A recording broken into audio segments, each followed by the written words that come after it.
Everybody talks about Mau nowadays. They didn't used to some years back. But is it enough just to talk about it and say, have a day when we celebrate Mau?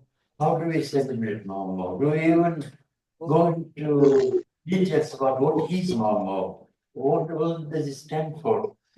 And I want to just I'm going to just quote Mau. I want to quote Kimazi as the main person who can tell us what Mau is. And he says, the poor are the Mau. Poverty can be stopped, but not by bombs and weapons from the imperialists. Only the revolutionary justice of the struggle of the poor can end poverty for Kenyans.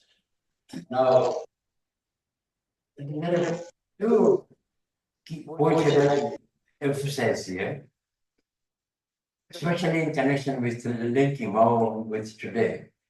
He says the poor are the Mao. Are there still poor people in Kenya? If there are, then Mao can't be dead. It may not show itself up and all, but the essence of it is still there. And sometimes you see it on the streets in Nairobi when the police allow them to be there. And poverty can be stopped. Poverty is still very much, it's more probably than before, and can be stopped. And he talks about revolutionary justice, the struggle of the poor. So there's an issue around class. But when you talk of poverty, when you talk about the struggle of the poor, what are you saying is the working people, the working class, are opposed to what's happening. And that means there's some other class which you are fighting. So when people today talk of Mau, you hardly hear anything about classes and class struggles. But the very essence of Mau is class struggle. So we might celebrate Mau, but then really to understand it, we need to go deeper into the beats. And I quote somebody, I got all the references here in the paper, so I won't go deeper into the references. But this chap says, Mau was one of the most important revolutionary movements in the history of modern Africa, and one of the most important revolutionary movements to confront the British Empire. Again, today when people talk of Mau, it is not seen as anything important, that important. Oh, we just shout and sing songs around Mau. But this is what it is. It changed the history of the world. It challenged the most important political power at the time, world power. It's like Vietnam challenged the USA. It's at a similar level at another time. And yet, we Kenyans today don't seem to celebrate it. What were the issues that Mau fought for, and why is that relevant today? Mau said, we are fighting for our lands, which were stolen from the Africans by the Crown in 1915. Africans were evicted from their lands and survived as cheap laborers. Now, that is the key thing. What was colonialism in Kenya? Stealing land. Well, there is a thought that it's somewhere, we'll come back to it. Let's store land, okay. So land is the key issue. And what happened at independence? Mau made sure that we got independence. Without that, we would have been like a white colony or something. But the issue was land. What happened at independence at Nana? Britain played a very, very dirty trick at independence. It took some years before independence to plant their own stooges into power. And the key one being Kenyatta, who had at one time, he was very progressive. And they built him up more. They created this aura around him that he is Kenya. He will liberate Kenya. Kenyatta was a third in essence, really, if you look at it. And they handed over the power to this guy who said, let us forget and forgive and know whatever it is. Which means what? Don't worry about the land. I will take over the land. Don't worry about it. You guys, you forward, you step forward, you lived all your lives in poverty. There's no need for you to get land. Second issue was freedom. What did freedom mean to Mao? Mao was sold by a KNU militants who lost faith in constitutional methods of fighting for independence. Very much like the young guys today are unsatisfied with the way things are going and they are taking action. It's a different context, it's a different kind of organization, but the same thing that it's the young, the new generation that brings about change. The old guys like me are too tired to do anything. We just talk. So these guys started the movement.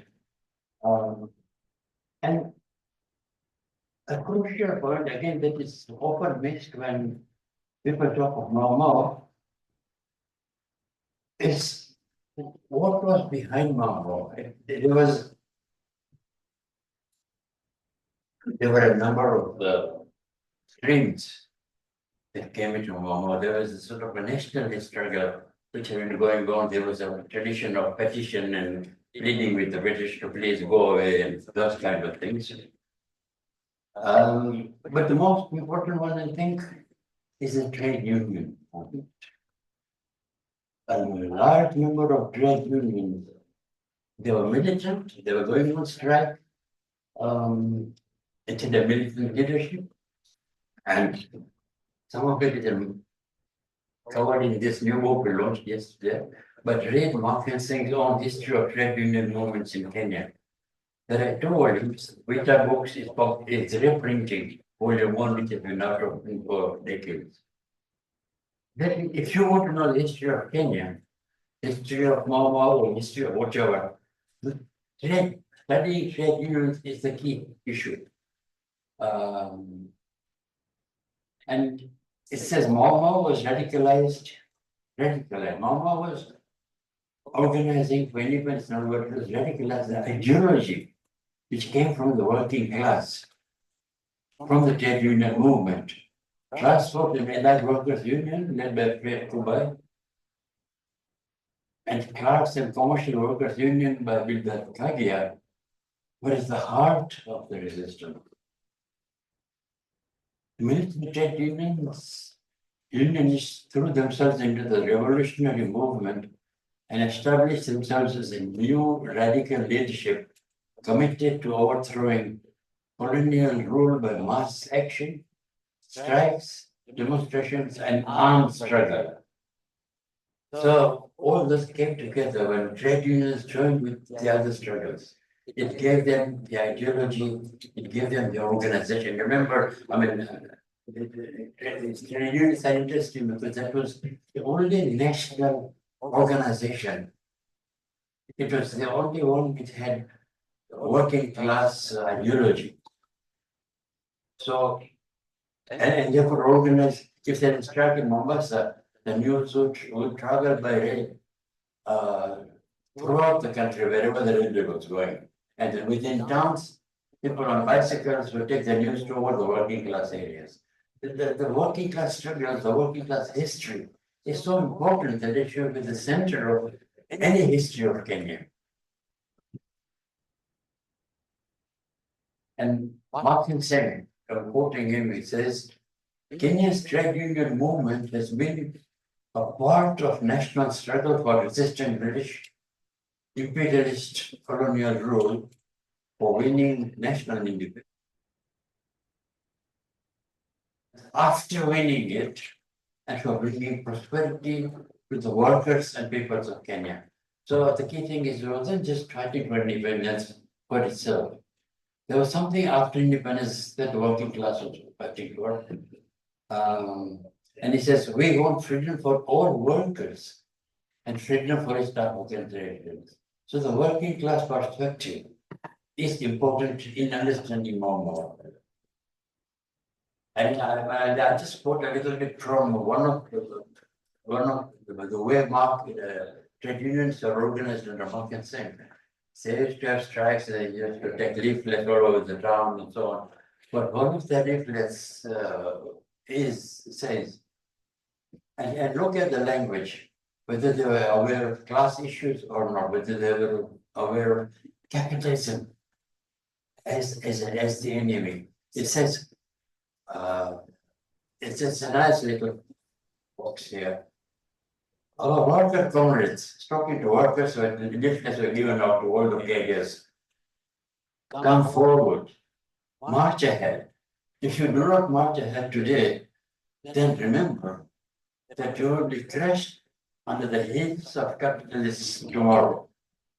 Workers should have a united stand and should stand up strongly against the capitalists so that they should not ever have the courage to attempt to exploit workers again, nor to take away workers' rights from them. And that was 1950. Kenya's history is interpreted as all things that need and what the British need. It is the working class struggles that was going on all the time that we need to study. And that is what led to the strength of Momo. Now, I don't know how much time is there, but I'll try and summarize a few things. What was Momo? I'm saying Momo was a national resistance movement and in their various aspects. Momo had liberated areas. While Britain was in control, these guys who were dismissed as terrorists and rubbish guys and so on, they had their courts. In Nairobi, the situation, I'm quoting from some reports there. In Nairobi, the situation is grave, the colonial is saying. More orders are carried out in the heart of the city. More courts sit in judgment and their sentences are carried out. Revenue, they collected revenues there. It was a well-organized movement. The revenues collected are used for bribery and for more supplies. So they had a whole system, and we'll take it over later on a few other aspects. The other thing was that what the myth created was everything Kikuyu event. These guys were made the Kikuyu, everyone understood it. They were tribalist novels. There's evidence that it was a national movement. So some examples, 44 Wakamba were arrested in Tanganyika and returned to Kenya. Now this is not even in Kenya. These guys, Wakambas, were more in Tanzania. They were returned to Kenya. Mau cells are in Mombasa, Pemba, and Zanzibar. Now, okay, what that implications are. In Tanzania, Mau won over hundreds of Kenyan immigrant workers. There are lots of locals sitting in central Kenya. Ethiopian intelligence is aware of what is going on in Kenya. In South Africa, it is considered that there is an underground movement where the natives to overthrow established government throughout Africa. Well, the thing is, the news about it spread, and there's news, of course, that yesterday we heard about Momos in Somalia. So that history needs to be explored further. Just a slide here, if you could have seen it, it would have been nice, but there are three elements to it. One is in this little book, which I don't have here, but it's outside the Vita bookstand, this green book called Kenya's War of Independence. It says on page 188, the Kamba nationalities, there's a section on the Kamba nationalities in Momo. There's a section on the Maasai nationality on page 196. There are South Asian Kenyans on page 200, and there's some illustration and so on. So that's the first bit of it. The second bit is trade. Mama didn't just come out from nowhere. I finally understood what that meant. Initially, every nationality resisted. They didn't say, "Oh, come and take our land." Every nationality fought, and thousands of them were killed and massacred. So there's a list of organizations of resistance. I can't even read this. It starts from 1919. Kenya Association, and the rest is there. So understanding Mama is going back into history, think how organized people were. It wasn't a tribal thing, just as oh, one day we wake up and say we will kill this guy and so on. It had a history. And the other bit is trade unions. The number of trade unions, their names and the strikes they were. So again, it was part of this long struggle that culminated in Mama. Like you might know, Kenyatta calls it the peak of resistance in Kenya, I think. Women. There's a whole section on women, and it's, I'll quote a few things. Women, without women's contribution, nothing could have been achieved. Women transported arms and food to the forest, who steered loyalists into the fighters' traps, who stole guns and bullets, who spied for freedom fighters. Women, as much as men, hazarded their lives to gain back a country. Now, when people often talk of women in Mamo, they are treated as if they are there to cook food for men and so on. Look deeper into it. And it gives two examples. Wanjawa Jona and Wangui Wakimani were Kenya KLFA women guerrillas sentenced to death in 1954 by the British. Wanja led the Kenya Liberation Front Army detachment, so she was a leader in Nyeri, which ambushed enemy patrol. So these are women leaders, they're not just doing other things. And from 1954 to 1960, the British detained 8,000 women under the emergency powers. Community detention camp was the main site of women's incarceration and so on. So this is another aspect that needs again to be studied. An important aspect of Mamo was, I mentioned it a bit, the Mamo liberated areas. So while they were fighting, you talk of liberated areas, and I used to think only in Vietnam there were liberated areas. But this is Mamo and then liberated areas. In 1952, in large, and these are sources you can follow in my listing. In large parts of central province, colonial law and law courts had virtually ceased to exist. Their function had been taken over by Mamo administration, which established a revolutionary administrative and legal system and carried out sentences. These are people in power, in control. So when I wrote that book, Kimathi, the first Prime Minister of Kenya, it wasn't just a joke. It was a reality. Kimathi was elected by the Kenya Parliament by 8,000 people who formed the Kenya Parliament, who voted Kimathi into power. So how can you say Kenyatta was the first Prime Minister? Second, let's continue with liberated areas. 1953, parts of Kikuyu land were Mau republics.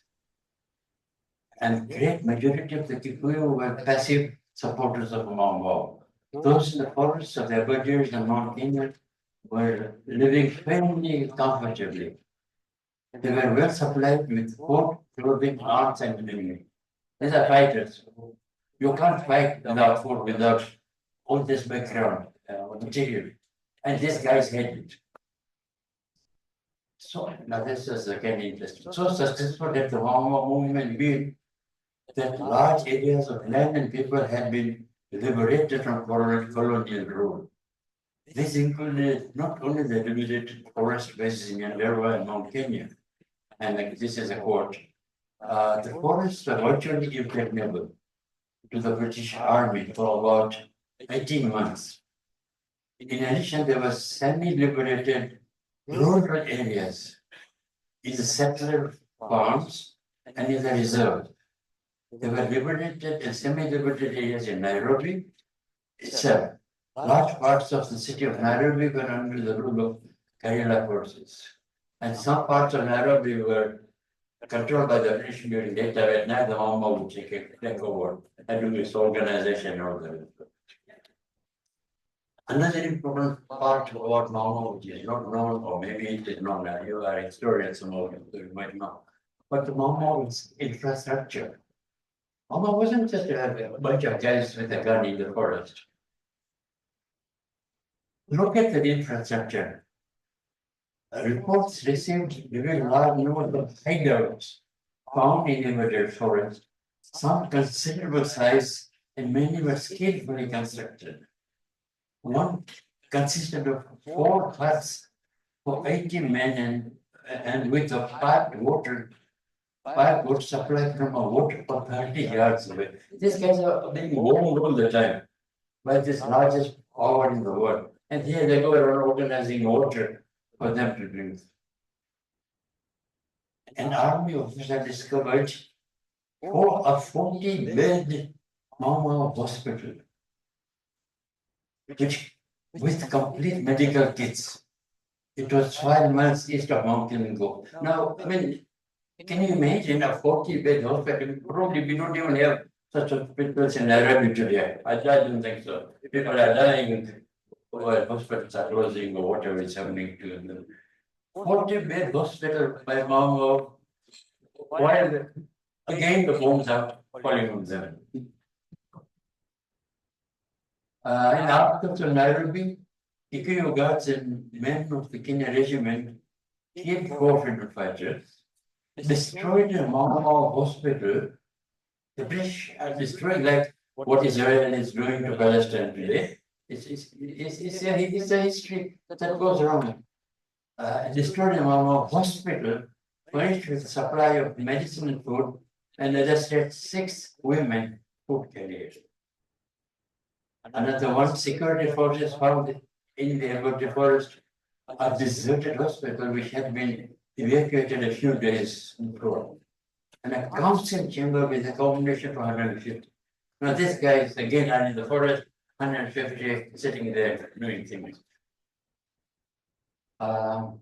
Infrastructure, there were various accounts of Mama gun factory still available.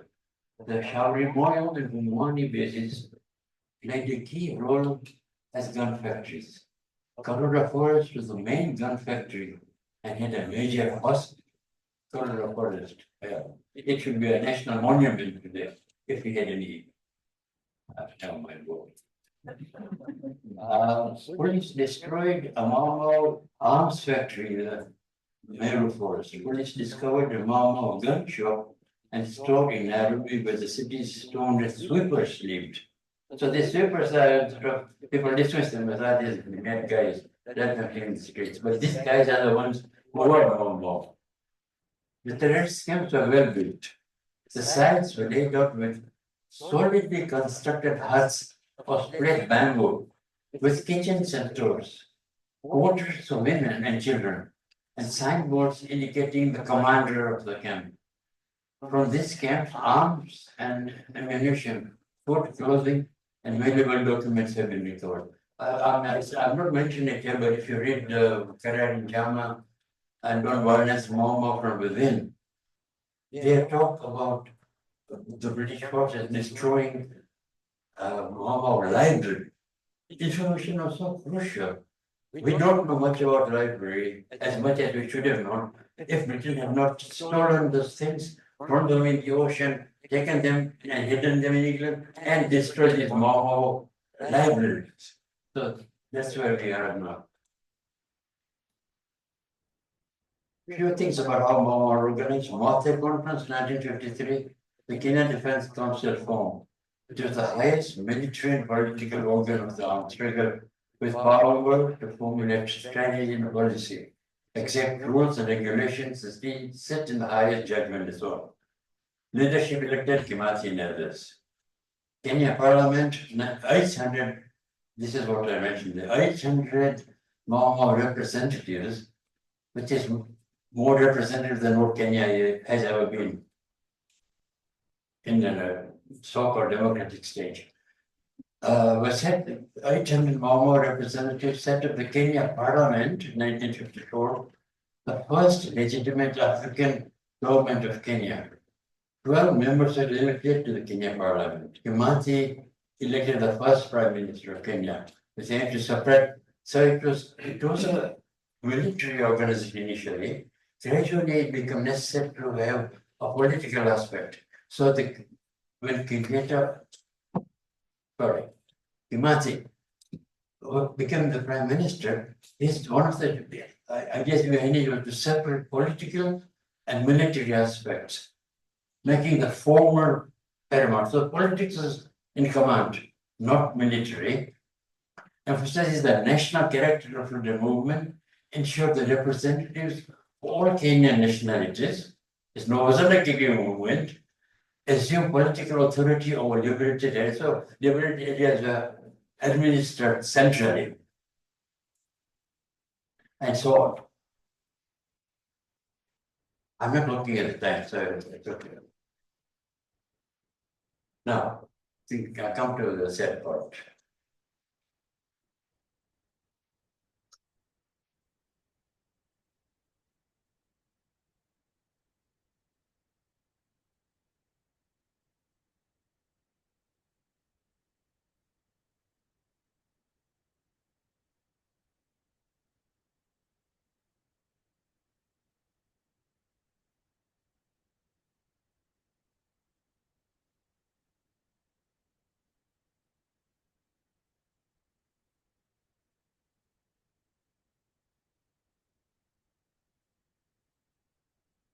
Political independence without genuine decolonization and socialism yields continued misery and oppression for peasant worker masses. Kaniko Mukai was one of the fighters. His prayer was, I only pray that after independence, our children will not be forced to fight again.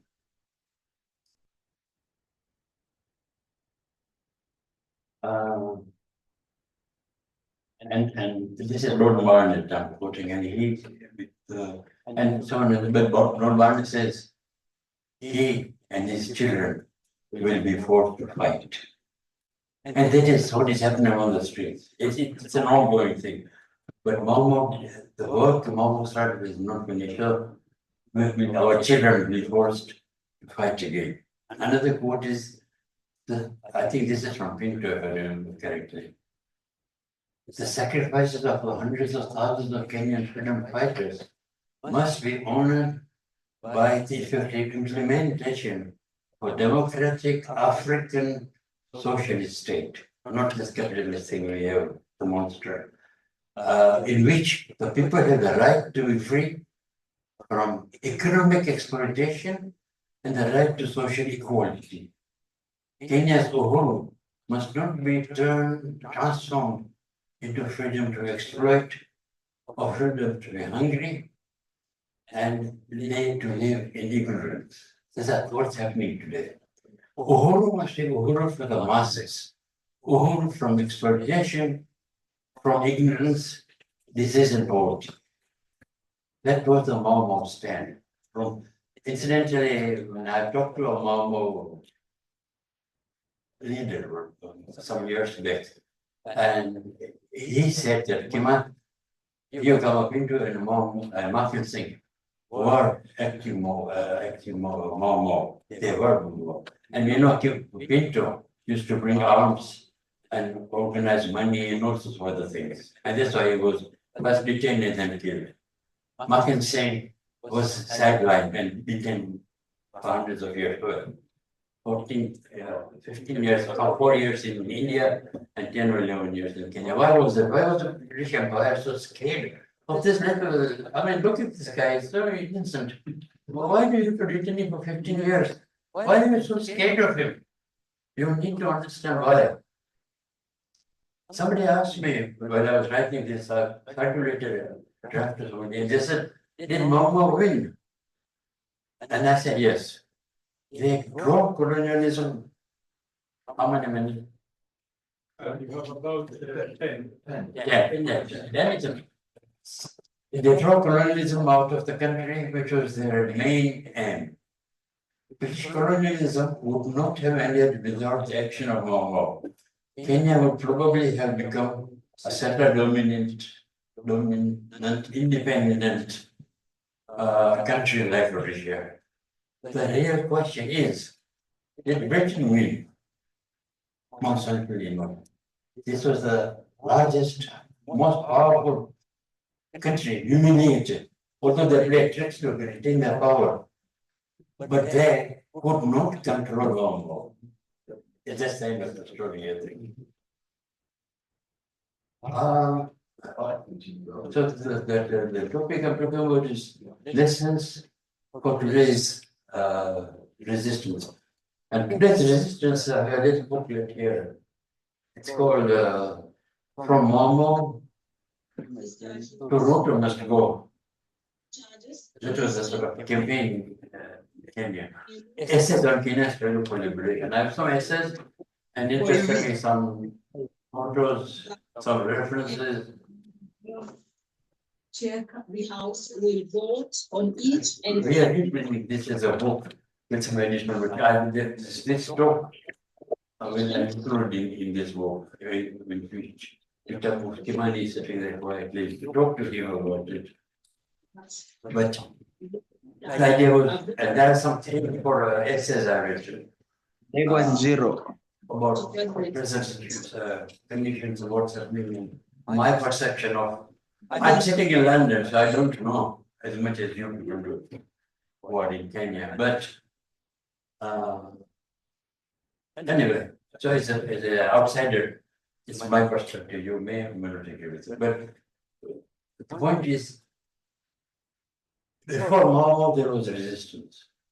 The moment the British came and started taking over land from every nationality in Kenya, there was resistance. When the railways came, with it came working class. The class struggle started in earnest. The examples from India, many workers were from India. Martin Singh was a member of the Communist Party in India. Piyokama Pinto was active in the liberation of Goa. I was a founder member and so on. And then they were not the only ones, there are others. So they came with the experience of fighting, resisting colonialism, but they came with the ideology, which is the most important thing. I highlighted yesterday a book I've written called Two Paths Ahead. You can see it outside at the Vita stand. It talks about a topic which nobody wants to talk about in Kenya, I think. There's two paths, like Mamo said, I was just quoting Mamo in the two paths. Capitalism, socialism. Where are we going? And that struggle, what KPU openly said, they want socialism. December 12 movement, more Kenya wanted socialism. And why was Moi so keen on detaining and killing people? You can see the connections with the past struggles of Mamo, trade unions, under Moi, and you can make your own judgments about what's happening in Kenya today. So what I'm saying is, remember the lessons of history after drinking water. First lesson is, imperialism captured Kenya at independence. We are not free. We are captured by imperialism at independence, even before. Comprador bourgeoisie, which I can take for saying that, comprador bourgeoisie was imposed on Kenya in the form of the Kanu B, not Kanu A, Kanu B and Kenyatta. and Mama was sidelined by imperialism. That's lessons of history. Understand that history. Second one, class divisions, class exploitation, and class struggles are the daily reality in Kenya and has been. The struggle for Kenya today is a struggle for justice for working people and working class who were exploited first by colonialism and capitalism, and now today by imperialism under contract rule. 5 minutes I was told, so there isn't much more to go, but I want also to have time to connect it to see the global context in which the struggle today is taking place. What does imperialism do? It goes to Americas and Australias and eliminates the people there. Genocide, killing, murder, and close them down, take over their land. Where are those people? They disappeared. It has led people from Africa to work on captured lands. Colonialism captured countries to exploit land and labor. Example, in India and Kenya, civilizations, industry, and economies were destroyed. Then we were told we are undeveloped and manageable or something like that. They can't be developed. They destroy everything and then they say, oh, you guys don't know anything. That process has not ended. The genocide of Palestinians continues even after these people were exiled and murdered since 1948. Israel, I'm putting it in commas, it's an artificial country. It's Palestine, occupied Palestine. It's today carrying out the genocide and destruction reminiscent of genocides in colonial Kenya. So when you're fighting this place and all the rest of it, you're not fighting just those few guys. You're fighting that whole imperialist force, which cares nothing for killing Palestinians. 40,000 more have been killed, massacred, houses destroyed, their libraries destroyed. What happened hundreds of years ago is happening today. And today we can see it or visualize it, yet it cannot be stopped. So what chances do we have in Kenya of resisting and fighting? We need to learn new lessons. So very quickly, lessons from Mama for resistance today. Know your enemy. Capitalism and imperialism and component are home guards. Keep ideology in command. Organize, organize, organize. Liberated women at the forefront. Create liberated areas, mental and physical. Create. Yesterday somebody asked me when you were told, what shall we do? In a sense, it's frightening to go on the streets. And this is what I would say. Organize, liberate the areas in our mind first. And then liberate the physical areas, in areas where people are in control. Develop people's infrastructure, liberates mind. So think along those lines. Myanmar's demand for land and freedom has not been met. So the struggle continues. Our children will be forced to fight, said Myanmar. And today's children are showing that, and therefore their children will have to continue fighting. This is not a short-term struggle. There is no easy victory. The struggle is long. The struggle is hard. And finally, I said, listen to Kwame Nkrumah. Go to the people, live among them, learn from them, love them, serve them, plan with them, start with what they know, build on what they have. I think it's so important for us today in Kenya. And finally, I end up with my own little story. It says, the struggle is long, the struggle is hard, but not to struggle is even harder. Thank you.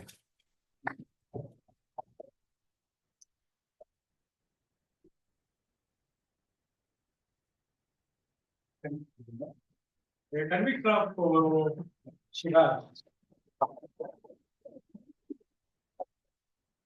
Yes, Shiraz has presented lessons that we can learn from. Starting from,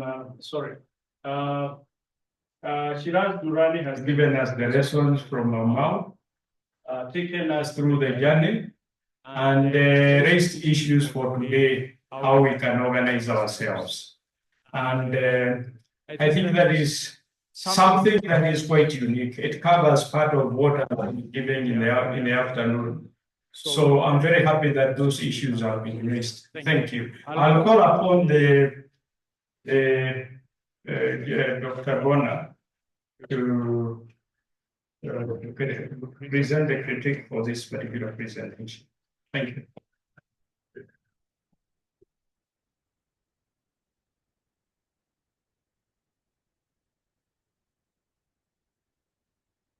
Good morning, everyone.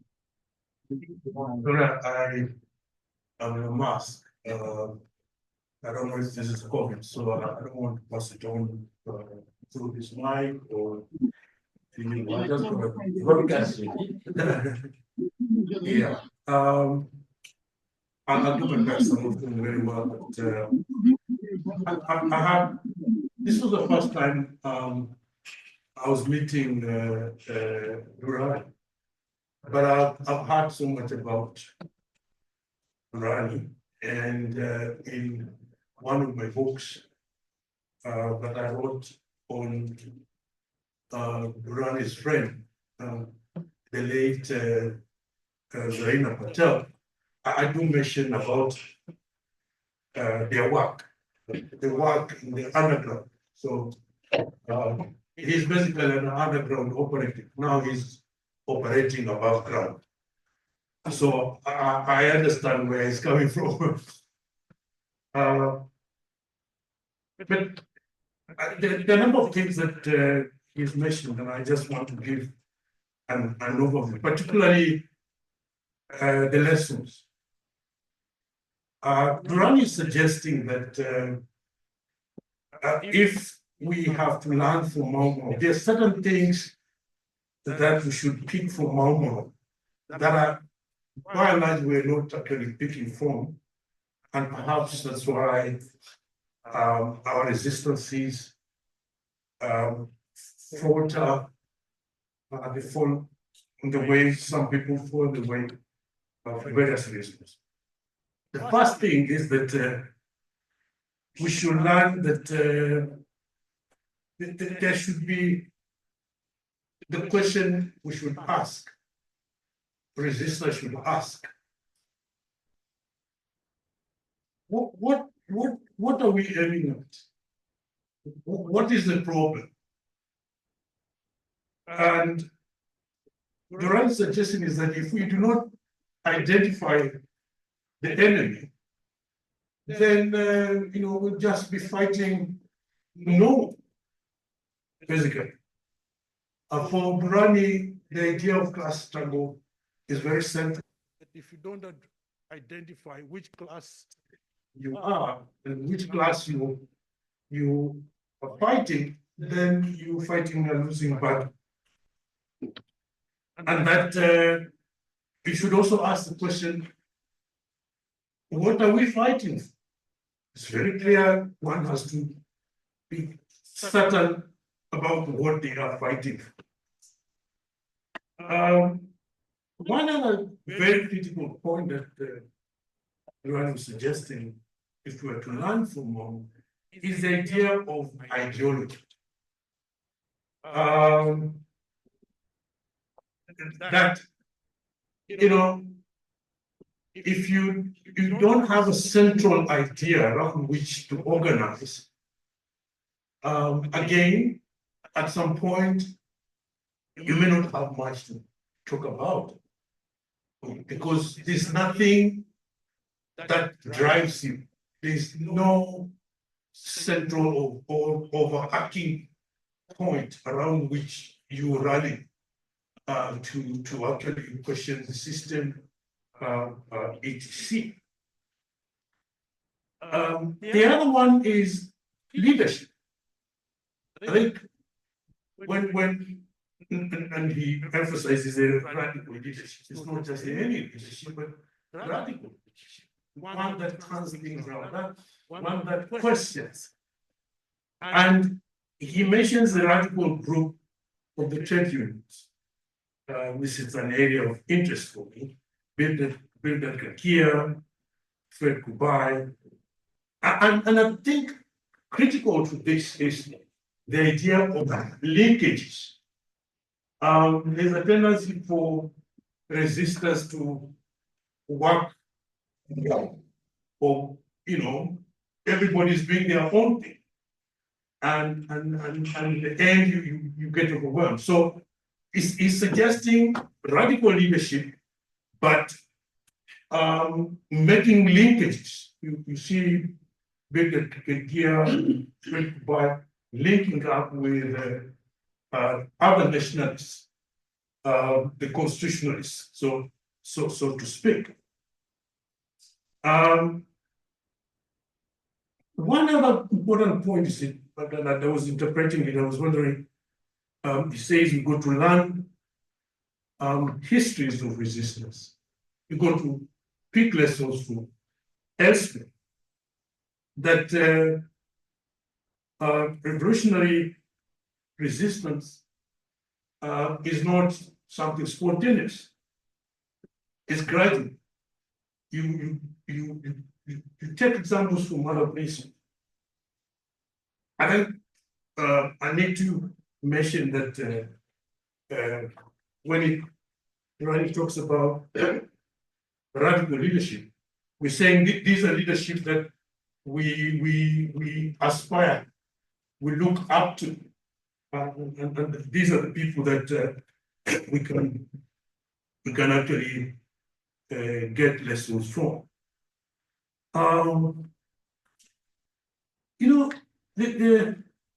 The fascinating points that Urani makes about the actual activities. And I think I want him to talk more about how that can be actualized in the present. When he talks about Momo's infrastructure, the 40 beds, hospital, he talks about the liberated spaces of Momo. Now, in a context of resistance, one wonders what spaces of liberated spaces can look like. I think is something that I want to Durani to speak of. There is something important that he talks about is the Kenyatta swindle. In other papers I've talked about this, the Kenyatta swindle and the derailment of the Mau Mau aspirations. I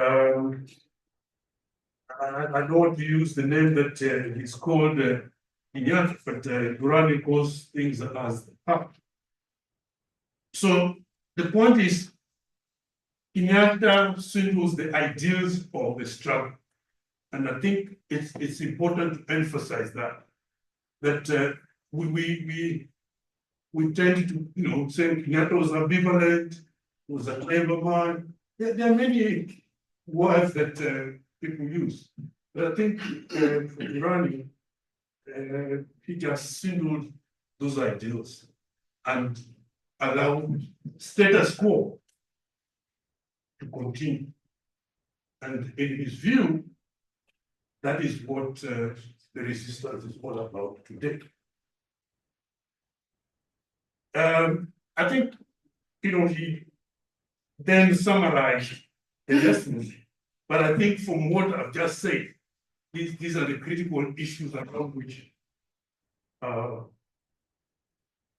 people can borrow this from the moment. That even the resistances that are there today is very possible someone can swindle that resistance. I think Duran has in mind the idea of pulling the rug under the feet of the Gen Z protests and protesters. It's very possible. That's what I'm trying to. That there is a sidelining of those who resist. There are very possibilities of that. And that's the reason why we got to be very careful to watch. Those who will put the rug under the feet of the resistors and the sidelining of some of this. And that to achieve a democratic African socialist state, in his view, is a continuous process. When that is going to end, Duran is going to tell us. The last point, which really touched me, and because I have interviewed underground operatives of the 70s, not now, the 70s and 80s, this idea of, I call it embeddedness. Embeddedness is about living with the people. If you really want to influence change, you can never be off the spaces that these things are happening. So it's like the example of the Communist Party of South Africa working with the ANC, right? And in the cooperative terms, you don't isolate yourself from the rest of community when you are.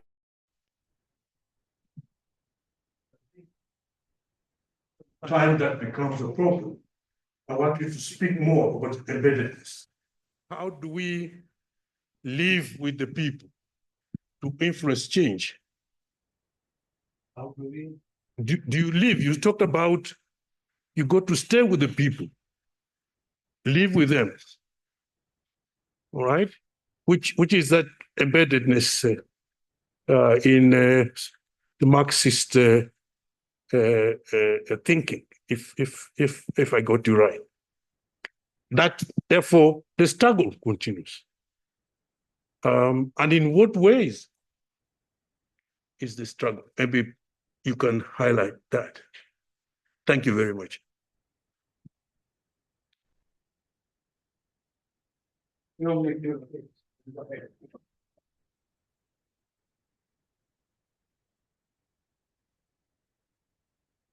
Okay, I just need to explain. I have a bit of a hearing problem. I wear very expensive hearing aid, but often it doesn't tell me what is really going on. So I'll try and interpret what I thought you were asking. I think one of the things I thought you were asking was how do we be active today in this given the situation today? What I find in Kenya when before I had to run away in '84, and very similar things are happening today. I think there is a surface calm. Everything is possible. Everything is nice, but I find people don't have access to information. Yesterday, when I came to the university, the security guards stopped me and wouldn't let me come in. So I said, I've come for the Mau conference. He was a bit confused about it. And I said, do you know Mau is coming back? And 2 or 3 guys are, oh, no, we don't want Mau. I know, the thing is, people's awareness. So today I gave him a list of 2 books. And he was very happy. He said, I'll go to the library and borrow the ones you donated yesterday. But so I think when we think of change and revolution and resistance, we tend to think big. And I think sometimes we need to think small. who, and I'll give you two examples of very small things which is happening right in front of us, but maybe not many people know. One is the establishment of Vita Books, the publishing house. There is, as far as I know, I mean, there's no publisher in Kenya, and I was told this a few years back by the president of the Kenya Publishers Association, some years back, not now, that there is no publisher in Kenya who publishes books that Vita Books does. Because they are political, they challenge the established thinking, and there's no money in it. So why should we publish books like that? So, but Vita Books does. So if people don't have books to read, if they don't have information, it can be dangerous. You can buy Vita Books as print or as e-books or whatever these are called these days. But if you don't have those books, what are you going to study? I mean, there are lots of books written on Mao, but I don't know. First of all, what audience are they talking about? But when I read books or when I talk, I think of what I think Mao said once, that at heart he was a peasant. And when I'm talking to people, I think I'm talking to a peasant or a worker. And I try to, I don't talk to academics, incidentally. I mean, I don't like academics. They don't like me because they rejected a lot of things I've been trying to do. So in that sense, I am political. I'm talking to people who are walking down the street, as it were. And I wrote a little poem or a short story called Will Nyanjiri Be Satisfied? And I compared her life with the life of a librarian. A peasant woman, what information does she need? Anyway, to cut a long story short, Vita Books established as an information thing. The second thing is Okombo's Library. I don't know if you've heard of it, but Kimani said, ask him for further details. This is a library which started with about 1,000 books from the December 12th movement underground library, which you might be interested or, you know, like Mao had libraries, December 12th movement also is its underground library. So 1,000 books from there, we said socialist, Lenin, Marx, so those kind of stuff, which you will be put in detention if you're found by Moi's guys. But anyway, all those books are there and more have been there. But more important, it is not just a library. It is an active community information service. And maybe you can ask Kimani later on what he does. But the idea is if you want to liberate areas in your mind, you need books, you need materials, you need space and where to read and so on. That's one thing. The second thing is Okombo's library again ran and Marx Memorial Library in London runs various training courses on Marxism, trade unionism. Vita Books has been sponsoring about 10 people for every course every year, which Vita Books pays for it. And it's an online course. So the idea is that the more people who do those courses, they open up their minds and eyes. Now, Vita Books has no money. I mean, it's not financed from anything else. It has no resources as such. Yet, if that can do it, then people who have lots of money and don't know what to do with it should start thinking about, say, establishing something what I would like to call the Lumumba Institute idea, what Pinto and others tried to do, the Lumumba Institute of training people, cadres, as well as opening people's minds. But that is another sort of a thing. And I think a tradition in Kenya has been one of study groups. They have been going on when December 12 movement was made of little cells, which are study groups in a way, but not just study in action groups. So you would study something, you do write something, you distribute it, you broadcast it. So the idea is to politicize as many people as possible. There was no internet in those days. But today it's possible to do much more. So, but you don't have to go and announce on near the parliament that I am fighting you or something. Just educate yourself, educate people around you. And like Kuma says, learn from people and live with them and so on, serve them and so on. So it doesn't need anything big. It doesn't need an army. You don't need a gun factory in today's terms. And then link up. We are not the only ones in Kenya who are fighting for liberation. Almost every country in the world is. And there are supportive groups, supportive organizations you can link up with. So don't fight on your own. Don't be isolated and carry on. So I don't know. I mean, can't go too much into it right now, but also learn from examples of December 12 movement. How did they organize when it was so difficult? And more Kenya. I think I'll stop there.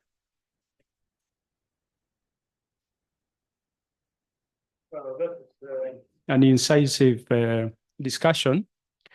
We are running out of time, but we can have one question here and one question online. Anyone to do the one question here? Yes. To him. It's coming. It's coming.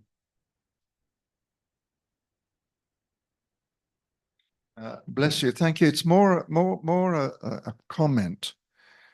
Whether we talk about whatever system of governance Kenya would have benefited from, whether socialism or capitalism, what we are ignoring is the elephant in the room, which is the basic selfishness of human nature. Once someone who promotes a system of government actually gets to the pinnacle of that system and is sitting in that big red chair, things start to change. Selfishness, self-interest start to raise their heads. Let me give you a topical and very historical and recent example. Mengistu came into Ethiopia and kicked out Haile Selassie. Okay? I don't remember what year that was. He brought in a socialist communist system. Many of the people that supported him immediately saw him starting to acquire the privileges and trappings of property in Switzerland and all sorts of other things. And they said, look, this isn't what we fought for. Okay? And 12 of them, 12 young men, went to the mountains of Ethiopia. One of them was called Tamrat, and he is my friend. He went to the mountains of Ethiopia, and over 10 years, he developed an army which overthrew Mengistu to bring in a pure socialist system. He became the prime minister of Ethiopia. Within 1 or 2 years, he saw corruption coming into the leadership that had fought for those 10 years in the mountains. And he went to the president and he said, this isn't what we fought for. The president jailed him for 12 years, many of it in solitary confinement. All I'm trying to say for us is whether it's a capitalist system or a socialist system, corruption inevitably comes in. And we're seeing that today. And we thank God for the Gen Zs, but that is the problem. Where in Kenya or in Africa is there a system of government that is now succeeding well and where the people are all happy? And the only thing I can say, is that Kenya at the moment is in a position, in spite of Moi, in spite of whatever went on, we're still in a position where, in one sense of description, we're the most developed country in this part of Africa. So I don't know. The only challenge I would give, what if Kenyatta had not become, what if Dedan Kimathi had become Prime Minister of Kenya? Where would we be today? That's my challenge. I don't have an answer, but that's my challenge. Thank you.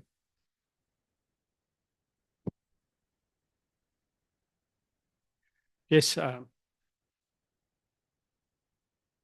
we have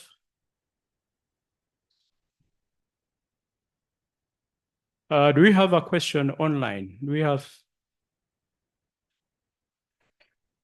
No, we don't seem to be having a question or a comment. Oh, Stanley Macharia, go ahead.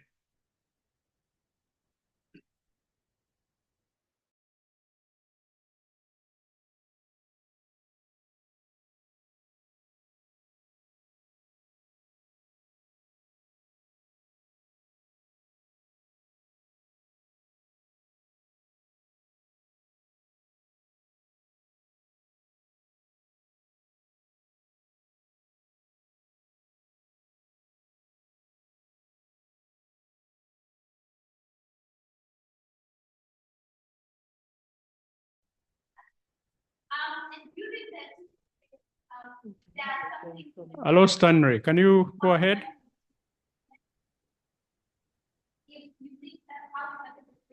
Stanley Macharia. And probably.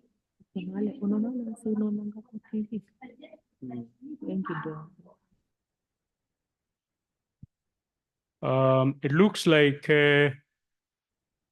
we have lost Stanley, and he will still get a chance to ask a question later as we continue.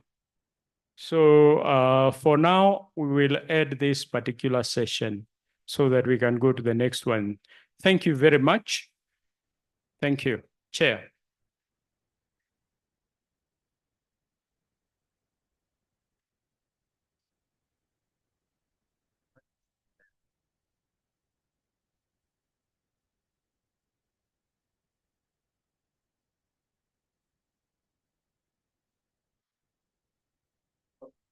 Can you hear me? Okay, all right. Good morning, friends. At least those who are here. I know there are people online from different time zones. Some it's getting to afternoon, some it is in the night. But at least in Nairobi, good morning. Now, I'm standing in for a colleague from the department who was supposed to coordinate this session. Resistance upheavals in the post-colony was supposed to be coordinated by a colleague, Malim David Kule. Is bereaved, so I'm standing in for him this morning. We'll get water in a bit, so we keep going.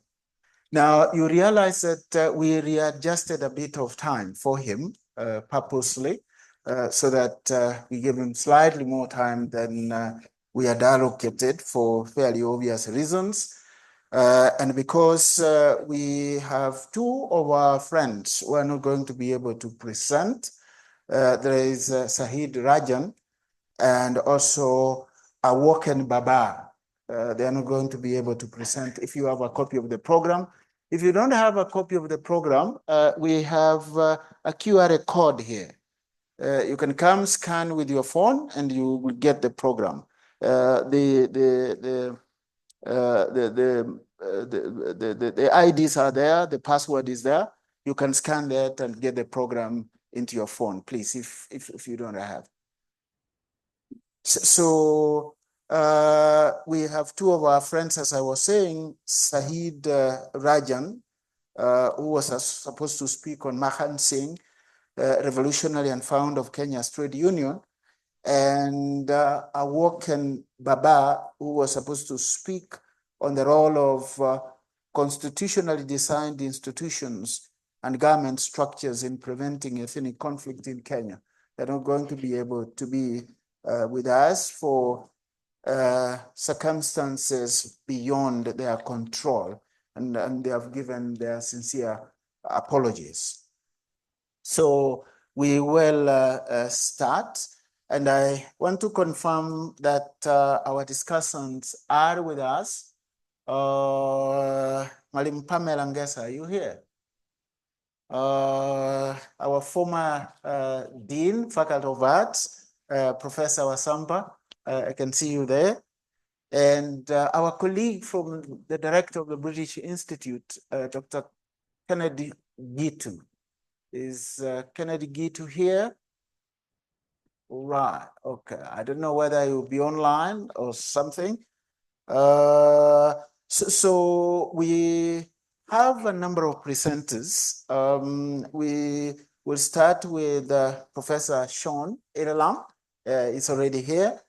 Then we will go online, do Dr. Niels Boinder. I saw him online. So, and then we will do Professor XN Iraqi, who will also be online from our School of Business. He will also be online. And then after that, we will go to Professor Jennifer Mushiri and Professor Dom Odhiambo, who are colleagues here from literature. We will go in that order. Professor Wasampa, you will be discussing Professor Shoni's paper. You will also come in later, please, to discuss Jennifer Mushiri and Tom. These are your colleagues from your department, so you take those two responsibilities. Mwalimu Ngesa, you discussed Niels' paper on the myth of the forgotten fighter. Niels is a historian, and Mwalimu, you are a historian, so I'm sure you'll be at home. And we hope that with time,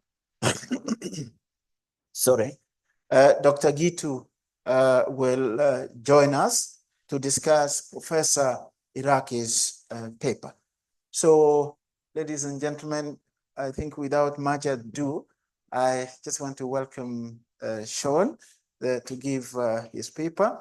We have readjusted the time because we have a little bit more time. So, Professor, you will have about 35 minutes. Okay. Yes. All right. Good morning, everybody. It's nice to see you all here, and welcome to all of those joining us online too. I just want to begin first by thanking our gracious hosts, Professor Gona. I hope that you're soon feeling better, and my dear friend Ken Mbongi, without whose encouragement I probably wouldn't have made this trip here this week.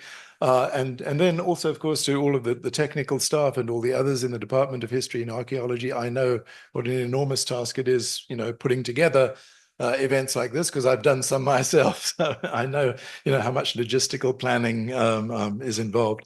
So thank you to all of you.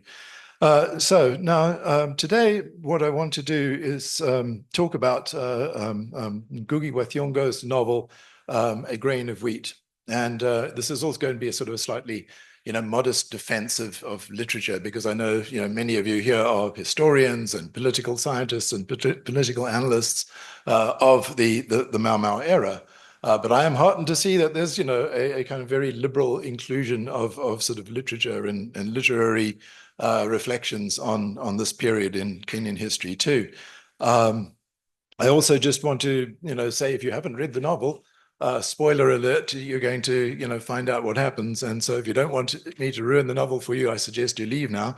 I also just want to, before I begin, say that what I'm offering today in the, time we have available is a sort of somewhat abridged version, the longer version of this reflection.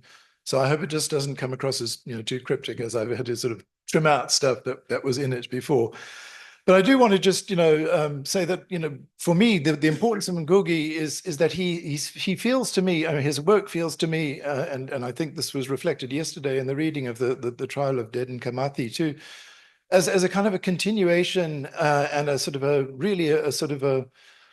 a commemoration of the sort of intellectual legacy of the Mau Mau movement. Yes, it's true. The movement, as we've already heard, repeatedly, was kind of stifled.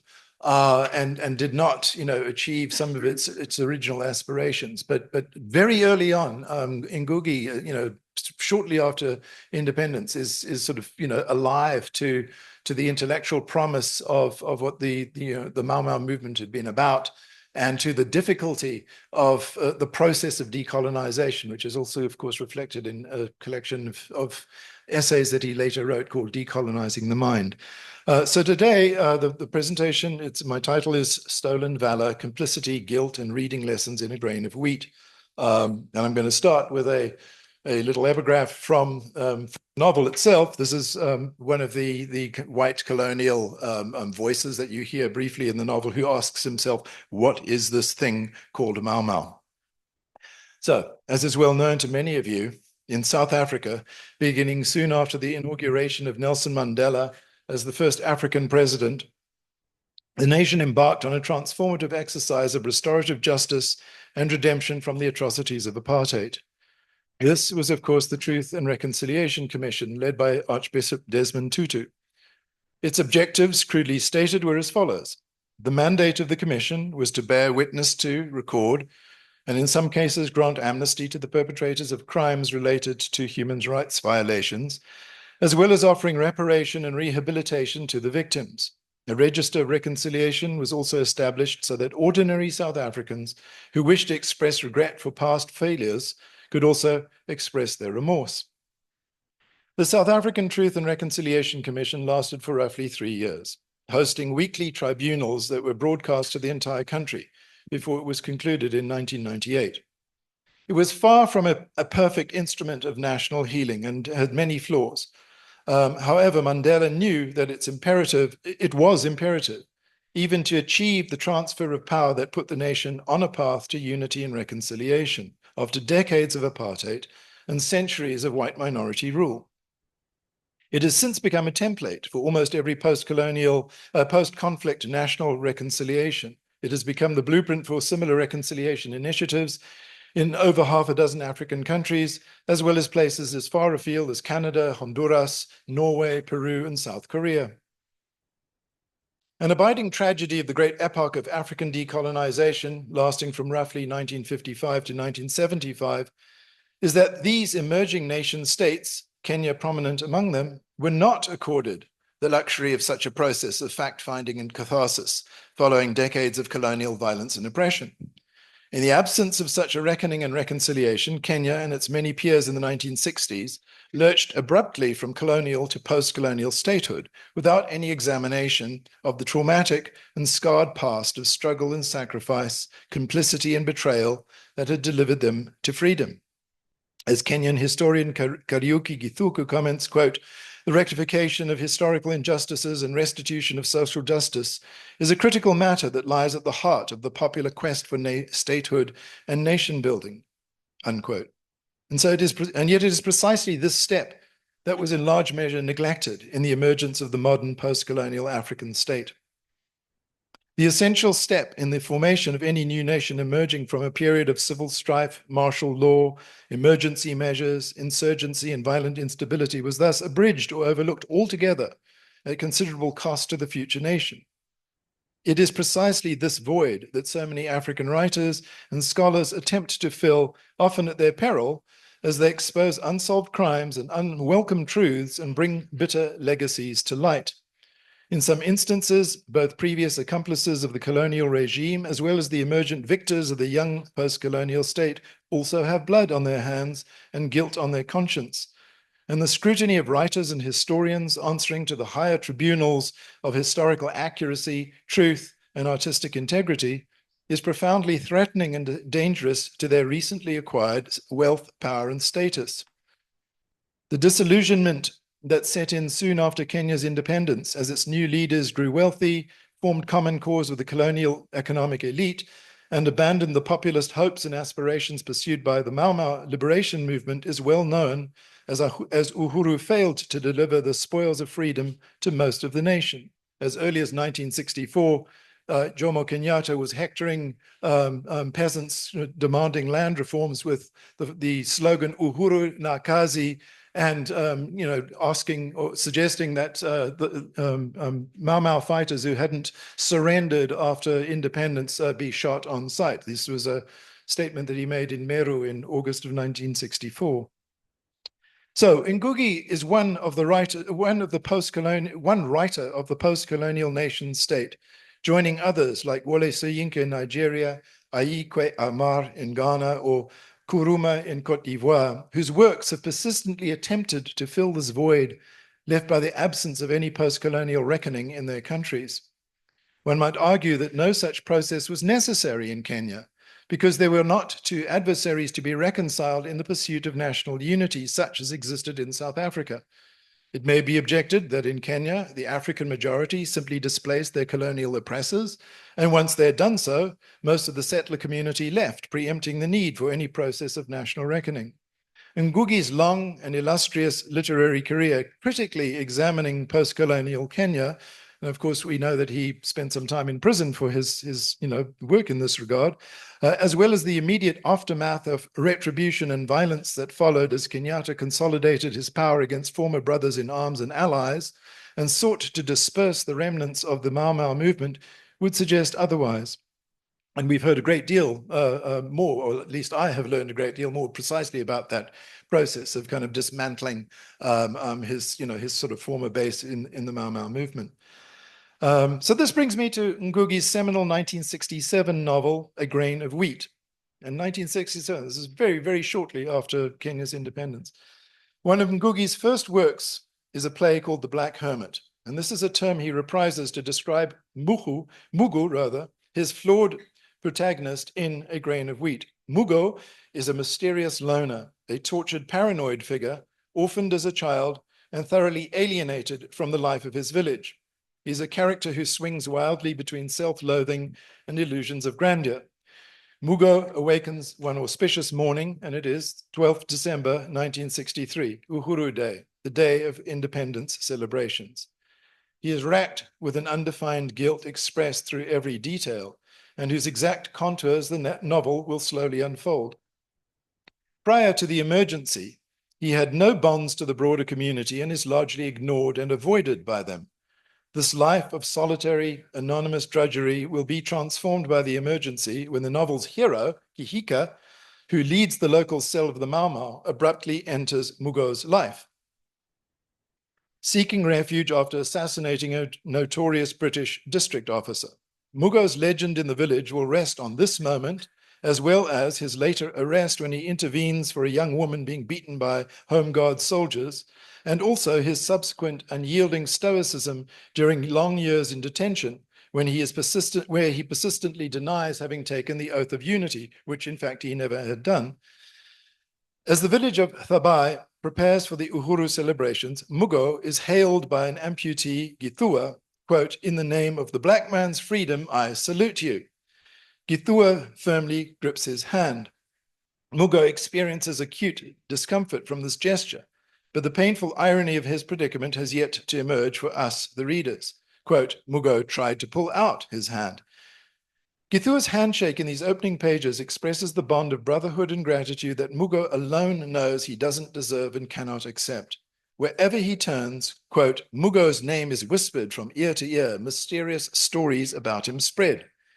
Indeed, he is widely hailed as being the reincarnation of the village's fallen Mau Mau leader, Kihika. Quote, he is Kihika born again.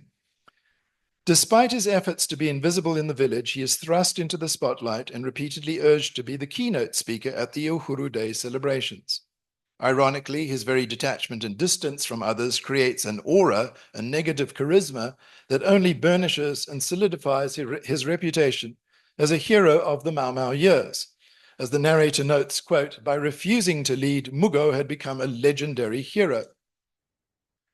While Mugo reluctantly receives this unwanted accolade, he cannot bring himself to disown it, because to do so would require revealing his true role as Kihika's betrayer during the emergency. When Githua trembles with grief and says, quote, the emergency destroyed us, unquote, he gestures to a hidden history of pain, suffering, and trauma that is often forgotten amidst all the pomp, celebration, and flag waving of the dawning post-colonial nation. And those of you who were here yesterday will have heard a great deal more about those victims of the emergency period in Rose Mionga's presentation. So this man, Githua, is an amputee bearing the scars of this struggle, though, as it turns out, he's in fact, recreated the story of his amputation, but that's a separate detail. As the narrative develops, it emerges that the secret history Mugo withholds would not only demolish his reputation as a hero of the insurgency, but would also pardon and exonerate another, Karanja, who in the absence of the true historical record is believed to have betrayed Kihika and thus faces execution on Uhuru Day. This true but hidden history thus harbors a change of identity and fortune for not one, but two veterans of the struggle, both Mugo and Karanja. And in a further twist, the novel's most misread character, Mugo, by virtue of the robes of stolen valor that the villagers have bestowed on him, also becomes the confessor, like a, quote, Puritan priest, for two other stories of betrayal, Gikonyo and his wife Mumbi. Again, I hope this is not too cryptic. If you haven't read the novel, I mean, I'm just trying to provide some of the details that, in the novel's, development. There are therefore, though, at least 4 secret narratives of betrayal, not to mention other sordid details that are revealed during the course of the novel. The foundations of the post-colonial state are thus laid on as much on a dark, secret, and untold history as they are on the official history of his heroic resistance and courage. The future possibility of the nation rests on reconciling a public history of bravery, valor, and triumph with an often hidden and painful history of complicity, collaboration, and shame. In addition to the collaboration and betrayal of some in the liberation movement, there is also, of course, the extensive history of colonial malfeasance.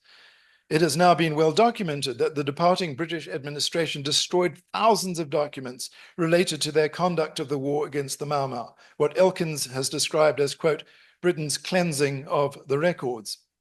So much of this history will never, in fact, be retrieved.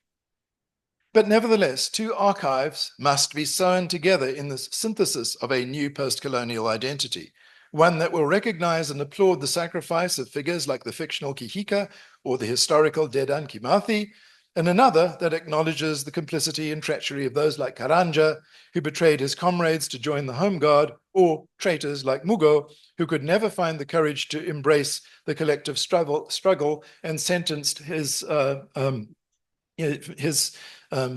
village peer to death, Kihika. The future of the post-colonial nation, therefore, rests on this trial of truth and reconciliation. And in A Grain of Wheat, Ngugi stages a fictional reconstruction of that process. Long before South Africa hosted its Truth and Reconciliation Commission, attempting precisely to fuse the 2 histories of South Africa, the known and the unknown, the claimed and the concealed together, in the absence of such a cathartic process in post-colonial Kenya, Ngugi embraces the resources of literature to lay bare some of the hidden costs and secret histories of the Mau Mau Revolution. In the novel, the distinguished village elder, Warui, serves as the local historian and custodian of oral memory. He vividly recalls the days of Waiyaki and marching for Harry Thuku in 1923. He also prides himself on his ability to read a man's character from his eyes, claiming to, quote, predict with a prophetic accuracy the national heroes, unquote. He also says of Mugo, quote, he has a future, a great future. You can see it in his eyes.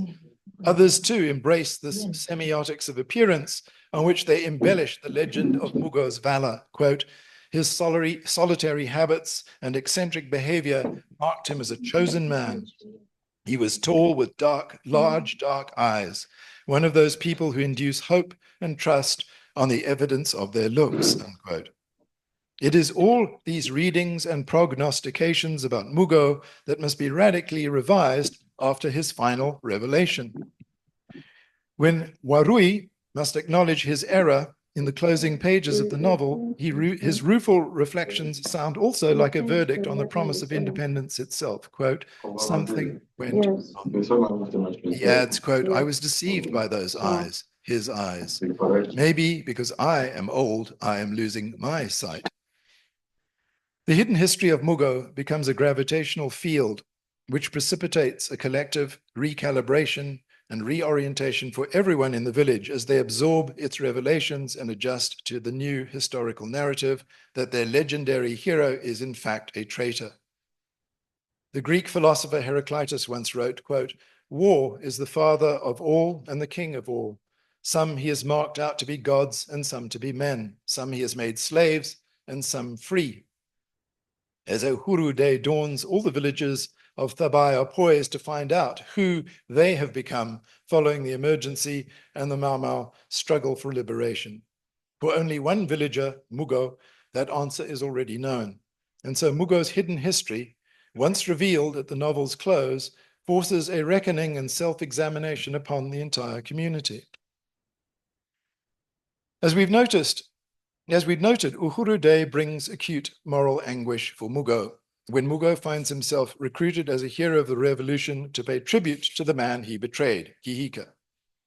The other war veterans urge him to speak, saying, "Your name and that of Kihika will ever be linked together." While this is indeed true, Mugo alone hears the real meaning of that statement. The language of the other veterans as they praise Mugo is perforated with a grim irony that only Mugo can hear. They conclude saying, "You will make the main speech of the day." And this too is indeed true, but not in the way anyone yet realizes. All these statements will need to be reread with hindsight.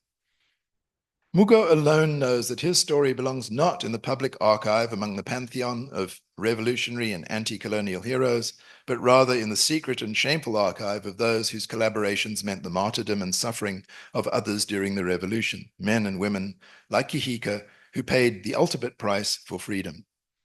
The novel is thus a narrative of truth and reconciliation, of historical catharsis, and the return of stolen valor to its rightful heirs. While Karui proves tragically wrong about Mugo, he is nevertheless a seminal figure too in the political education of the novel's hero, Kihika. And here his storytelling moves into the foreground. As if echoing Percy Shelley's dictum that, quote, "Poets are the unacknowledged legislators of the world," Ngugi carefully traces the emergence and synthesis of Kihika's political consciousness through Warui's oral memory and the power of stories. As Kihika listens to Warui recall the activism of Wayaki and Harithuku, quote, "listening to stories of how the land was taken from Black people," he develops a steely resentment for the colonial oppressors. Quote, "Kihika's heart hardened towards these people long before he had even encountered a white face," unquote. And elsewhere, Kihika fed on these stories. These recollections are complemented by a second powerful archive of stories in the Kikuyu community, the Bible. Ngugi traces the adaptation of biblical stories to provide the foundations for a secular political identity and for shaping a secular and at times even anti-Christian political struggle. Kihika is inspired by biblical examples, and particularly, of course, the figures of Moses and Christ, to build his own commitment to leadership and to insist on a pledge to sacrifice following the example of Christ's crucifixion. With an implicit nod to his own craft, Ngugi foregrounds the Bible as a granary, and I use that word deliberately, it's a grain of wheat after all, a granary of stories for shaping and inspiring political identity. Once Kihika learns to read, he, quote, "read the story of Moses over and over again." And we later learn that the Bible is his constant companion as a manual for revolutionary inspiration. He refashions himself, in Warui's words, as a, quote, "high priest of this our freedom," unquote. From these sources, he creates a political theology founded on Christ's example, quote, "I die for you, you die for me. We become a sacrifice for one another. Everybody who takes the oath of unity to change things in Kenya is a Christ," unquote. The Bible becomes a manual for crafting and burnishing a liberation theology in Kihika's hands. Ngugi's portrait of Kihika offers a powerful analysis of the evolution of a political discourse synthesized from oral history, the Bible, as well as contemporary developments elsewhere in the colonial world, most notably the example of Gandhi in India. Ngugi subtly adapts the plot structure of Christ's story both to narrate Kihika's conscious appropriation of Christ as a political rather than a religious figure, as well as to frame his own narrative, his own narration of the plot between Kika and Mugo as a variant on the story of Christ and Judas. In certain respects, as these examples show then, the story behind the political rise of Kihika and his treacherous betrayal by Mugo is also a story about stories. The novel becomes a meditation on the power of narrative and the circulation of stories. While Ngugi emphatically explores the different stories and rhetorical examples that feed the rise of a political movement and sustain its momentum, it also becomes an examination of the role stories play to create a community, to foster traditions, and to educate new generations.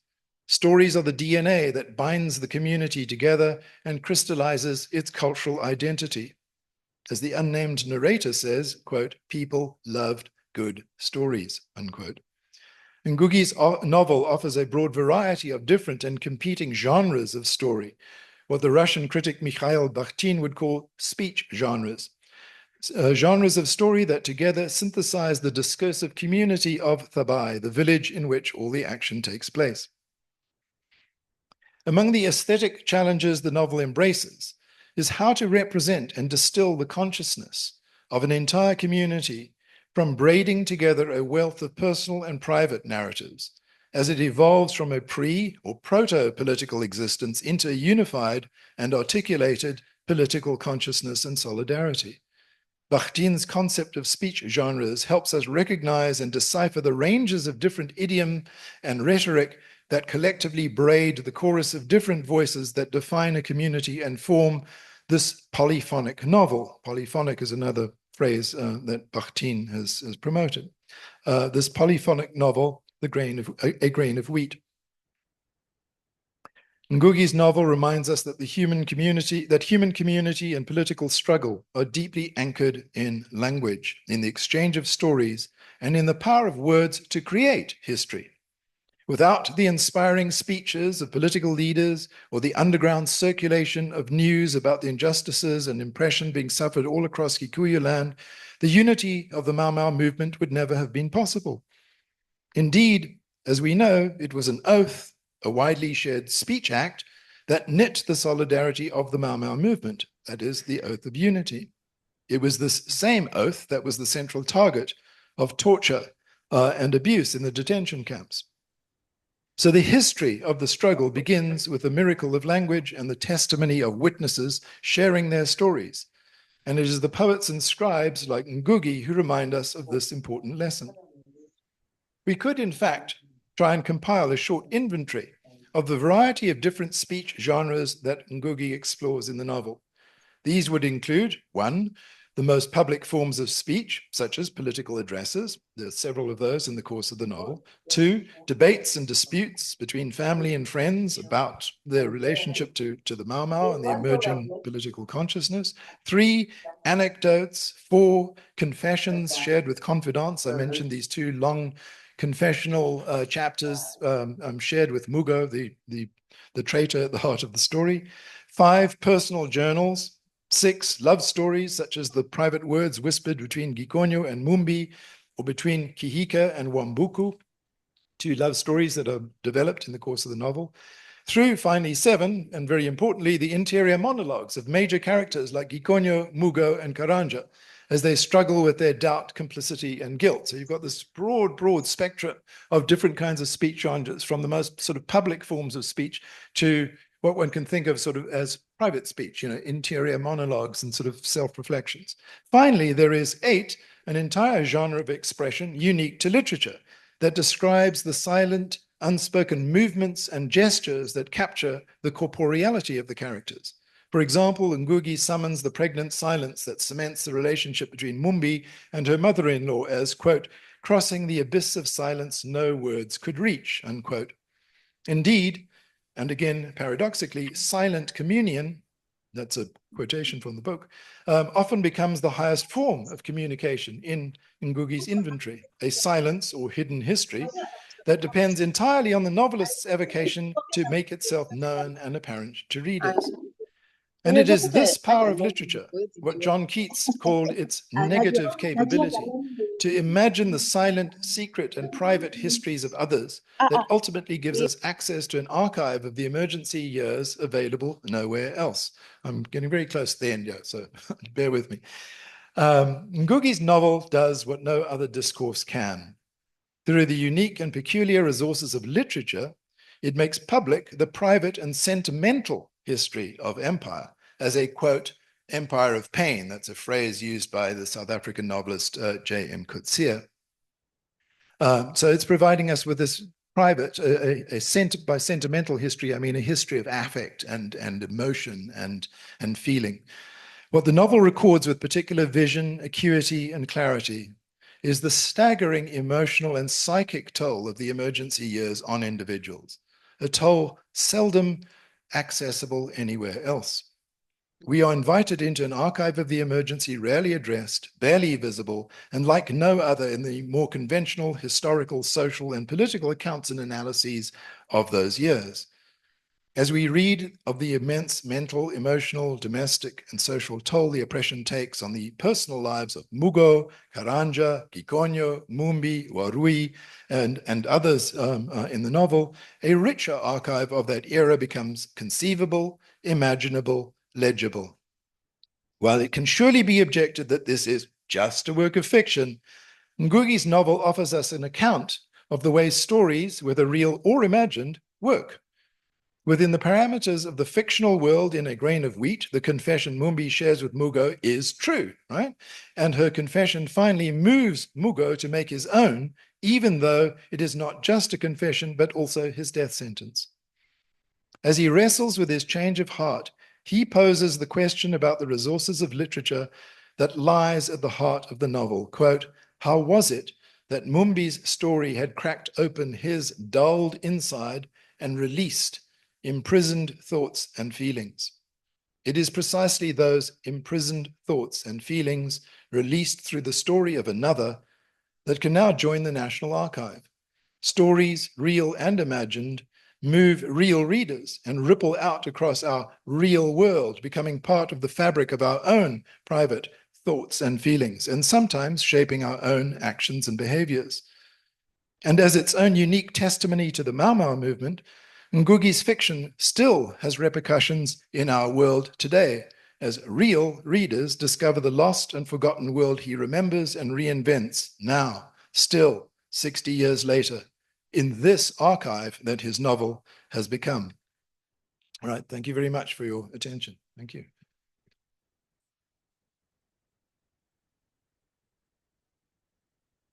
Thank you very much, Sean.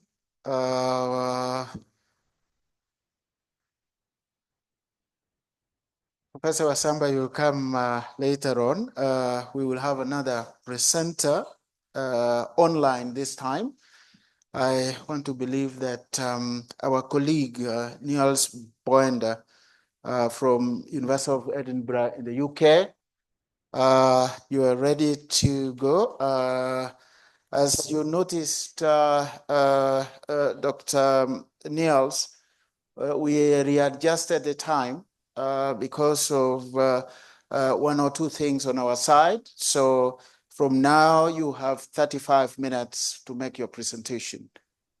Yeah, that's perfect. Can everyone hear me all right? Can you hear me? And can you see my slides?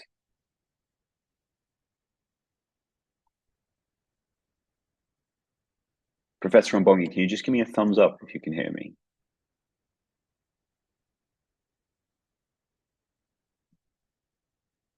Any luck?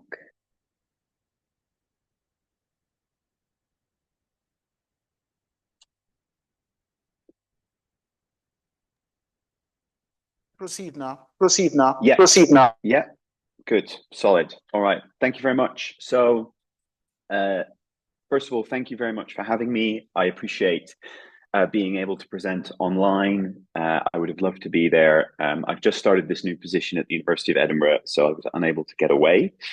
Let me start by saying that I'm so glad that this conference is happening. I'm very glad that these discussions are happening in Kenya. As a foreign researcher, all I can do really is bring what I found in the archive and in my interviews and hopefully get a discussion going. I'm very interested in my work that has preceded this. This is based on my doctoral work in how the legacies of Mau Mau intersect with the sort of building of the Kenyatta state. So it's exactly the kind of topic that we've been talking about. Now, I consciously in this presentation want to be quite polemic. I've disagreed with a lot of things that I've heard earlier today. I've agreed with a lot of it as well, and I'm hoping to sort of get a bit of a debate going in this presentation. And I think that's partially very important because it's precisely conferences like this in previous decades that have really animated sort of Kenyan political discussion as well as historical debate. So I hope to kind of sit within that tradition today. So let me get started on my presentation. I want to talk today about one very specific part of the story of Mau Mau, and what I would suggest is its most pernicious and pervasive myth, a myth that we've heard a few times already during this conference. And that's the idea that Mau Mau was forgotten or silenced during the Kenyatta years. Now, to immediately caveat that, I don't seek to deny what happened. Field Marshal Baimungi was killed in 1965, J.M. Kariuki was killed 10 years later, and forgive and forget was a rhetorical message that filled the national narrative during the 1960s. However, and as I will argue today, I think for various, often political reasons, this sense of the fight as being forgotten has been blown out of all proportion to historical reality. In reality, former Mau Mau were conciliated, incorporated, and repressed. Kenyatta's Kenya was not a state governed exclusively by loyalists and against Mau Mau. I would suggest that it was an uneasy coalition between elements of both factions, as so many post-colonial states are. A coalition that excluded the most vociferous radicals, especially those around Odinga, but it also excluded the most recalcitrant chiefs. I would suggest that the politics of 1960s Kenya is the politics of reconciliation. How do you forge a political settlement in the wake of conflict? And especially in the face of the remobilization of former Mau Mau in various political organizations during the 1960s. Effectively, what I'm suggesting is that Kenyatta and his allies had to deal with Mau Mau during these years. And their answer was not merely repression. Their answer was this contested politics of reconciliation. I would go so far as saying is the need to reconcile the Kikuyu, loyalists and Mau Mau, and it was the Kikuyu that were the main focus of this policy, partially because that was where Kenyatta's interests lay, and partially because it was the Kikuyu that were primarily involved in Mau Mau. And this process, this reconciliatory politics, produced some of the exclusions and ethnic politics that Kenya still deals with today. The story I therefore want to tell today is not how Mau Mau was forgotten, but precisely how it was remembered and absorbed into the political life and political culture of Kenya. Now, this is not a moral tale. There are no heroes or villains in this story, but it's an exploration of a seemingly impossible paradox. But it's a paradox that occurs again and again in post-colonial countries. For the sake of reconciliation, anti-democratic compromises are made.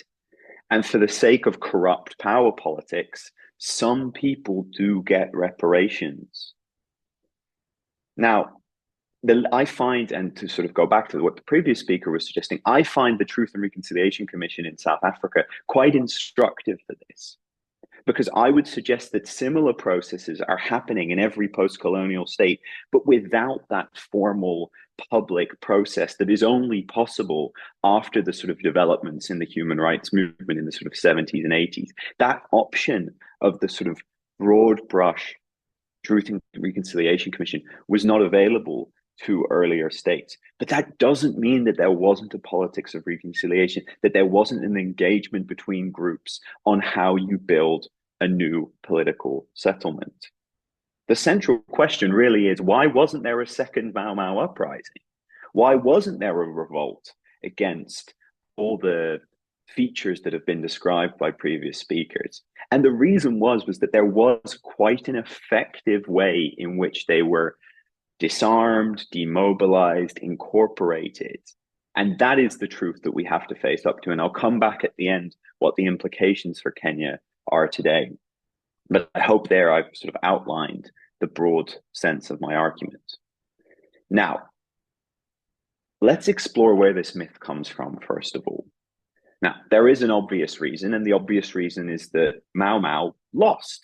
By 1956, the shooting war was over, its sort of active insurgent forces were scattered, and Kenya proceeded to independence on the basis of a negotiation between groups that had been excluded from the armed struggle. And that is one of the reasons why this notion that Mau Mau was betrayed can become quite prominent. Now, there are other realities in Kenya that make sure this myth has a particular role. The white settlers were not evicted, Kikuyu landlords weren't expropriated, former home guards weren't dragged in front of a sort of Nuremberg-style tribunal, all things that had been demanded by the Mau Mau. Now, we can go further. The case for the prosecution in that Mau Mau was forgotten is made most overtly by these men that I've put on the PowerPoint, the martyrs of Kenya's early history.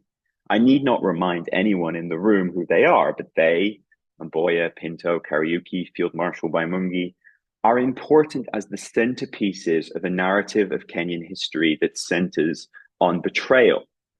And I would suggest that the need in the historical narrative for Mau Mau to have been silenced and forgotten creates the narrative structure that is needed for that story of Kenyan history.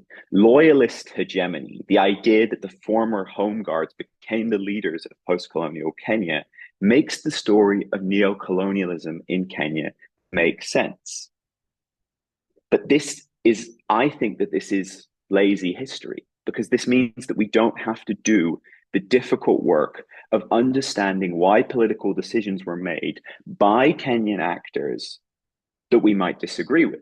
It's our job as historians to try and understand why decisions were made and to return agency to people at the time, not take it away.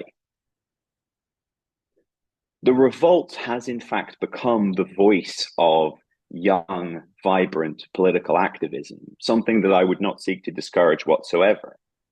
But it is based, I'm afraid, on a historical inaccuracy. Betrayal of the Mau Mau has become the original sin of Kenyan statehood, if you will. The devil is neo-colonialism, and Kenyatta is sort of like Eve in this story, tricked at best, maliciously deceiving us at worst. Now, I think it's not the job of the historian to assess the moral virtues of our predecessors, but to explain how certain historical processes took form. And I'm afraid that the narrative of the forgotten Mau Mau is much too clean, and it ignores the agency of the people involved, including ex-Mau Mau themselves.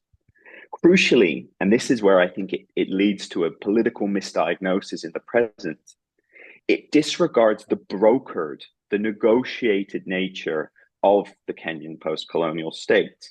Very rarely is a group entirely repressed. Politicians in Kenya have shown a remarkable capacity to integrate, to co-opt, to forge new coalitions. And the overall argument I make about reconciliation in all my work is that reconciliation is exclusionary.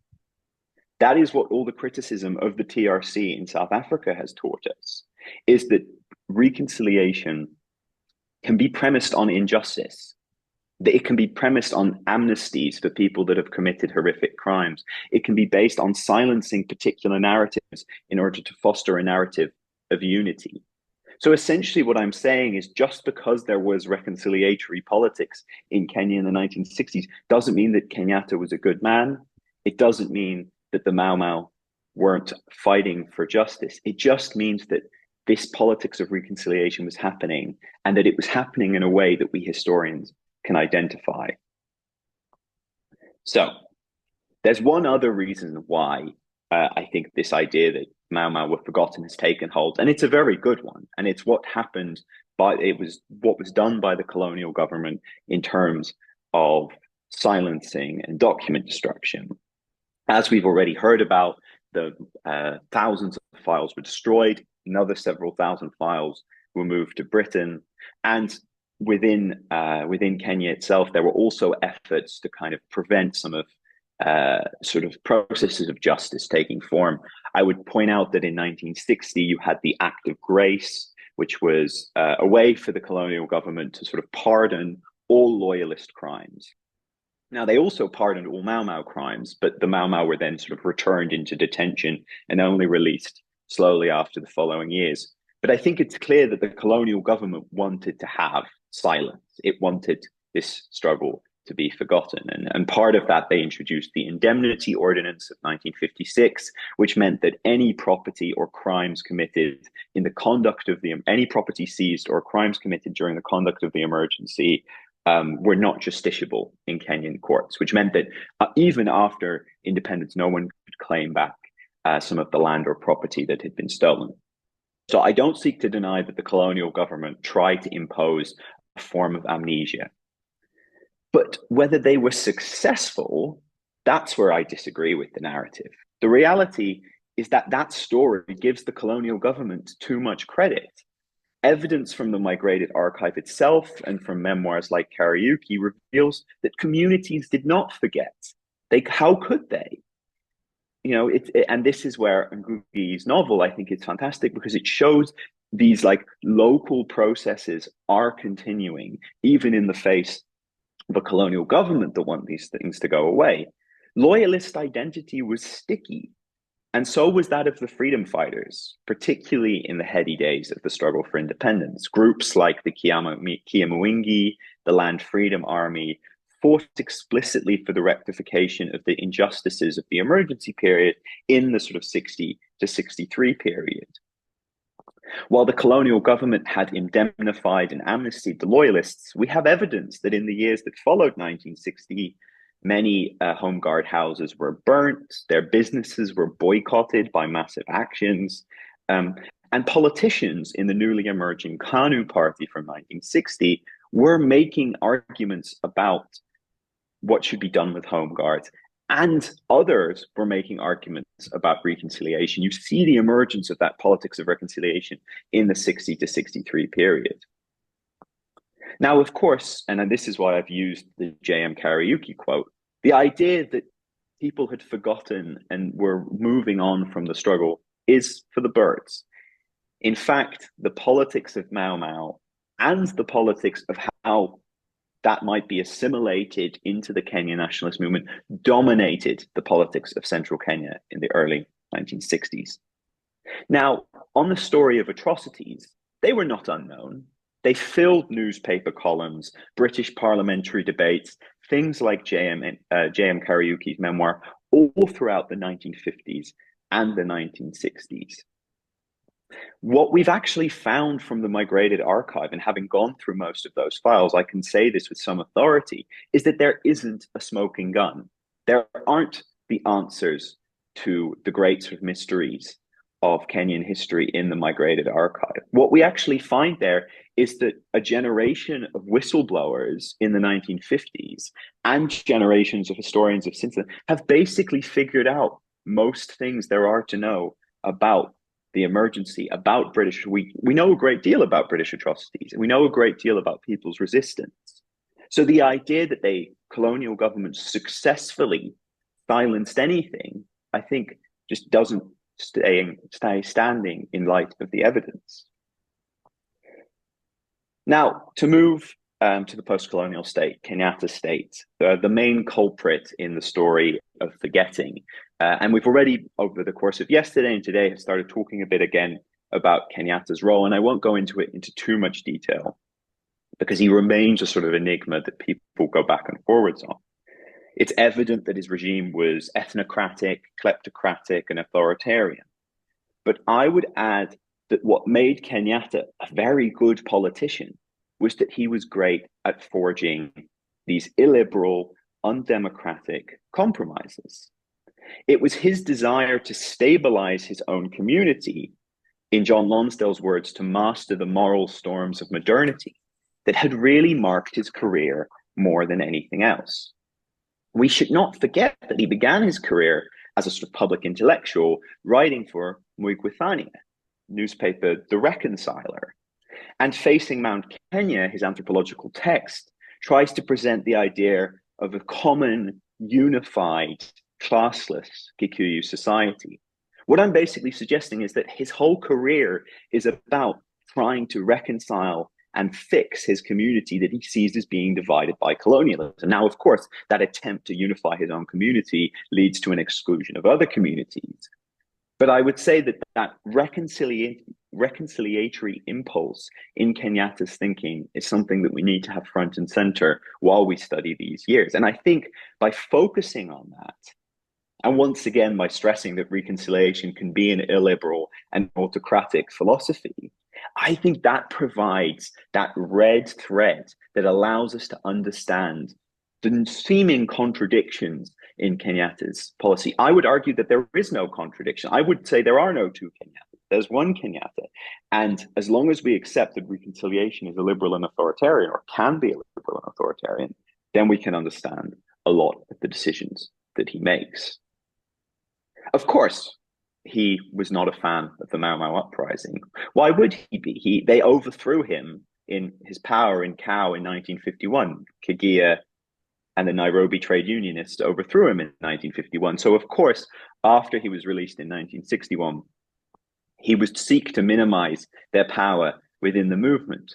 But he couldn't exclude them entirely because they were such a powerful voice within his own community. And what takes hold over the coming years within sort of Kenyatta's state capitalist project is an attempt to integrate, divide, and destroy the radical version of Mau Mau. And this is, I think, another major point that I want to get across is I think too often we presume Mau Mau is a single unified thing that happened in Kenya. I think Christian's presentation yesterday was brilliant in pointing out how different groups are using the struggle and are using different parts of it for their own personal narratives. Now, of course, within Kenya, as a generation of scholars, I'm thinking sort of Great Kershaw, John Lonsdale himself, Bruce Berman, Derek Peterson. I think what these scholars have shown us is that there wasn't one Mau Mau.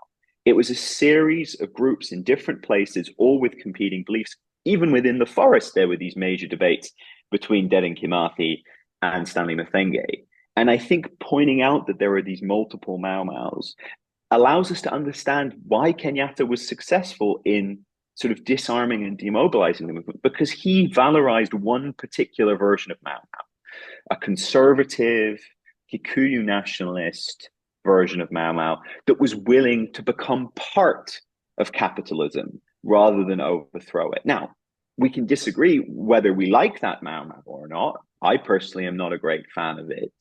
But it was that version that Kenyatta was able to harness to his state building project. And he was able to exclude the more radical version. And I think it's that process of, and he did that through speeches, he did that through political actions, he did that through rewarding particular individuals. And it's that process of being able to divide the movement that I think typifies what's happening. So that's not silencing, that's not forgetting. It's a much more complex process that we need to understand what happens to Mau Mau in the Kenyatta years.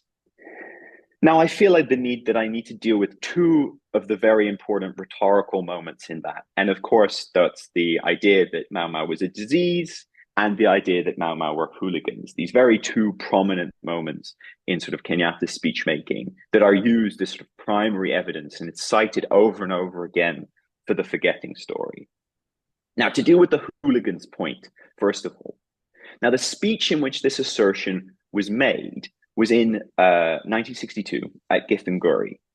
And the key context for this speech is that this was in the midst of the rise of the Kenya Land Freedom Army in the Rift Valley. And the Land Freedom Army in the Rift Valley is particularly significant because the British basically said, unless you suppress these guys that are trying to take over white land, we're not going to give you independence. So Kenyatta realizes that in order to meet the overall goal of independence, he has to disavow this particular group. It's in that context that the hooligan speech is made. But he is speaking to the leaders of the Land Freedom Army, particularly Field Marshal Mbaria Kanyu, at the same time. And this is reported in special branch reports. Now, there's one particular report, which I've put on the slide, in which he basically says to the Land Freedom Army leaders, if you act now, we will lose independence. If you rather moderate your activity, I will reward you, but I can only reward you once independence has been made. Now, we can say whatever we like. Maybe this was a lie. Maybe this was pure political pragmatism. But the fact that he was meeting them at all, I think, suggests that what's going on here is more complicated.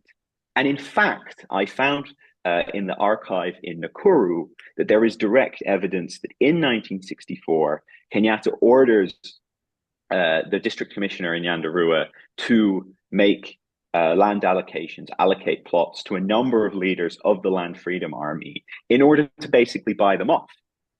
But I think that shows that there is some sort of reconciliatory politics going on here. Now, the second quote, the idea that Mau Mau was a disease, I think is actually more interesting, because in Kenyatta's reading, this line has basically been read that he's saying it was a disease, it should have been eradicated, and Mau Mau today should be eradicated. Now, I read this quotation slightly differently. And of course, the way Kenyatta spoke, his use of parables, I think his speeches are worth really chewing on and dissecting. I actually think what he suggests in this speech is that Mau Mau was a social disease in the sense that poverty is a disease, a product of the horrors of colonialism, rather than a disease in which the carriers had to be eradicated. Freedom of the country, Uhuru, had in fact rid the country of the need for Mau Mau. Now, the best evidence for that interpretation is that that was the interpretation that other people at the time were giving the idea of Mau Mau as a disease as well. And J.M. Kariuki himself, in this speech in 1960, uses the idea that Mau Mau and the emergency were a disease, in the sense that because colonialism was a disease, this was the response, and now we've sort of moved forward. Kariuki, in fact, made many speeches during these years on the theme of reconciliation, the idea that Mau Mau was a sort of necessary evil, that we had to overthrow colonialism, but now that colonialism is overthrown, we need to reconcile. And in the many interviews that I've done in central Kenya, that idea that forgiveness was an important factor in these years, and that many people, in fact, did forgive their loyalist neighbors because Kenyatta made these speeches, because politicians like Kariuki made these speeches, is prominent. Now, of course, these people still feel like they haven't been rewarded sufficiently, they haven't been given justice, but they do feel like there has been reconciliation to some degree. Just see that I have some 10 minutes. That's perfect. Okay, so I will now just talk about a few particular moments that I think illustrate this as we move forward into the 1960s. Now, the first one is the Ruringu ceremony in Nyeri, December 15th, 1963. 3 days after independence, Kenyatta organizes this major ceremony. Dr. Wayaki, Biu Koinange play a very prominent role. The idea is to sort of formally incorporate the former Mau Mau into the new state. They are given KANU uniforms, these famous images of Field Marshal Mwariama with Kenyatta. There is this idea that the struggle is over. In fact, it's the same message that the struggle is over that was sent by Mama Ngina when she cut Field Marshal Muthoni's dreadlocks 2 years ago. It's this idea that the struggle is over, former Mau Mau can be formally incorporated into the body politic. It's the politics of reconciliation, if you will. The speeches stressed the beating of swords into plowshares. This was the symbolic closing of a chapter. And Ruringu was not an isolated moment in this period either. After that, across 1964, you have the establishment of so-called freedom fighter committees across central Kenya. Every central Kenyan district gets one of these. They have organized barazas in every village, basically to select 400 people who are going to be given plots on settlement schemes. Now, I am continuously astounded that this story of the freedom fighter committees has no place in the Kenyan narrative of Mau Mau. But yes, 400 different ex-Mau Mau were given land on the settlement schemes as part of these committees. And these committees are fascinating to study because they're places where the local Kanu leaders, the local administrators, who were often loyalists, and the former Mau Mau are all sitting on a committee, basically deciding who is to be given land. Now, you can very reasonably make the argument, only 400 people, that's not even scratching the surface of the people who got involved in Mau Mau. But of course, if you had done a much larger scale scheme, other ethnic communities would have got very upset about that, particularly in the sort of very charged atmosphere of these settlement schemes, particularly in the Rift Valley during these years. And secondly, Kenyatta was trying to keep a sort of administrative loyalist cadre on side at the same time as well. So 400 plots is clearly the decision that was come to as the number that was appropriate to sort of buy off, if you will, former Mau Mau fighters, and many, many sort of top generals and leaders, including people like Mariama, got land under this scheme. Now, I should add that these freedom fighter committees were shut down at the end of 1964. Now, why were they shut down? Because when you read the minutes, is you realize that they started demanding more. They started demanding more land, and they also started demanding that the passive wing should be rewarded. That the poor people in communities who had supported Mau Mau should be rewarded, and that's the moment that the administration, in the form of Charles Koinange, in a letter to Kenyatta, basically saying we need to shut this down. And I think that moment is particularly indicative of the story I'm trying to tell. There is an effort towards reconciliation, but there are limits to that process. And the limit is where it starts to feel like political resistance, where it starts to feel like the entire structure of Kenyan society is being shifted by the demands of the freedom fighters. And to that extent, I agree with what Mr. Durrani said earlier, that there is an element in which a Mau Mau alternative is repressed. But that doesn't mean that Mau Mau is repressed universally. It just means that it's kind of parsed, divided, and managed by the Kenyatta state. And in that process, some people do get land. Now, I should also briefly touch on the killing of Baimungi in 1965 and the sort of that idea of that the remnants of Mau Mau were destroyed. Now, of course, that happens. The police operation was ordered by Kenyatta personally. But there's part of that story that is missing is the fact that there were multiple offers made to settle the various fighters. Hundreds of the fighters of the Baimungi gang actually had come in out of the forest over the course of 1964. It takes an entire year before the final operation is launched that leads to his killing. And one of the reasons why that's done is because the local Meru Regional Assembly starts basically passing resolutions demanding that they be dealt with because they're perceived as having become Comarera, as having become these bandits that are seizing things from people. And it's that debate about Comarera versus sort of regular Mau Mau that I think is very important in that 1965 story and hasn't really been discussed much.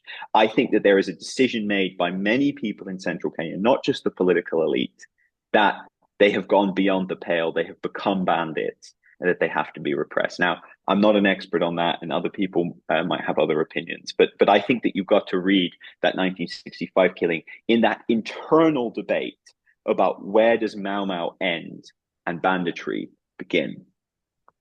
So I realize that I have a few minutes left, but I won't go into the full story of the National Assembly and the debates that happened, but I will basically just say that there were major debates about Mau Mau that happened in the National Assembly all throughout the 1960s into the 1970s.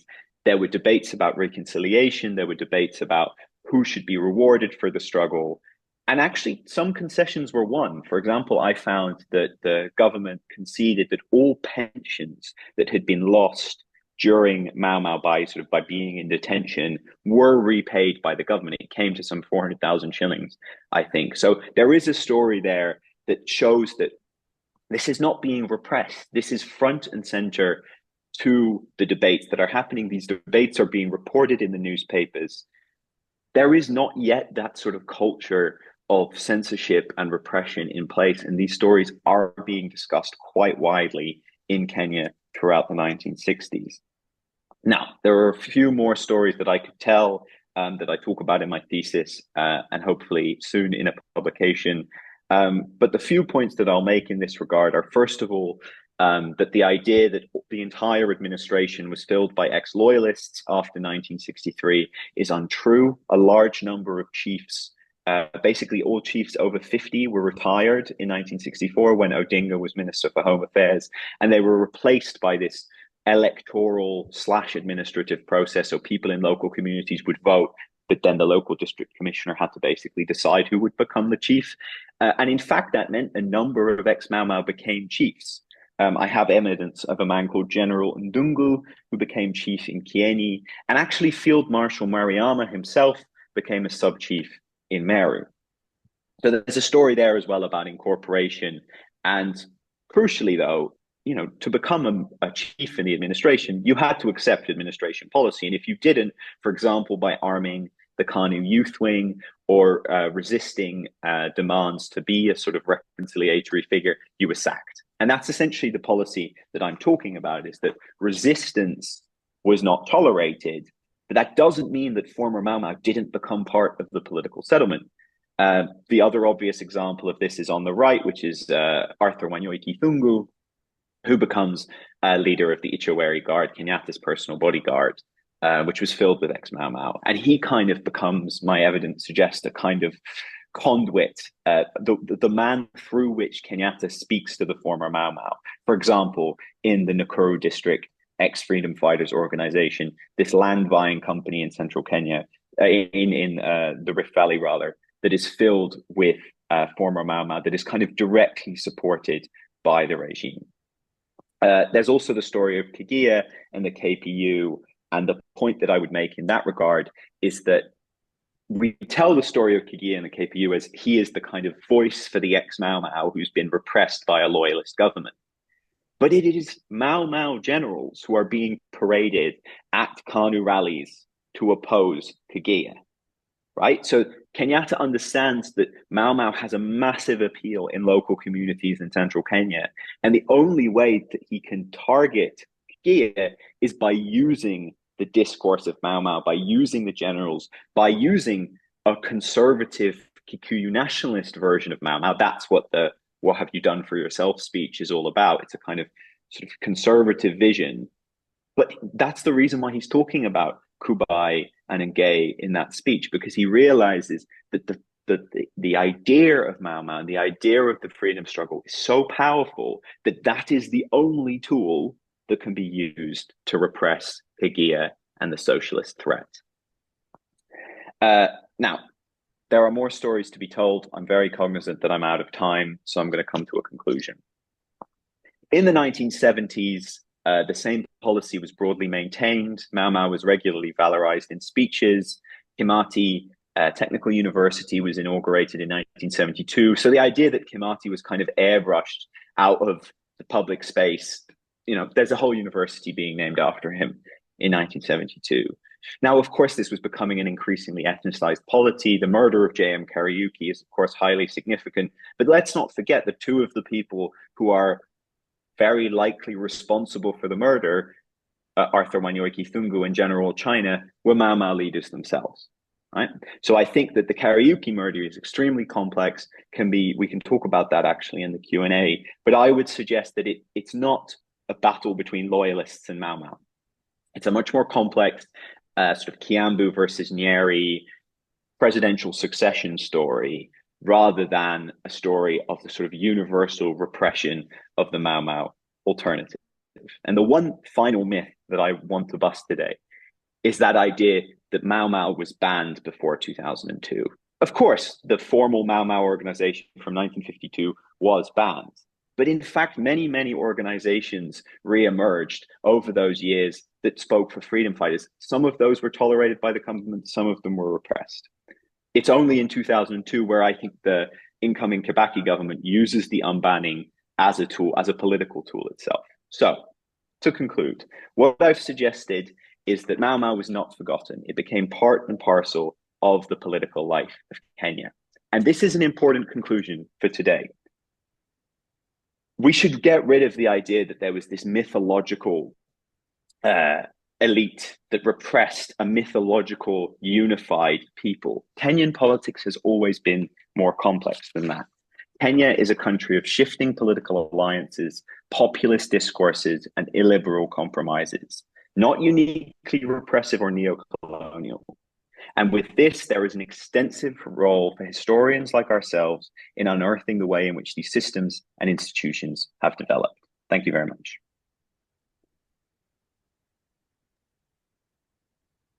Thank you, thank you.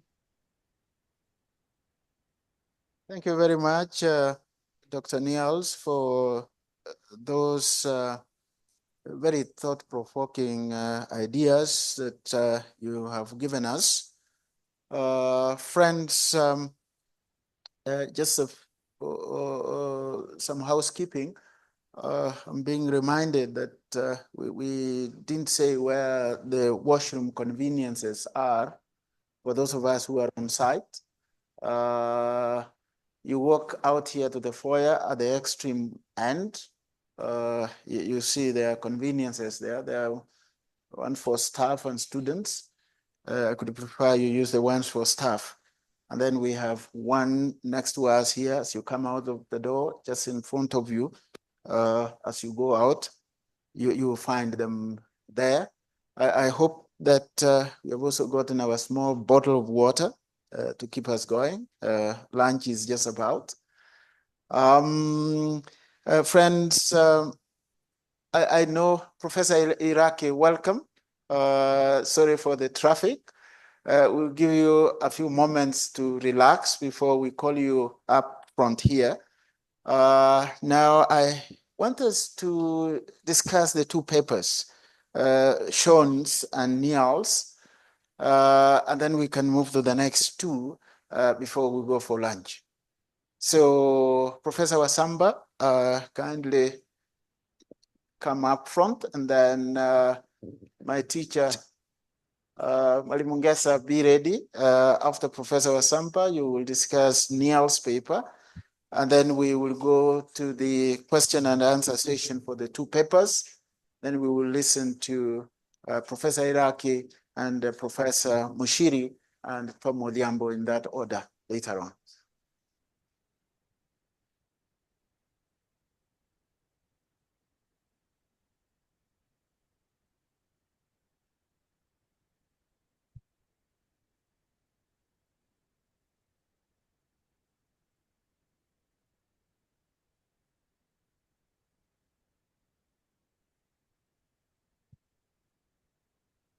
Good morning.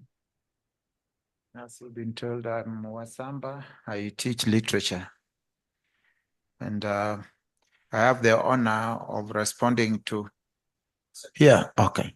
I have the honor of responding to Sean's presentation, and I thank Sean a lot because he really opened up the text for us.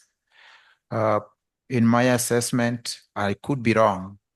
Ngugi wa Thiong'o's A Grain of Wheat communicates to me as the best text of all the texts that has been produced by Ngugi, that in this novel, we really find Ngugi at his best, which Sean has brought out, because it is not just dealing with the historical events.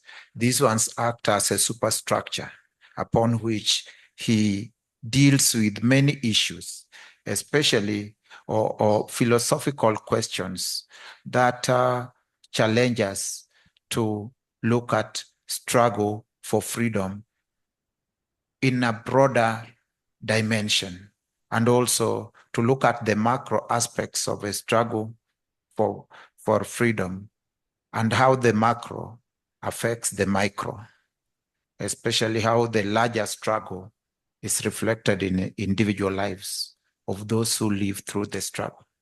And I liked the title, The Stolen Valor, and also considering what is happening in the US and the debate that we've had recently about Team Wars and the Stolen Valor. purporting to have been active in the field in the Gulf while he was never there. And I was questioning for Tim Was, he has even accepted that he misspoke. But now for Ngugi, a grain of wheat, and Mugo, or could we say this is stolen valor? Mugo never accepts publicly. It is people who are praising him. He never responds. He never denies. He never accepts. So in a way, Mugo is dragged into this interesting situation because circumstances, he is a victim in a larger game that he cannot really control, and which ultimately consumes him from his childhood struggle up to where he wants to be left alone.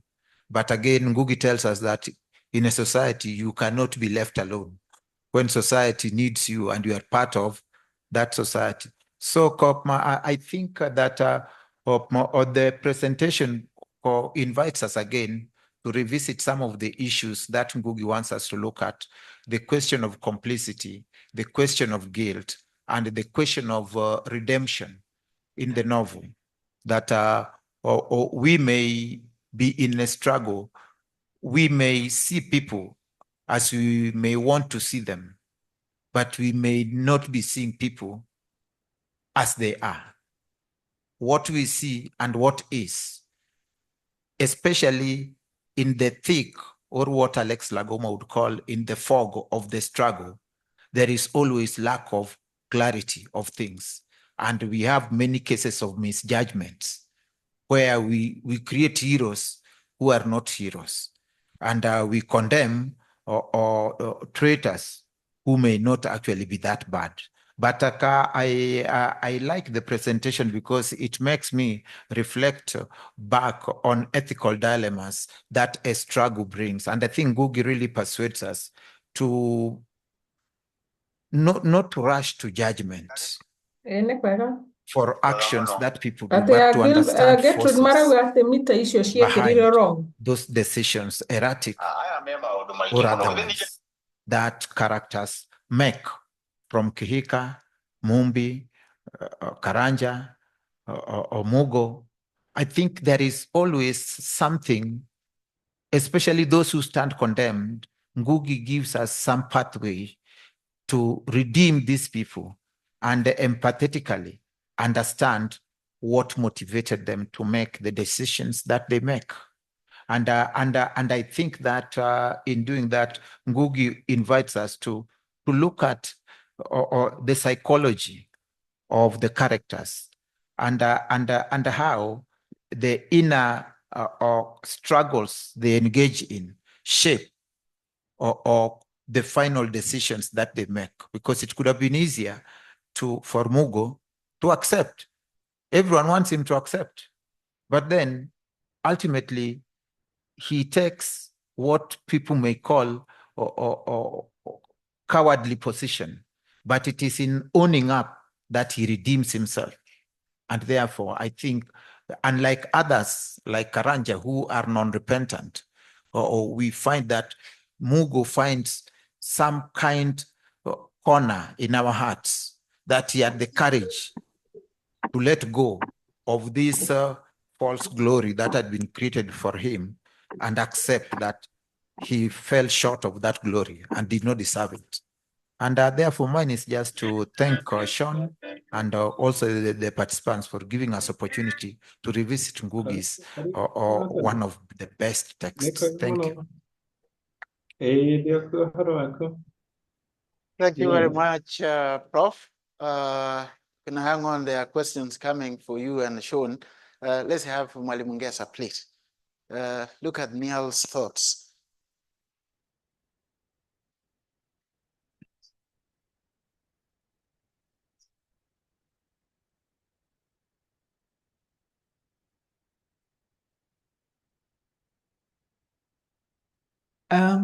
Good morning and good afternoon and good night.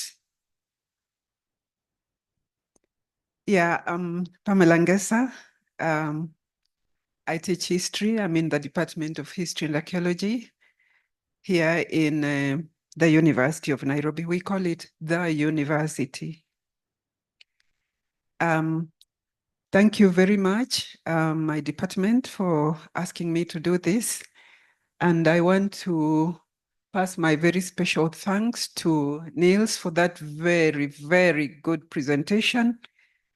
And I think he has really enlightened us on a number of issues that some of them are probably new to me too. His topic is the myth of the forgotten fighter, ex-Mau Mau in the Kenyatta state. And he starts us from that point where he makes an assumption that Mau Mau was repressed by the British. It was forgotten by the colonial state. And then he moves us on to kind of debunk that idea. And his whole presentation is about the Mau Mau being incorporated into the Kenyatta state, unlike the usual thinking that they were alienated, that they were kind of ignored. And so he's gone on to actually give us a number of illustrations, demonstrations that these people were actually given land. For example, in the Rift Valley, they were given audience. There is this meeting at Ruringu Stadium. They were given audience, and some of them were actually included in the Kenyatta government. So they were incorporated. But what was the basis of this incorporation? You have to be loyal. You have to forget your Mau Mau thoughts. You have to think anew. We are actually seeing the kind of Kenyatta we talked about yesterday. Did we call him the Kenyatta of duality or something, or the metamorphosing Kenyatta, something like that? So we are seeing a Kenyatta that is, from my understanding of what Niels has given, we are seeing a Kenyatta that is ready for no challenge. If you're not going to challenge him, then you have a place in the Kenyatta state. If you're challenging him, of course you don't have. And that is why we have people like J.M. Kariuki, and in the way we now remember historically, and so on and so forth. So we also see that in this state, because loyalty is what matters, whether you're Mau Mau, whether you're ex-Mau Mau or not, what matters is loyalty, then the more radical have no place.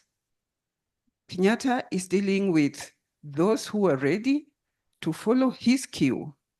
But if you're radical, you choose to take another line, too bad. You have other questions to answer in the Kenyatta state. And so we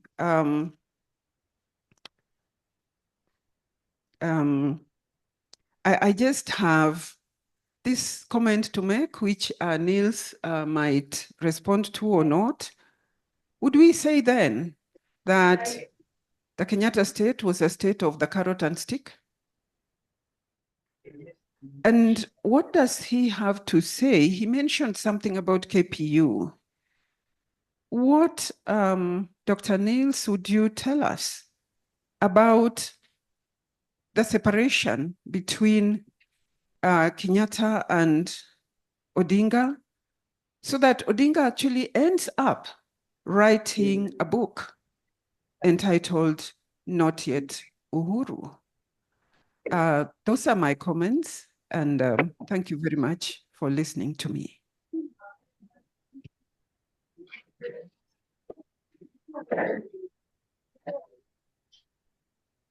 Thank you very much, Mwalimu Ngesa, for those thoughts on Neil's presentation. Friends, we now come to question and answer. Sean, you'll be thinking what Professor said, and Niels online, you'll also be thinking what Mwalimu Ngesa said, and then you can respond together with the questions. Let's now have the questions from the on-site audience. We have Prof. Mwai there. If you have, and then we'll come to my colleague, Dr. Gona here. Then who else? We want, yes, very familiar. I seem to have forgotten your name. Huh? Yes, Wendo. Yes, Wendo. Then there is a colleague at the back. Those four, please clearly direct your questions to the two presenters and the two discussants. So say Sean and Niels. So we start with. Thank you. My question/comment is for Niels. This is Muoki Niels. I hope you can hear me, even though you probably cannot see me. First, thank you for your daring, ambitious attempt to revise our understanding of Kenya's post-independence colonial state and how it treated Mau Mau War veterans. I guess the first thing I want to say is that I think you need to operationalize what you mean by forgetting. There are instances in which it sounds like forgetting is a literal term, forgetting, where the history and memory of Mau Mau is being suppressed. You spent almost the first half of your presentation countering the idea of suppressing the history of Mau Mau. And then there are also other instances in which you appear to be using the term forgetting as the neglect of Mau Mau War veterans. Now, perhaps you can say that, you will say in your response that you mean forgetting in both senses, which is a fair response. However, anyone who has done any fieldwork with Mau Mau War veterans, and if you interview them, what they mean by they always tell you that Kenya has forgotten them, and they mean by that the latter meaning of forgetting, that they have been neglected by the Kenyan state.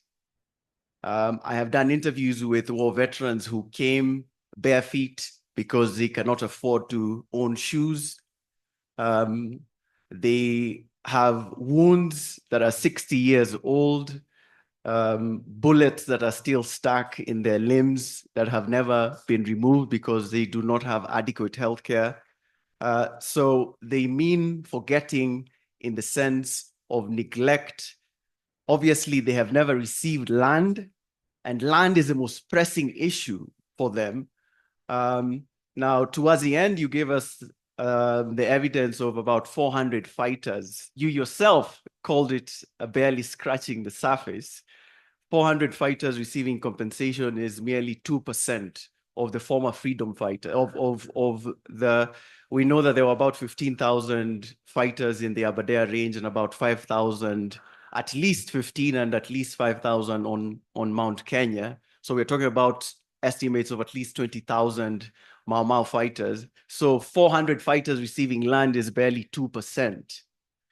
So if you want us to accept that it is really a myth of forgetting Mau Mau fighters, I think you have to address the question of land much more forcefully, because you yourself are admitting that 400 people receiving land is barely scratching the surface. So my question is on operationalizing the term forgetting and saying a bit more about land, because just giving land to a few of the generals, that really doesn't cut it. The people that I've interviewed on the ground, I've interviewed dozens of Mau Mau fighters, and I think there are other people here who have done field work.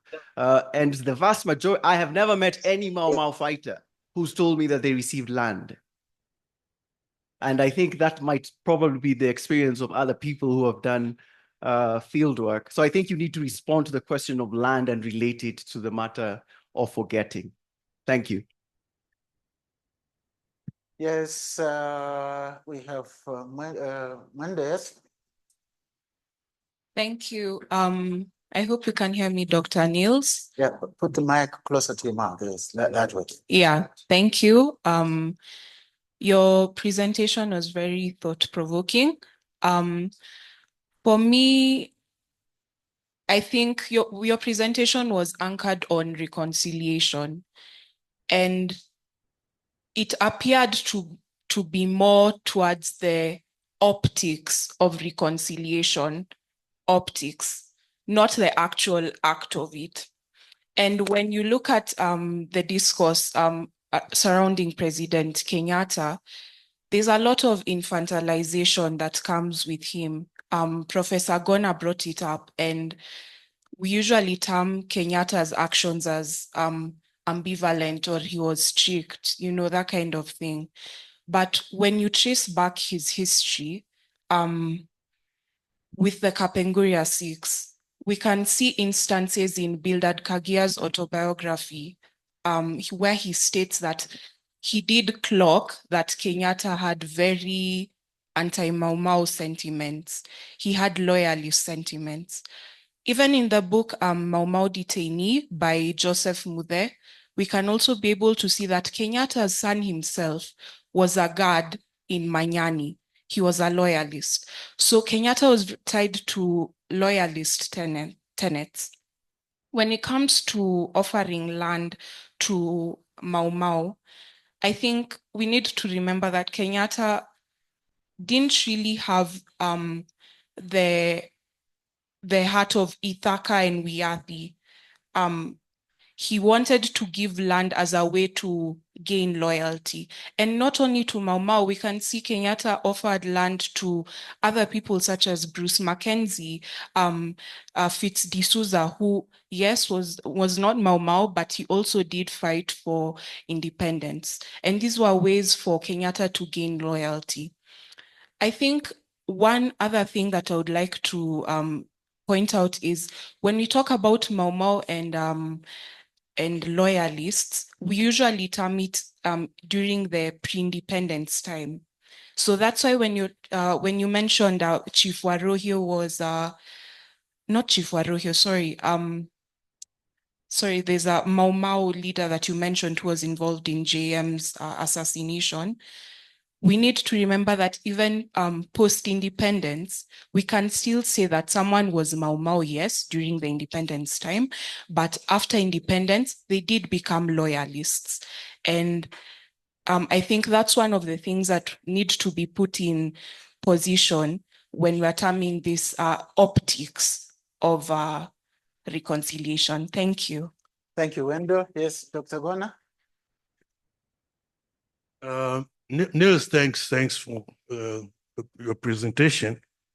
I'm interested in the idea of memorialization. That comes with reconciliation. The building, I mean the hoisting of Dedan Kimathi's statue on Kimathi Street. And also very recent, the project at Uhuru Gardens.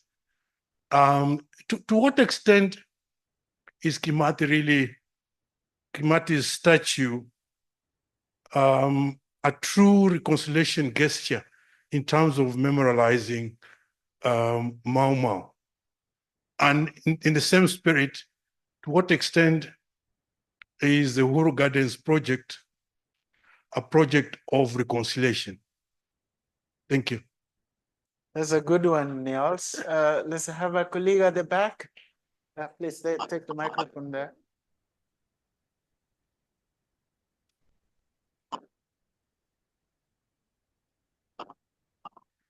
Apologies, because my question is also for Niels. So we're making the work hard, and I'm sorry there's no questions for the third form of paper. If you could kindly stand. Oh, you want me to stand? We Okay. are not asking for too much. Okay, that's fine. Yes. So I've just got two very quick questions, which my question to Niels is, what is the difference between incorporation versus co-option?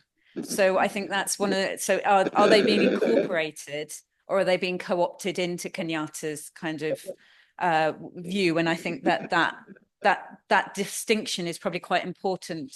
I think along the lines of the question that my colleague at the front has just asked. The other question, which is, I'm a complete visitor here, so this may be really obvious to everyone else in the room, so I apologize if it is. You mentioned that Kabaki's move to unban the Mau Mau was a political move. What was he trying to do? And that may be obvious to everybody else, but for me, it was I was curious. Thank you. All right, thank you very much. Those are the questions. It seems like, Sean, you are being spared, but I want to use my small position here to raise something with you. Now, recently in the Kenyan media, I refer to the polemics between our friends in literature and history, mainly in the 60s and 70s and part of the 80s. You know, where I referred mainly to the quarrels between Ngugi and Professor God, the pioneer chair of our Department of History and Archaeology. Of course, it was Ogot on one side with a lentinu of his students and Ngugi. And the comments I have received since is a friend or two from the literature side says, no, that's just a historian's view of what we do in literature, where I was saying, well, I didn't find the quarrel very interesting between people in literature and people in history. We need to move towards actually bringing these disciplines together because we deal with the same material, we deal with the same social aggregates, we deal with the same society. It's only that we look at them from different perspectives and prisms.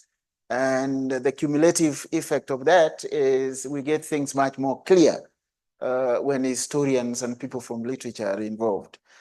Now, a few historians who I talked to or who talked to me said, well, leave those guys of imagination, you know, with their own devices. And we don't have to get very much involved with them.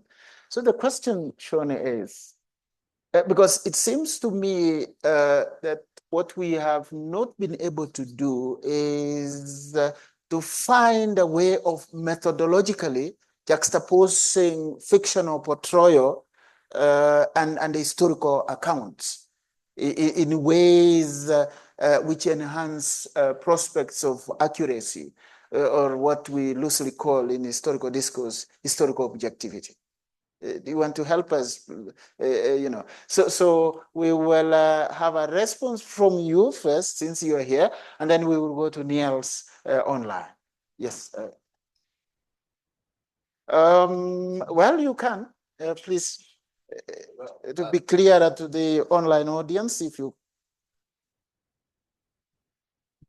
First, let me just say, I think this is an enormous question. You know, how do we reconcile the arts and history? I would want to say that these are two kind of complementary disciplines. The South African author J.M. Coetzee once described them as being like two cows in neighboring meadows, but you know, consuming different pastures. Yeah, you know, I mean, historian, you know, here I'm of course going to be generalizing about historians as a person in, you know, in literature, which it seems, you know, just kind of self-defeating, right?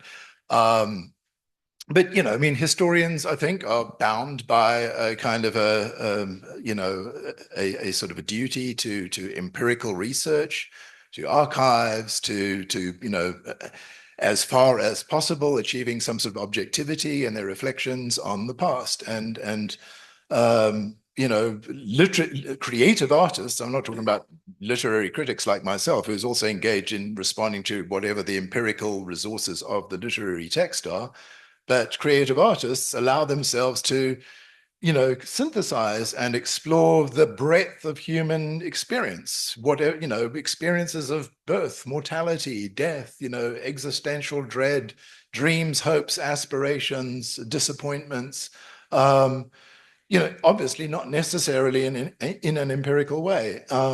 It's also true that I think, so for example, what literature also does is attempt to reach a broader audience by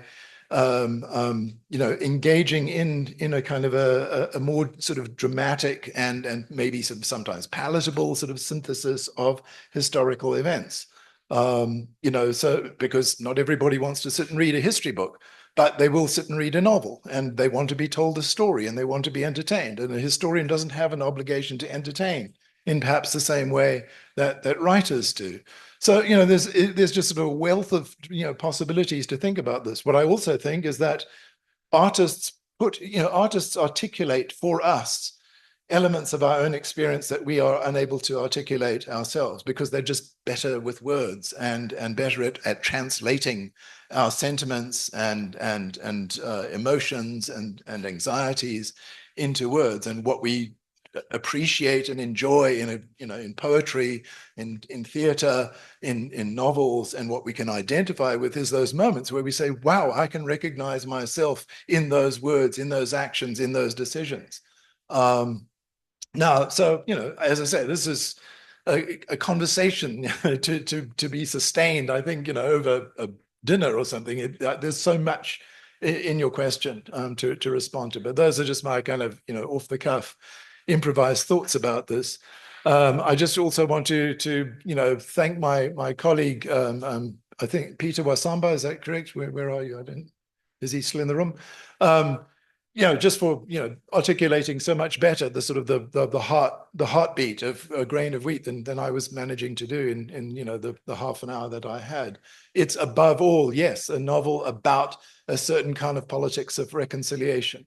And since Niels had taken issue with the previous speaker's own thoughts about reconciliation and comparing South Africa and Kenya, yeah, I fully accept his history lesson that, yes, this, I don't know much about the process of reconciliation in Kenya, but what it sounds like from what I was hearing is that it was a much more transactional process, and it was a process that was generated from the top down within the government as an attempt to kind of co-opt and absorb those elements of the Mau Mau movement. And Niels, I'm sure, is right in insisting about the extraordinary political complexity and cleavages within that movement. And so elements could be co-opted, and other elements, kind of retained their sort of anti-colonial and sort of revolutionary roots. And I think Ngugi, in particular, identifies much more with that element of the Mau Mau movement that was not so readily, incorporated into the post-colonial state, and was not prepared to kind of make a bargain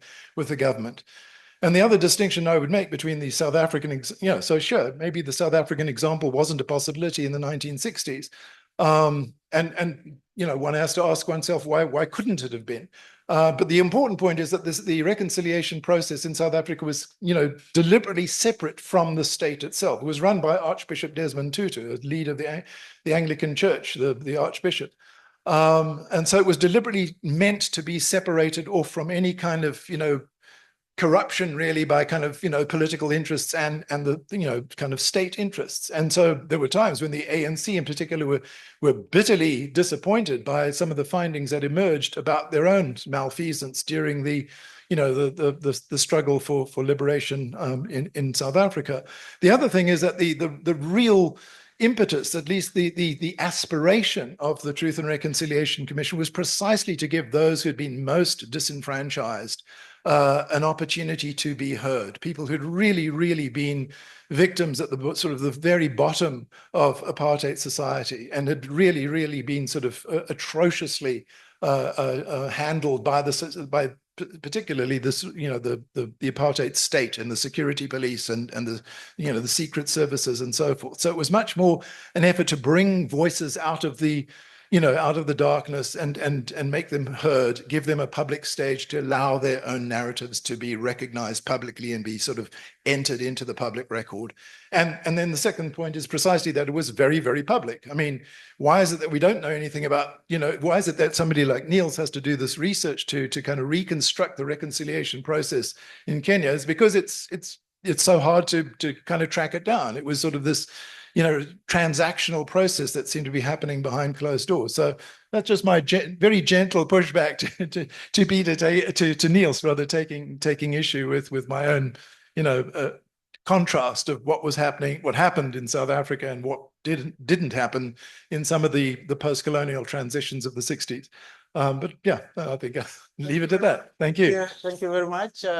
Niels, you had the bulk of the questions, so please. Yes. Go ahead. Yes, fantastic. So thank you so much for all that. And I'm really glad to have got a discussion going, because that's really what I'm setting out to do with the paper and the work. Let me start by thanking Pamela. That was wonderful. And thank you so much for your comments. To respond directly to your 2 points is that the idea of Kenyatta sort of using carrot and a stick, I think that's a good image to use. What the way I would describe it is that it's the process of state making everywhere in Africa, everywhere in the world. The very project of post-colonial state making involves an establishment of what every state believes are the kind of boundaries of acceptable sort of politics. And in some states that's very narrow, and some states that's very wide. I think the Kenyan process is particularly interesting, and like maintaining the boundaries is a coercive process. But kind of every democracy or even semi-democracy has a process of kind of managing those boundaries. And I think that that's kind of one of the elements of the building of the Kenyatta state that I'm trying to look at here. On your point about the KPU, so the split between Odinga and Kenyatta has been so well litigated. I think it's primarily about alternative visions of development and how the Cold War is kind of infusing that with a sort of tension.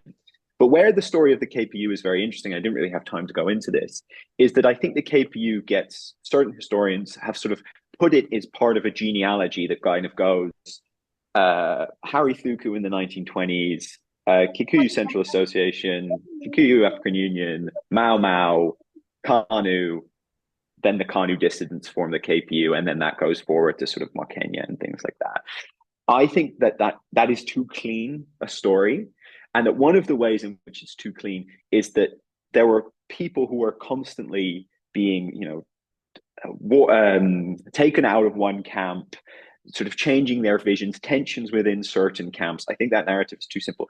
And the point that I wanted to make with the KPU is that the idea that the kind of Mau Mau politics is universally translated into the like Kikuyu wing of the KPU led by Bildad Kigia is incorrect. Because there's a large number of former Mau Mau who have been successfully incorporated, and I'll return to the incorporated versus co-opted question because I use incorporated advisedly, is that they are successfully incorporated, which allows Kenyatta to say the KPU is a non-Kikuyu movement, right? Which is what he so effectively does in 1966, which is so heavily reinforced in 1969 by the Oding, and that continues to be an element of Kikuyu politics to this day. The idea that sort of Odinga is like a foreigner, an uncircumcised foreigner, that begins in 1966. And the way it is done is by using the Mau Mau marshals as a way of saying they are the representatives of the Kikuyu. And Kigia, he's gone into bed with the Luo. It's that very sort of hateful ethnic language that we now spend so much time kind of to disempower. It begins in that moment in 1966, and Mau Mau fighters are part of that story. Okay, Mwoki. Fantastic questions, and I think you've asked exactly the questions that I need to sort of challenge me into to make me move forward. Let me explain what I mean by forget. I take the word forgetting from the sort of historical discourse that has emerged, and I think it's precisely that people haven't spent enough time thinking about what they mean by forgetting that has led to it being a sort of ubiquitous term. Now, the argument that I've tried to make is, you asked about the sort of two wings, sort of repression and neglect, is that I would argue there was some repression and there was quite a lot of neglect, but not everybody was repressed. and not everybody was neglected. So what I'm basically trying to say is that there's a much more complex politics happening with Mau Mau than the word forgetting implies, because forgetting implies a sort of absolute lack of engagement. And what I'm saying is that it's a much more nuanced relationship. On your much more precise point about that feeling of neglect that Mau Mau veterans have, I've had exactly the same thing in my interviews. The moment that always strikes me the most is a woman I was interviewing in Maranga, who, when describing the difference between the sort of loyalists in the community and her, she sort of rent her clothes, basically saying, I have to wear these sort of very bad rags, whereas they are walking around in suits and driving fancy cars. So I completely agree that there's that very profound feeling of neglect, that feeling of being forgotten. Now, I'd make 2 points to that. First of all, that feeling is universal in almost every post-colonial country. That idea that the freedom fighters haven't been sufficiently rewarded is a very potent feature across Africa. And that in itself, I think, is interesting. But the much more precise point is that the political economy that emerges in Kenya after 1963, for various reasons, could not accommodate, well, it was a choice that it decided not to accommodate sort of a mass sort of cash transfer program to these fighters and stuff. And that is important. That is worth studying. And that neglect and that forgetting is real. But I think that if that was meant by forgetting in a lot of the historical work, then I would agree with that completely. But I think what is meant by it is something broader. It's something, a sort of wider indictment of the Kenyatta state, which I'm trying to sort of nuance and dig into. On the specific question about land, I said it. I think 400 people getting land is barely scratching the surface. But that was the policy that the Kenyatta government chose, which I think is notable and needs to be explained and needs to be understood. Why wasn't there a major land transfer program? Why was there a land transfer program targeted at these leaders? I think it's that tactical policy of sort of the politics of reconciliation that I've been trying to explain. And yeah, like lots of Mau Mau still don't have land. But I think the answers of that lie in this kind of wider political story, not in a specific Kenyatta hatred of Mau Mau. Okay. What was the next question? Oh yes, okay. So this idea of that reconciliation was primarily about optics. Yes, but reconciliation is always primarily about optics, because reconciliation is about a feeling. It's about, is my cause being represented? Am I sort of building a new relationship with people? So any study of reconciliation, and I've used a lot of the literature on post-conflict transitions, are all about sort of speech acts, political speeches, like in the TRC in South Africa, for that matter. And I think the fact that, not a single political speech in central Kenya from 1960 to 1963 does not include a homily on reconciliation, right? I mean, think about the whole rhetoric of the 1960s in Kenya. It's all about unity, Harambee, pulling together, overcoming divisions, forgiving and forgetting. Reconciliation is the primary discourse that brings Kenya to independence. So of course it's about optics, but it's that rhetoric and that politics that I'm trying to understand. Is Kenyatta fundamentally tied to the loyalists because his son did work for the rehabilitation teams in a detention camp? No, I think Kenyatta is not a loyalist, nor a Mau Mau. He wouldn't have thought of himself in those categories. He saw himself as above those categories. He saw himself as the Muigwithania, as the reconciler of the Kikuyu. And that's the position that I read all his speeches and all his work through. So that's what I'm suggesting here. The difference between incorporation and co-opting. So many Mau Mau, I think, were incorporated in the sense that they were willingly part of the process. Men like, Field Marshal Mariama is a fantastic example. He's one of these Meru generals that goes into the forest, gets brought back in December 1960, accepts the offer of land. He then makes some political speeches and waves his gun around. He's arrested. He's then freed again because he decides that he will help get Mungi out of the forest.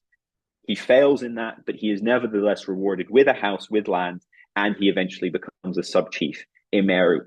I don't think there's a process of, I think that's a process of There's force involved, there's violence involved, but it's also a process in which people are actors who are acting with their own agency. And that's why I shy away from the idea of co-opting, because I can see people expressing their own agency throughout this story. And that's actually my central dislike of the sort of overall narrative of forgetting and actually the sort of narrative that of neocolonialism that it sits within, because I think it denies the agency of everyday people in Kenya, as well as political actors in Kenya, to make decisions for themselves.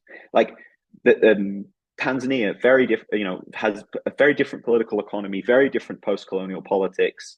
Why are they different? It's because people are making decisions. They're different. Kenyatta and Julius Nyerere are very different people who are making their own decision. So I don't think a sort of simple neocolonialism betrayal analysis can really capture why these decisions are being made. Quickly on Kibaki in 2002.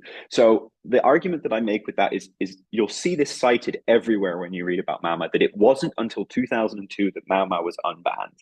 And that creates this notion that nobody was allowed to speak about Mau Mau before then, or former Mau Mau weren't allowed to organize before then.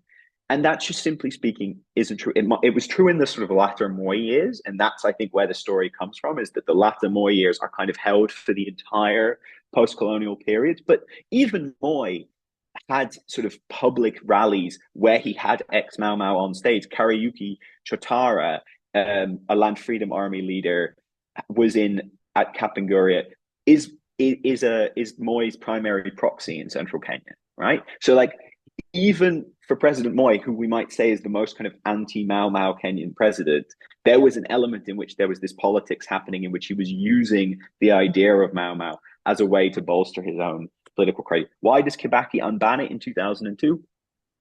Because he wants to show that he is kind of unifying the Kikuyu behind him. And it's that politics of Kikuyu unity, I think, is so important whenever you want to read the story of how Mau Mau is influencing Kenyan politics. I completely agree that Mau Mau is an inspiration for young radical Kenyans. And I think that's important and that's good. But let's also not forget that it is a primary idiom in the politics of Kikuyu unity. And that, I think, is why, to bring it all the way up to the present, the current deputy president used it so effectively, because it's a way of sort of trying to unify the Kikuyu within a particular narrative. And that narrative misses a lot of the difficult parts of Mau Mau, some of the atrocities, the murders between loyalists and Mau Mau. So I think that the narrative, and this takes me to Professor Gona's question, is that memorialization in the current period, I think, tries to avoid some of the harder parts of the story, the parts of the story that don't fit into a kind of narrative of national unity. And that's why I think choosing Kimathi as the kind of focal point of the memorialization is very effective, because it means that, you know, you focus on political elites, male, powerful, political, literate elites as the kind of leaders of the movement. And it means you don't have to talk about the messy internecine element of the conflict.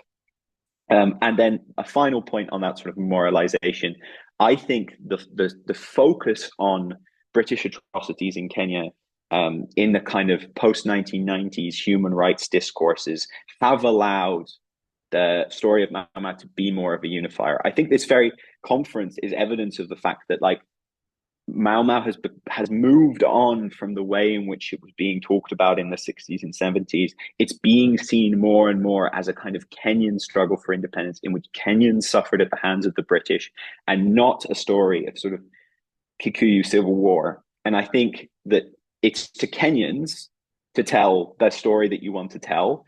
I'm interested in how the Kenyan state was being built up in the 60s and 70s, and I think that's the story that I've tried to tell here today. And I'm really glad that it's generated discussion, and I hope that discussion continues over lunch without me.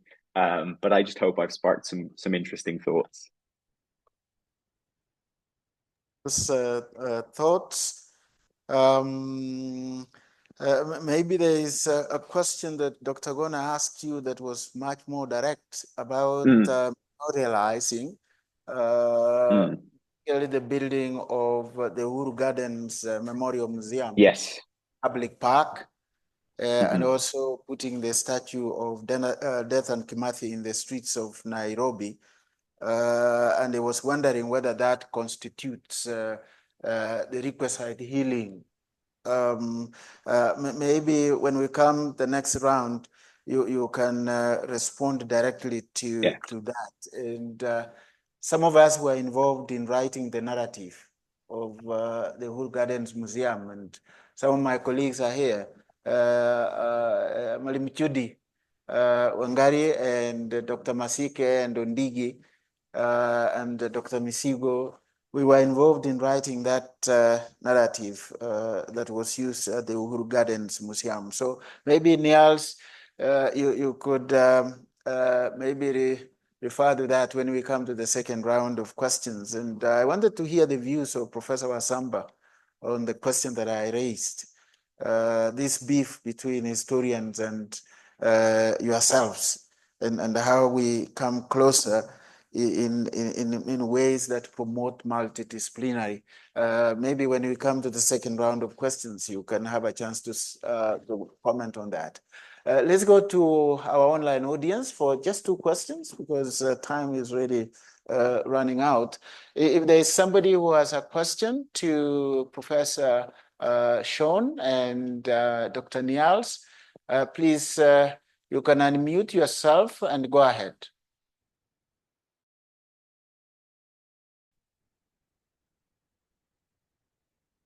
Online, actually from fairly different parts of the world. There's a couple of questions. There's a couple of questions. There's a couple of questions in the chat that I can answer when it's my turn.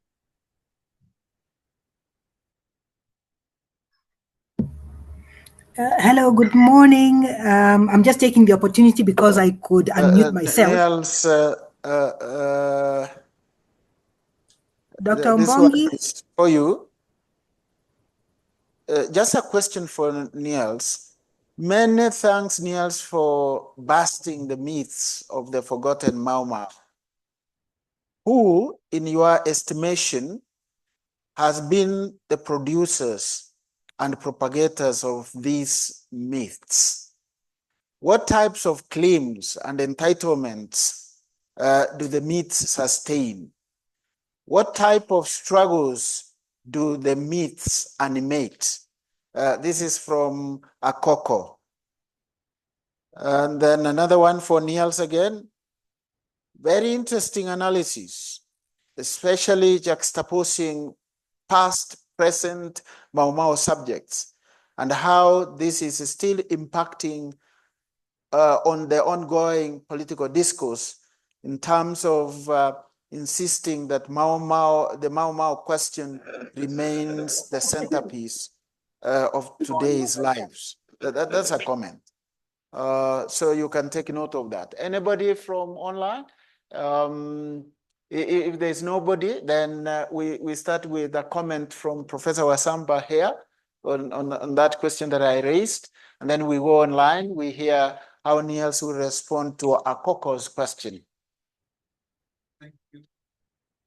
Hi, thank you. Thank you very much, Mwalimu Ken. My response is that I think we just need intellectual humility to embrace one another. You can't separate literature from history because literature is based on context. It is based on culture.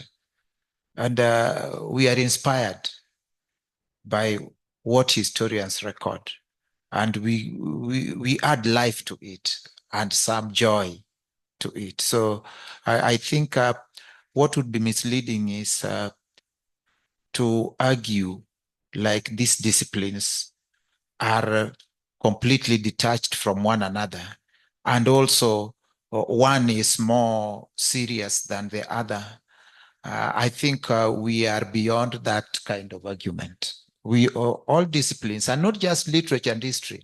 I think there's a lot that mathematicians can learn from literature, because even mathematics is more about imagination. Physics is about modeling.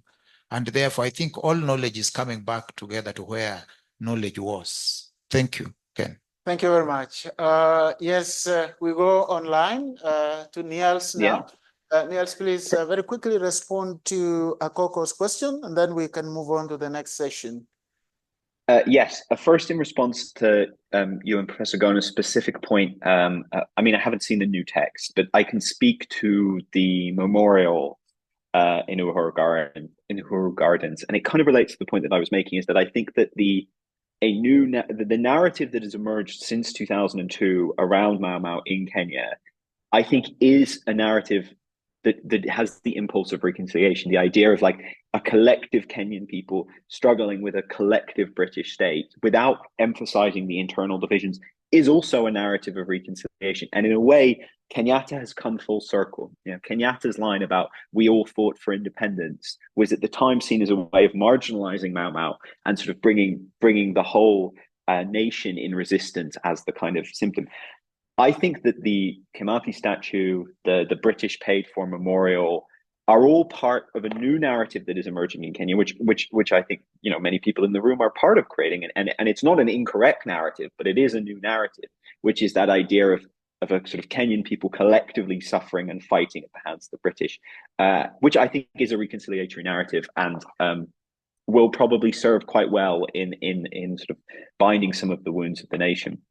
On Akoko's question, so who do I think are the propagators of this myth? I think it serves it allows people who are against the Kenyatta state, who are against the Moi state, to find a deep history of resistance, that exists, and basically allows them to say, well, the reason why the post-colonial state did not do the things that we wanted to do, redistribution, sort of more democracy, decentralization, basically the things that the Kenyan activists have been fighting for a very long time. The reason why that didn't happen in 1963, unlike in Tanzania where it did happen, is because loyalists took over and Mau Mau was betrayed. I would say that the reason all those things happened are because a certain group of people took a certain set of political decisions. And I think studying those political decisions is really important. And my offer is that former Mau Mau were part and parcel of those political decisions as well. What types of claims and entitlements do the myths sustain? It's precisely that. It's the reformist impulses. And as someone who is very sympathetic to a lot of those reformist impulses, I think it's important that we get the history right. And I think it's also important to say is that this is a very useful and productive myth. It's a myth that can foster political activism, which I think is just as happens with most myths, is that myths serve a purpose and they serve to bind together a particular political community, which is understandable. I'll just very quickly respond to Dr. Apondo's question in the chat. Have Mau Mau communities used Mau Mau as a reason to have a bigger share of national resources? It's striking that those were the exact debates that were happening in the 60s in the parliament. So you say you've got J.M. Kariuki or Waira Kamau who are saying we need to have more reparations for Mau Mau, and you've got ex-KADU MPs like Roland Ngala standing up and going, this is not a Kikuyu government. Like, you are using this to create a disproportionate set of resources. My only point would be is I do think there is an element of truth to this, and the reason is in the settlement schemes. So in the settlement schemes, you see that Nyandarua is bought first, and that part of the scheme is basically rushed because that's the part of the scheme that is supposed to diffuse Mau Mau militancy. But because it's the part of the scheme that's bought first, it means that the Kikuyu have like an advantage in who gets access to settlement scheme lands. And I think there is a direct reconciliatory impulse for that. And also other communities are seeing that, and it's creating tension. And that whole 1962-1963 period where these settlement schemes are getting off the ground, I think are at the heart of a lot of the ethnic tension in the Rift Valley that lasts till today. And not necessarily Mau Mau is part of that story, but what happens after Mau Mau is a part of that story. And I argue this in some work, and hopefully that'll be shared at a later date, so people can have a look at that with all the footnotes and things like that.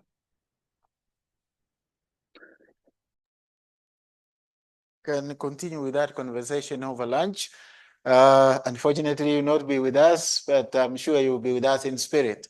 Thank you very much for being with us, and thanks the discussants, Mwalimu Gesa and Professor Wasamba.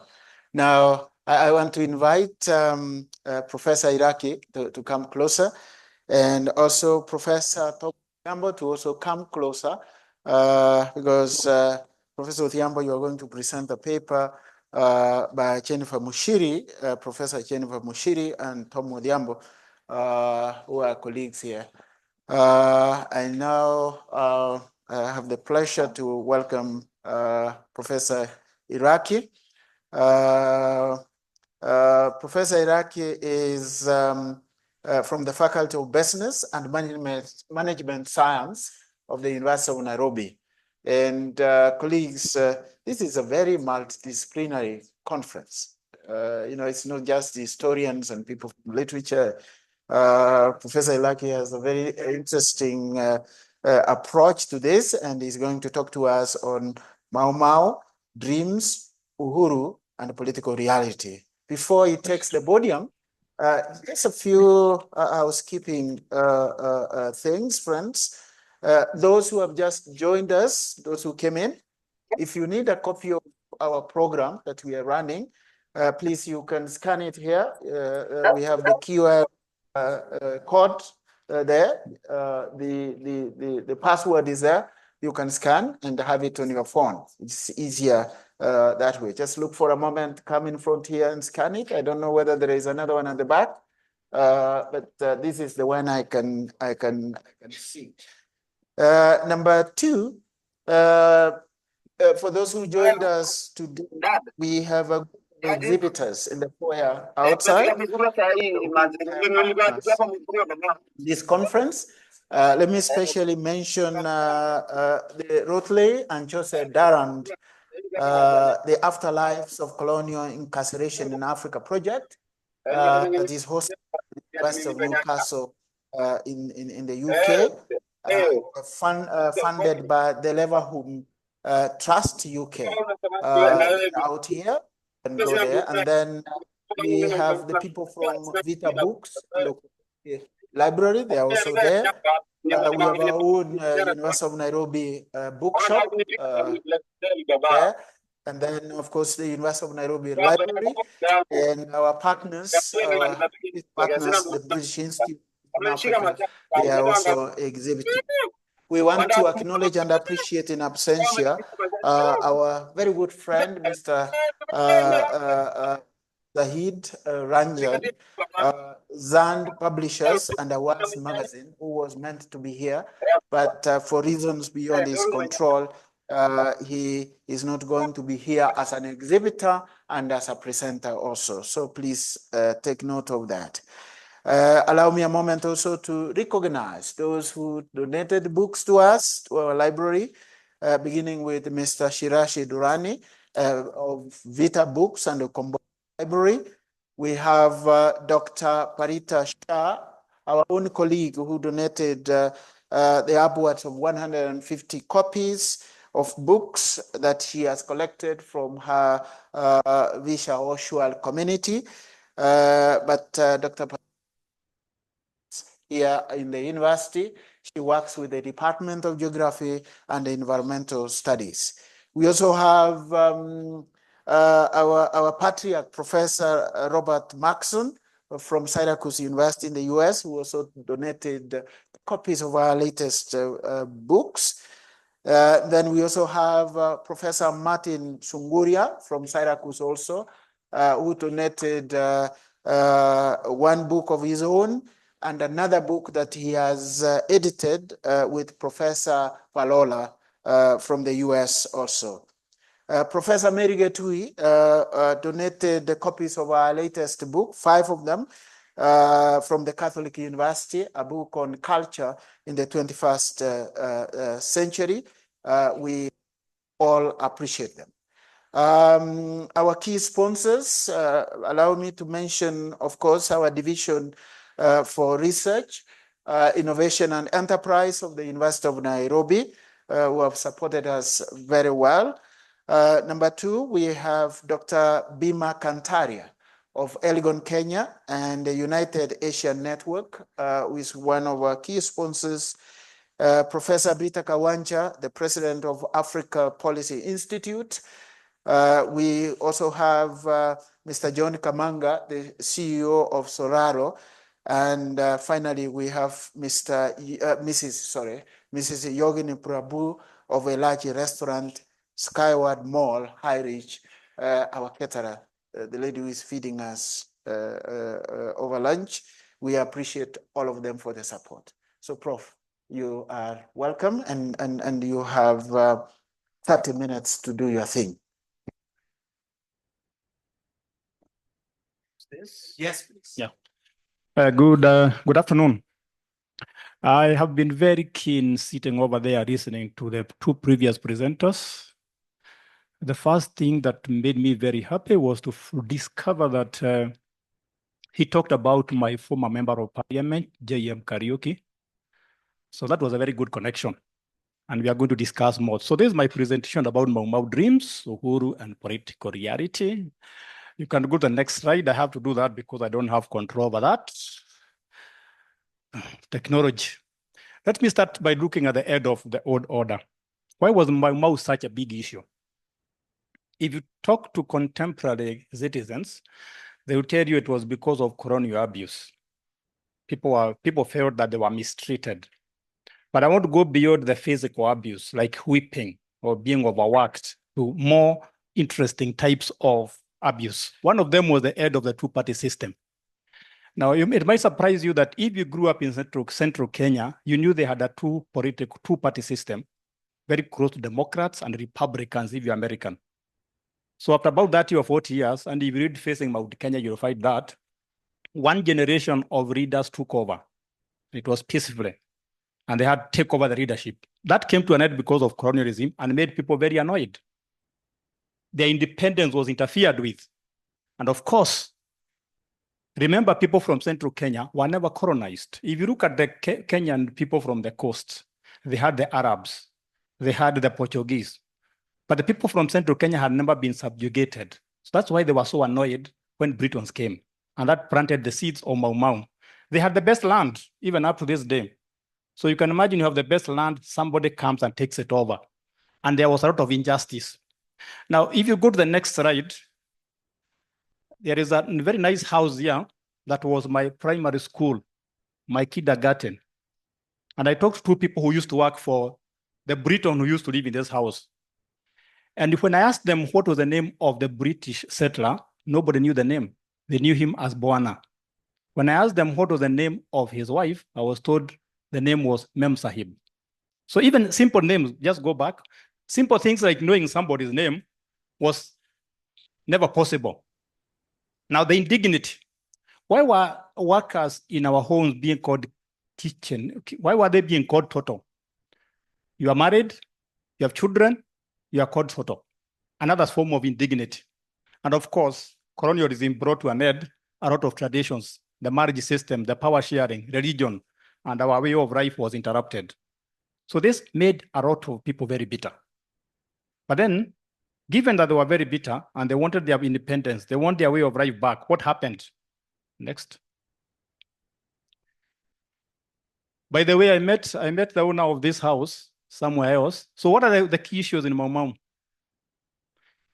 Remember, the story I'm sharing with you is not from any academic book. I talked to Mau Mau veterans themselves. So I'm talking from the source. One of them was funding. How was Mau Mau funded? I found very retro research on how Mau Mau was funded. But I know it was funded by contribution from the members. People contributed a certain amount of money. And then the other big question was, how did they get their weapons? One way was through corruption. I've been told by some veterans how they would go to a police station, how they go to a prison and come back with the bullets or guns. But the one that I found quite fascinating is how the Mau Mau veterans used beautiful ladies to get guns from the soldiers. So they would get a very beautiful lady going to the river, and then a policeman would go and talk with her. and they would have agreed in advance at what time they will pounce and get the gun. Odd ways of doing things. And a lot of them were veterans of World War II, so they got the skills to do that. And then the other big issue, and somebody talked about it, was the collaborators versus veterans.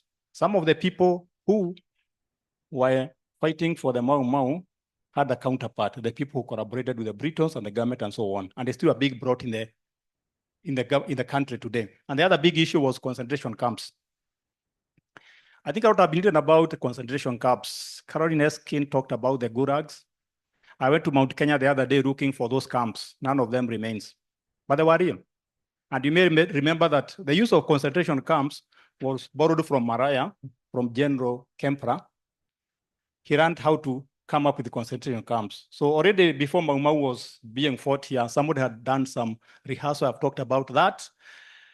Then the other big issue has been discipline.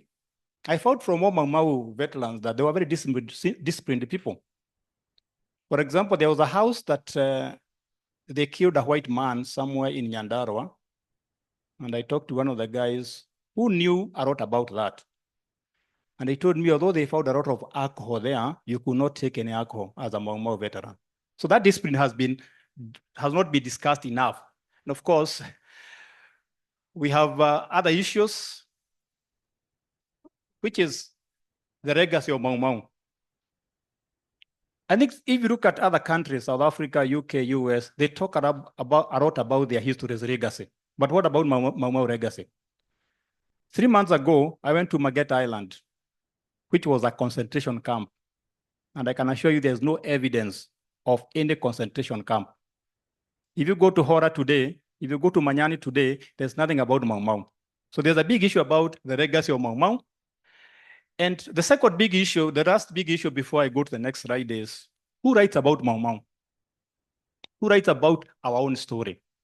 Now there's a complex issue here. When I interview Mau Mau veterans, they refuse to tell me a lot of stories. They tell me they took a secret 70 years ago. They cannot disclose that. So a lot of things about Mau Mau are never known. So we have to get other people right about that. For example, I'll try to ask them, what odds did they take when they were fighting? Nobody has disclosed that to me. But believe it or not, from some people who worked for the Kenya regiment, I've been able to get an idea of how those odds were. Go to the next slide. And I'm struggling to see what is on the screen. This is another interesting legacy of Mau Mau. In 1991, with my brother, we found this unexploded ammunition near our shamba. And we called the police. They came and exploded it. I think there's some guys from the military Bob Disposal Squad. And I can remember from the explosion I had, I have an idea what is happening in Beirut or around Israel. Go to the next slide. Yeah, this is Mageta Island. Keep going. So what happens after Mau Mau, after we got our independence? Very briefly, we have I don't know who is from South Africa here. Very good. We talk about the lost generation. There are a lot of people who never went to school during Mau Mau. So although we got independence, they didn't have the skills to run the government. So they never took over the government. So surprisingly, it is people who were on the other side who took over the government because they went to school. And that's an issue that has not been addressed. And then since independence, democracy has been managed.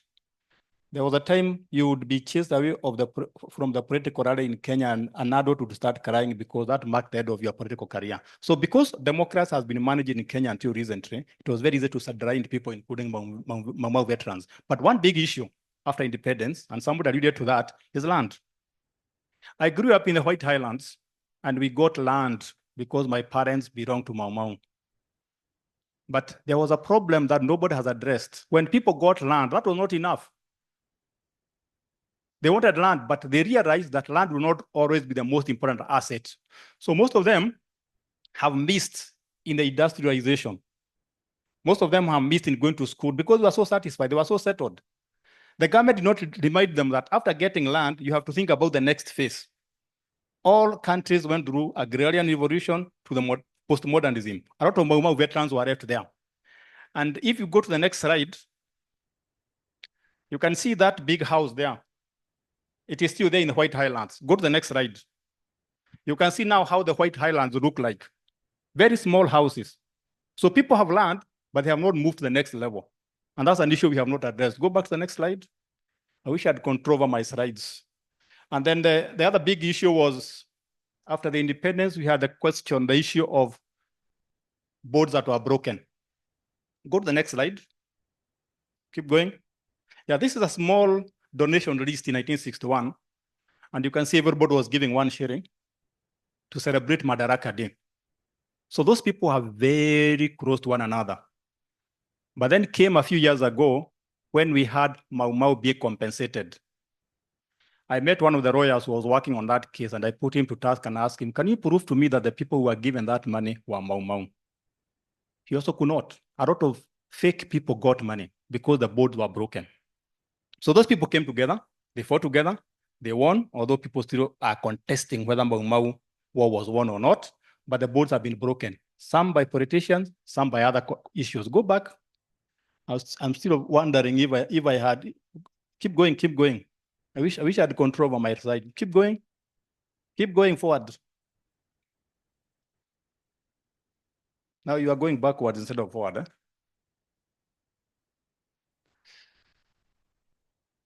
Yes, so what next? What next after all that? One, I don't think we have celebrated Mau Mau heroes.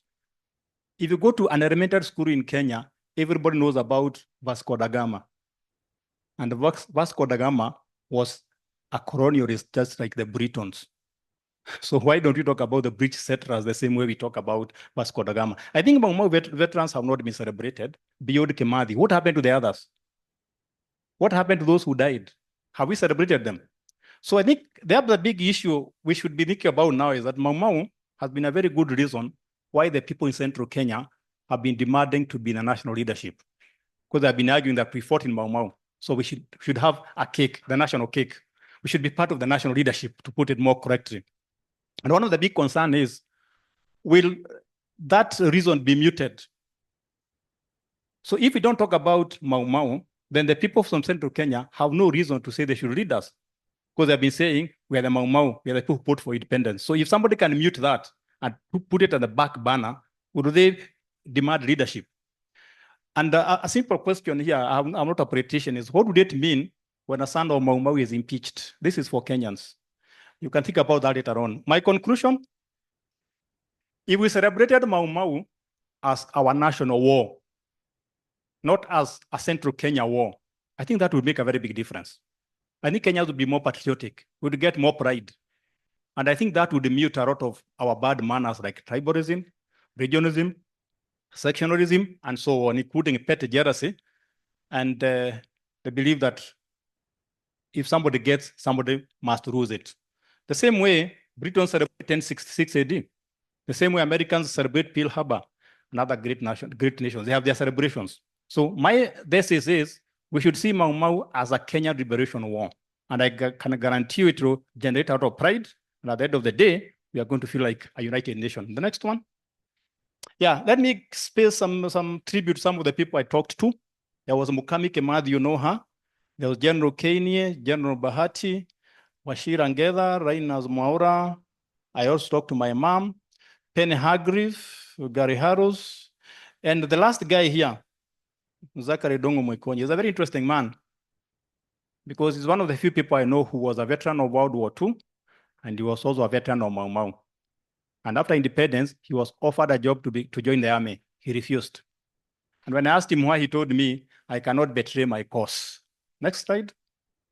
Yeah, he witnessed this. He witnessed the sinking of SS Kedev during World War II. He was on his way to India, and he found this ship has been sunk.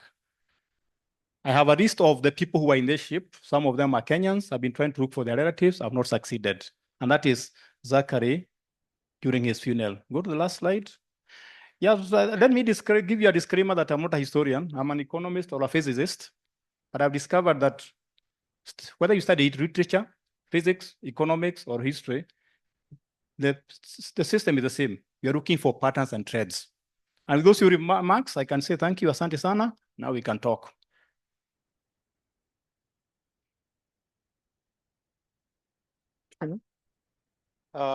Thank you very much. Thank you very much, Prof. It looks like there's something we share between my culture and yours. we don't mention the names of our mothers. You just say Baba in my language. I see Prof has that. I don't know whether he's listening, is keenly talking to Dr. Gona, but that's something I noticed in his references. Now, at this point, I know that Dr. Gache, you will give some comments on the discussion of Iraqi police in just a form of some reflections as a way of discussing it, kindly. I'm begging. Then Professor Wasamba, you will comment on what Professor Tom Odiambo is going to say. And thank you, Prof, for staying on and for allowing me to bully you, despite the fact that you are my senior. Thank you very much. Professor Odiambo.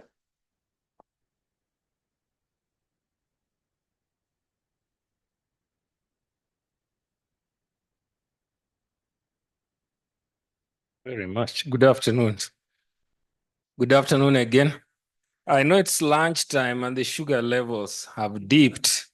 I could shout just to keep you alert, but I could also be quite brief so that you can go have your meal. I mean, we don't want anybody fainting here.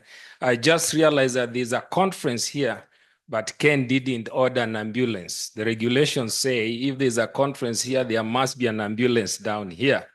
Okay? And now he's saying the clinic is quite far. And for there's two things about making a presentation at this time.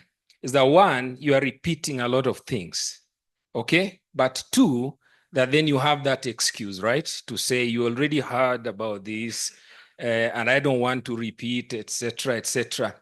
I'm going to make this short, not presentation, provocation, okay?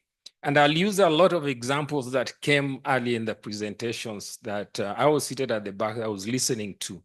And this provocation partly comes from, from an article that was in the Elephant magazine. There's a magazine published here called The Elephant. And The Elephant had it had an article published sometimes back, and the article, November 2021, the article was about Unhistories, Kenya's Mau Mau, a walk through the archives. And the part of the provocation for this presentation was a question of the archive. I'm particularly interested in the archive, okay? Because whoever has access to the archive has things to talk about. I liked a presentation here that kept, the presenter kept on saying, I have a story that I'll tell you. I have a story that I could tell you if I had time. And that's precisely because of the archive. And in this article, the author actually analyzes a documentary done in 2014 by Max Pincus. And it was really a walk through the archive of modern conflict in London. And that's because one of the key questions when you're doing stuff about Mau Mau is, where is the archive? And who has access to that archive? What can they do with it? What are they doing with it? And then the second provocation for me to enter into this with Jennifer was that in the recent past, I've been involved in a program called Research Communities of Practice. And in Research Communities of Practice, we've been training with the Rift Valley Institute in East Africa. The British Institute in East Africa has partly been involved in this by hosting the end of the program talks. We've been training local researchers, irrespective of their qualifications, whether it's a grade 8 or a PhD, on how to use oral history and oral literature to actually talk about and write about and archive their own local communities. So we're interested in people going into the community and listening to stories about towns, listening to stories about churches, listening to stories about railway lines, etc. And so this provocation begins from the meta-narrative, the Mau Mau meta-narrative. The Mau Mau meta-narrative has been contested quite here. I mean, the past 1 hour we've been discussing that, right? the colonial legacy. What do colonial records say about the Mau Mau? And where are they? Where are they best? And how accessible are they? And who can access them? And once they access them, what is the interpretative value that they attach to that particular record? And I assure you, Sean, that the best or the most comprehensive colonial records on Mau Mau are not in this country. I mean, Mwalim Gona here would agree with me. You got to go to London, okay? It's not a pretty easy thing to get a visa to London. We'll talk about that later. The post-colonial state legacy or non-legacy. I heard my senior year Ken saying that they were involved in setting up the monument. Is that a legacy or a non-legacy? We can again discuss this, okay? It could possibly be a legacy depending on where you come from. It is a non-legacy for some of us because how do you access the place and how do you start to interpret what is recorded in the place? What did the new state do or what did it not do? These are key questions when we are going to think about the Mau Mau legacy. Then we got to move to what I've called, I think others have called it before in other ways, the Mau Mau intellectual economy. This is a big business, to use a Congolese phrase, the Mau Mau intellectual economy. Whether in the art and literature, shown a grain of wheat, one of the most influential texts on the Mau Mau across the globe. So I've met scholars who swear that they pretty much know everything about the Mau Mau because they read a grain of wheat, okay? And they talk quite eloquently about the politics of betrayal without really thinking about what exactly are the complexities that psychological complexities that an individual has to go through before they are called a betrayer, okay? So whether you're talking about Weep Not Child, Sean, or a Weep Not Child, or a grain of wheat, or you are talking about these two famous texts, Dedan Kimathi, The Real Story, and subsequently Dedan Kimathi, The True Story. I don't know if we are familiar with those two books. A place like The Trial of Dedan Kimathi. Go to Zimbabwe. Zimbabwean intellectuals swear by The Trial of Dedan Kimathi, that just by reading this play, not watching it in performance, they actually know a lot more about the Mau Mau than we do, okay? And that's fair enough. I mean, Ngugi wa Thiong'o taught there, Michere Mugo taught there. They set up the syllabus there, and Mau Mau was key in that literature syllabus. Now, the intellectual production and control of the Mau Mau narrative, there are tens of books. There are tens of books in publication. I mean, I couldn't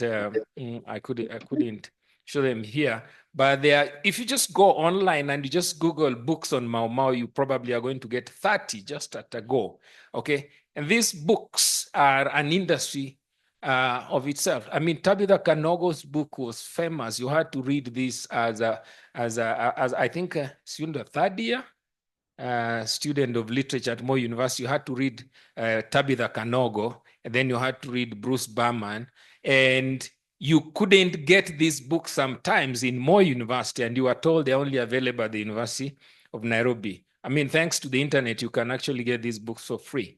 Now, so the Mau Mau intellectual economy, what has it done to the production, circulation, consumption, and reproduction of the narrative of Mau Mau? These are questions, these are the provocations we think people need to engage with. The reconstruction of the Mau Mau narrative, professor and the two professors before him, including Sean, who else could reproduce the Mau Mau narrative? Okay, unless if you are not a Mau Mau veteran, if you are not a child of Mau Mau, as Professor Iraki has asked here, if you are not a grandchild of the Mau Mau, if you are not what Gitu Kahengeri calls the Mau Mau initiates, okay, and he gives a long list of people from across the country, okay, who else could produce the Mau Mau narrative and deploy it, and for what purposes? Not just political, not just for reasons of economic division of resources, but for reasons of claiming nationhood if you arrive in a conference in France and the Algerians are talking about the Algerian War of Independence, how could you deploy your own narrative of Mau Mau, even if you are not primarily involved with or touched by the Mau Mau? So the adoption of the Mau Mau narrative by non-governmental organizations, this was important because the case in London, right, was largely propped on by the non-governmental organizations. And the case in London, it's interesting that if you read Gitu Kahengeri's book,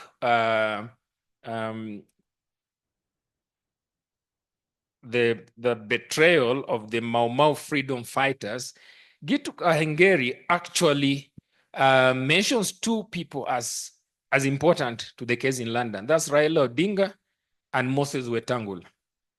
So again, we go back to the old story about the story about, was the Mau Mau story deliberately undermined, deliberately repressed by the state, and in this case, both the Kenyatta state and the Mwai Kibaki state and the Uhuru Kenyatta state, because Moi state wasn't necessarily interested in the Mau Mau story.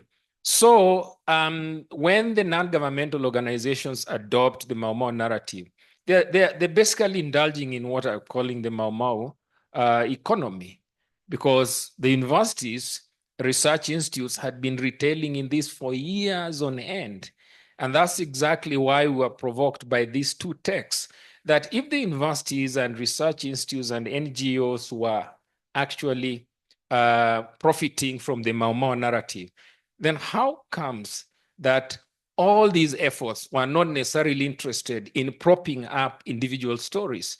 So one of the most profound individual story of the Mau Mau is the Dedan Kimathi story, isn't it? But he never wrote it.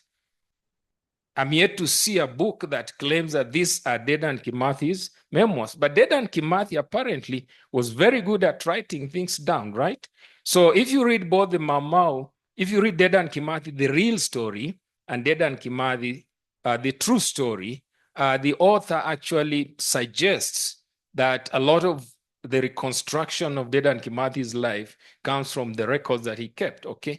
So the reconstruction of the Mau Mau narrative for me becomes important when it starts to appear in memories and interviews and commemorations that are either led by groups, young Kenyans who are leading human rights movements, or just individuals who actually script something and say, here's a story. And this is where then we come to the story of Joseph Muthee and Gitu Kahengeri. Gitu Kahengeri writes his book precisely to memorialize the journey that he has taken from being a Mau Mau detainee to ending up in London and signing this agreement to be paid a compensation, because the British government says, no, look, we can't pay everybody and we will not pay everybody. And it's instructive that Gitu Kahengeri presents a list of just about 5,000 people.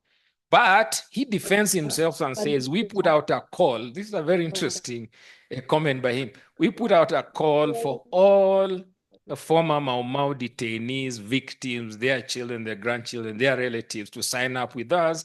And we only got about 5,500 people. So the money that we were given in London is only for this, about 5,500 people. And I think it came to about 350,000 per person registered on that list. Now, the reason I think his story is interesting, and that's why we're interested in what in literature we call the journey motif, is that the meta-narrative collapses everything into a basket. And that basket doesn't really bother whether it's about women, it's children, it's the youth, it's old men, it's middle-aged men, it's clerks, teachers, nurses. It just becomes the Mau Mau story. And that is how it's propped up every single day you encounter it. So what I'm interested in as somebody who is interested in the archive is to see where are the singular individual stories.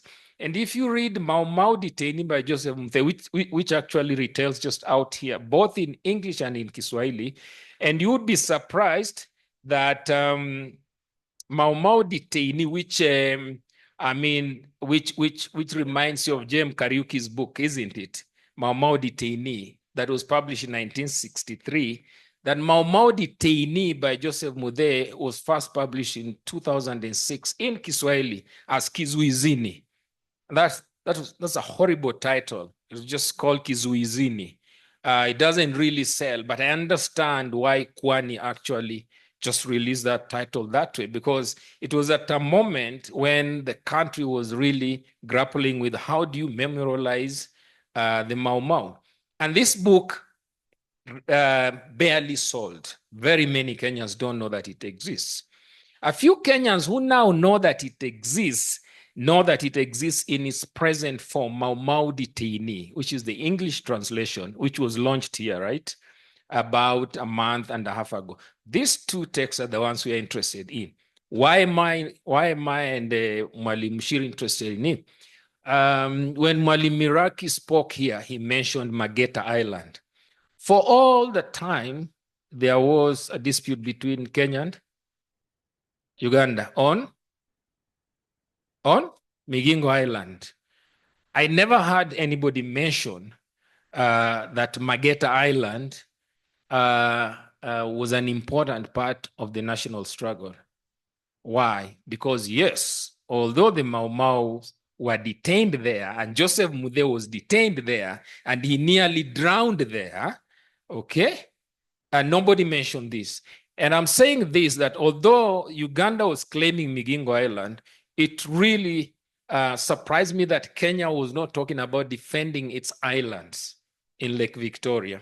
And that Mageta Island, as Professor Iraki has said, if you go to Mageta Island, for sure, there is no evidence that hundreds of young and middle-aged Kikuyus were actually carried all the way from Kiambu and Muranga and were routed to Manyani and then taken to Butere and then brought back to Kodiaga in Kisumu and then taken to Mageta Island. This is the story that I spent 4 years in high school. I spent 4 years at the university. I read history for 2 years. This is the story. This is the personal story that does not exist. This is the erasure that although hundreds of people are experts on Mau Mau and they research this every day, they are not necessarily willing to walk the talk and walk through these journeys. How terrifying was it for somebody like Joseph Muthee, who was living on a white man's farm? He was actually a clerk on this farm, okay? His relationship with his boss was at the level of father and son. And so he drives out of the compound of the farm one day to go and buy produce, grocery. He's planned actually to escape now and join the Mau Mau in the forest. And he stopped on the way and he's arrested. And the boss just leaves him like that. In fact, he writes in the text that was very shocking for him. That yes, he had planned to leave and go join the Mau Mau, but the shock of his boss, who owned 4 ranches, so wasn't just a small man. This is a man who owned a ranch with 10,000 heads of cattle at that time, okay, leaves him. But, and within a day, he's in a camp elsewhere with almost 400 detainees, Mau Mau detainees, and the numbers increased to 1,000. And within a few weeks, he's in Nairobi, and within months, he's in Manyani. And from Manyani, he's taken all the way to Kisumu. Kodiaga prison was one of the largest prisons in Western Kenya. Then he ends up in Mageta Island. Now, if you travel with this individual, there's no collective story here. This is a very personal story of leaving your wife and children, leaving the people you are familiar with, the circumstances you are familiar with, as a clerk who used to travel through the boss's farms and record the production from each farm. You're suddenly unemployed, isn't it? You're suddenly under somebody's rule with a rungu, okay, a baton, okay? It's exactly what happens with Mude when he ends up the coast and on a ship and on the island, Manda Island.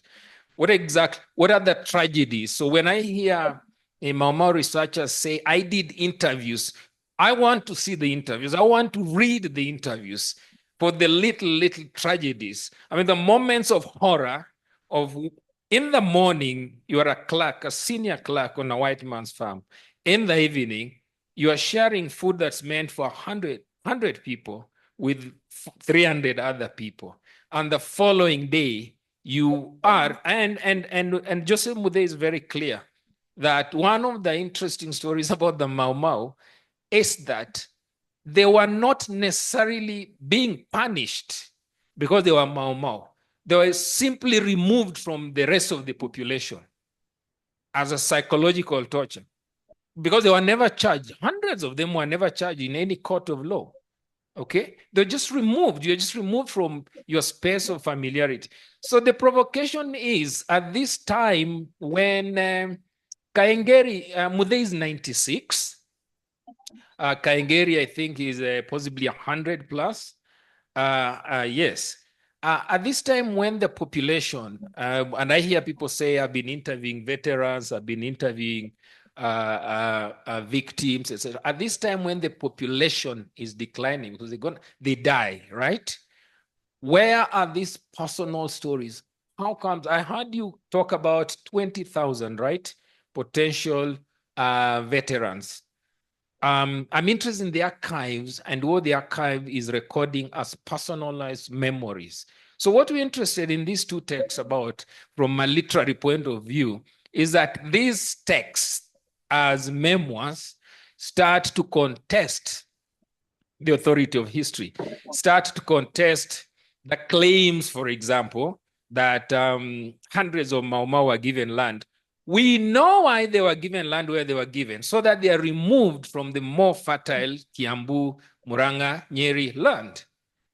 That's a fact. I mean, that's a fact. Okay? When somebody says tens of them or hundreds of them were employed in the government, definitely they would be employed. But that's not the point. The point to us today is why are there still squatters in central Kenya? Okay? That's the question to ask. And if you went to the personal stories, you would find people who can still point out and say, that was my piece of land. Hallelujah. Just about 5 years ago, there was a dispute between Mangina Kenyatta and a brother-in-law over a piece of land. And it was in a court. It was a court case in this country. So the personalized stories, as far as I'm concerned, as far as we are concerned, begin to raise questions that probably we kind of just fold the papers over. I mean, Joseph Mude makes a very interesting claim when he says, if Jomo Kenyatta was the symbol of Mau Mau freedom fighters, how comes the brother was a lead interrogator in Manyani? These contradictions, we kind of gloss over them. But if we started to interrogate the personal stories that are now being published, largely because there's a lot more desktop publishing going on, then probably we're going to have a much more rounded Mau Mau narrative, which, as I've heard in this room from Professor Iraqi and other presenters, would then would allow us to think of the Mau Mau narrative as a collective national story, rather than a Gikuyu narrative that is always proposed when we are in a moment of political crisis. Thank you very much.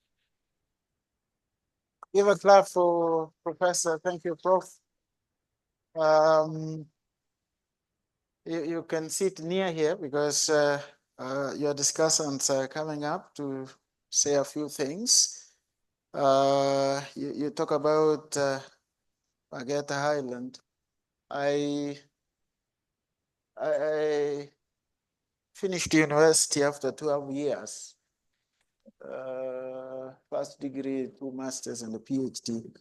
I never quite heard of Mageta until 2001 during the Kisumu 100 celebration.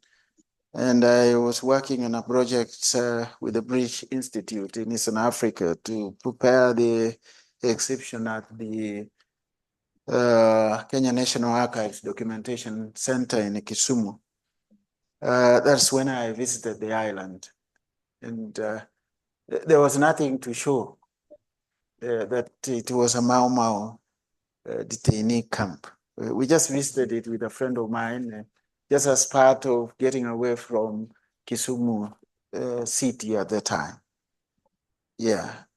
Anyway, Dr. Gache, you want to say something small? Yes, sorry for, I have that bad habit. It's something I need to find a way of dealing with. I'm ambushing everybody. I would say I'm also ambushed because I'm standing in for Kule. Yes, use the mic. Thank you very much. I think I'll just make a couple of observations from Professor Iraki's very short discussion. And the impression I got is that what he wanted to do was to provoke a discussion on the matters that he raised. And that is perhaps why he kept it so short. But he also pointed out the gaps that we have in the history of Mau Mau. And of course, in my view, like other historical phenomena, the story never ends. Yesterday, one of us was talking about a new book on a 200-year-old French Revolution. So it goes on all the time. But perhaps my more pertinent observation centers around the question he asks, how can we make Mau Mau a national story? To me, perhaps that is where I would like to make a comment on. I was thinking as he talked that if today you asked any of the Gen Zs out there, tell them that we have been here 3 days talking about the Mau Mau, they would be very baffled. To them, Mau Mau might be very well a clothing brand. I know there is a brand called Mau Mau. Or Mau Mau could be part of the reggae music that they are so fond of. And my point is it possible to retell the Mau Mau story, being faithful to the historical facts, but yet telling it in a manner that we do not pass the sins of our fathers to the new generation that is so important to this country? Where do we find the national pulse in the Mau Mau story? Of course, it is a very contentious debate that Iraq is again referring to. It ignites the old debates. On the one hand, that Mau Mau was not explicitly national, either intellectually or operationally. It brings up again the divisive political blocs that have dodged historical discourses on the Mau Mau, the conservative, the moderates, the nationalists. And I guess it's a statement that if we're asking that question again today, Kenya has not transcended its history. And I think that is what we need to look at. Thank you very much. Maggie, I think ambushing is good because what you've just said is extremely important. I ask my kids about that and they wonder how people can sit the whole day to discuss one thing called Mau Mau, leave alone 3 days. My daughter is a student in this university, but I haven't seen her in this room, so you can imagine. Let's have Professor Wasamba, please. Thank you, Prof. Thank you. Much appreciated.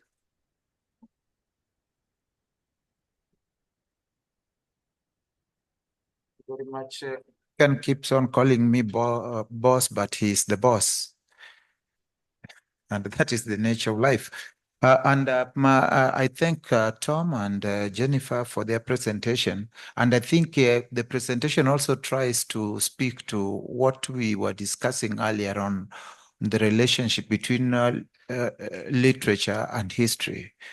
And when we come to reflections on Mau Mau as a personal journey, then we are using life history approach, and we are trying to see how these issues, which are taken to be broad and universal, have particular color. Because when we, as Thomas eloquently put it, when we take the life of a Mau Mau veteran, and as told by himself or herself, or as told by somebody else who has done research in that area, then unavoidably we are in the area of literature. Because whether you are a historian or a geographer or a rocket scientist, if you choose to tell a story, you have to make it interesting. You would not want readers to drop the book after reading the first page. There are narrative techniques that you find yourself using, not because you have to study literature. Most of us learned stories from our mothers.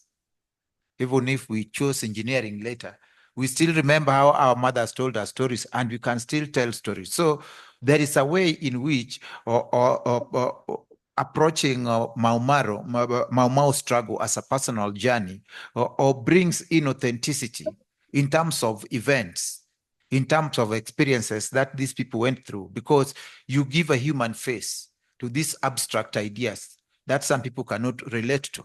Because for young people that Maggie call Gen Z, some of them do not want to hear about these things. They say, tell us the now, not those ones. But when it is a book about someone who tells the story of how they found themselves in, what they went through, and what they have lived to reflect about what they went through in the struggle, then we find that we are teaching history in an exciting manner without even calling it history. It is just a personal journey in life. And I think that using this approach or can make literature or literary scholars and historians work together in joint projects in which we can do a lot of research, archival or online, and also interviews, and just see how we can help those people who are still there and have not told their stories, at least have something that can be said about them when the curtain falls, as it must for all of us. So sorry, just a minute. So, for example, when I read, my favorite on under this topic is Ngugi's Dreams in a Time of War. When Ngugi tells his story as a young man going to school in Limuru, the problems that he goes through, and what life meant, seeing people, his brother disappearing into the forest to start fighting, going home and finding life has changed, coming back from Makerere and finding things have changed, and also how families struggle to survive in that environment. Like Ngugi's parents are separated, and Ngugi has to, in fact, he was chased by his father to follow his mother. And at the end of that interesting book, Ngugi tells us when he gets a letter that he's now going to Alliance, he decides to go back to look for his father. And with all the bad things his father did to him, he has a forgiving heart, and he reconciles with his father. And his father gives him some lessons that only your father can give you, even if you had differences. So there is a way in which, when we look at or personal or stories of people who lived through Mau Mau, we are able to relate with those stories and feel them, because we are all empathetic to fellow human beings when they go through challenges. And I think that this is a genre that we can develop together, literature and history working together, to give life to some of these events that young people find so difficult to relate with. Thank you very much.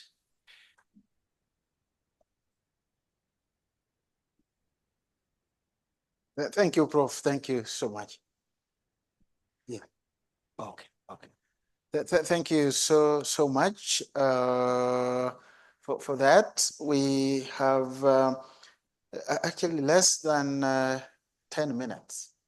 So we will take 2 questions here and 2 questions online, and then we go for lunch. And we'll go for lunch at exactly 1. So let's begin from here, just 2.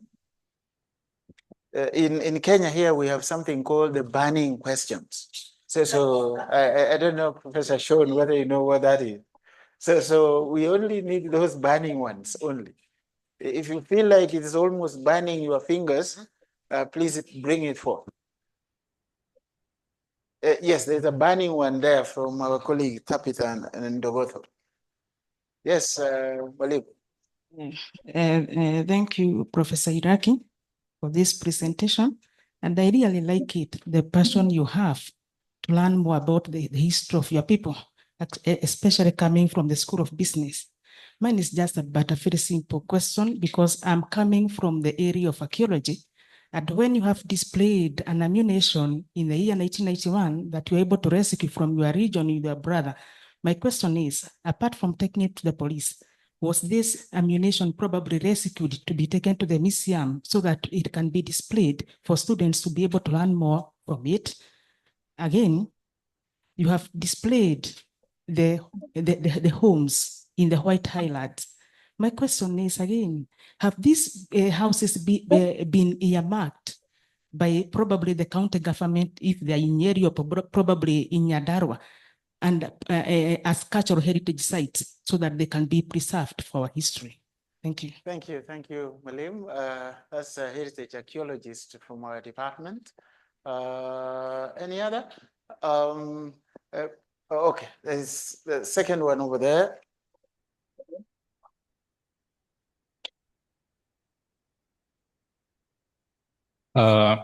Thank you for this opportunity, and it's a good afternoon. Now, my question is, when we say that the Mau Mau fighters, especially their leaders, they did not store their history in a written form, do we mean that they were illiterate enough for that? Or is it that their history was deliberately destroyed so that they do not pass their message to their generations or to their families back at home, not to create a resistance? Because if you see someone like Dedan Kimathi worked in India with the British forces as a veteran. After that, he came back to be a teacher in Kikuyu. And then after that, he joined the Mau Mau movement. Now, Joseph Muthi, in this case, before he was taken to the Mageta Island, he was a clerk. So that means he was literate. So was their history deliberately destroyed, or they were illiterate for that, to store their history? Thank you. I guess that is directed to Professor Odhiambo, the question from the young man. Let me also mention that as Professor Odhiambo said, the family of Joseph Muthi are part of the exhibitors out here. I forgot to mention them earlier. And Mzee himself is coming here tomorrow. We've just received information to donate some books to our library, just like the rest did. So he will be here tomorrow, please, to raise some questions with him. So we start with Professor Iraki and Tom and Jennifer. Jennifer is here. There were two presenters. Jennifer is my colleague. She's the associate dean in charge of undergraduate students. Probably Malim, you can stand. Yeah, there were two presenters in that paper.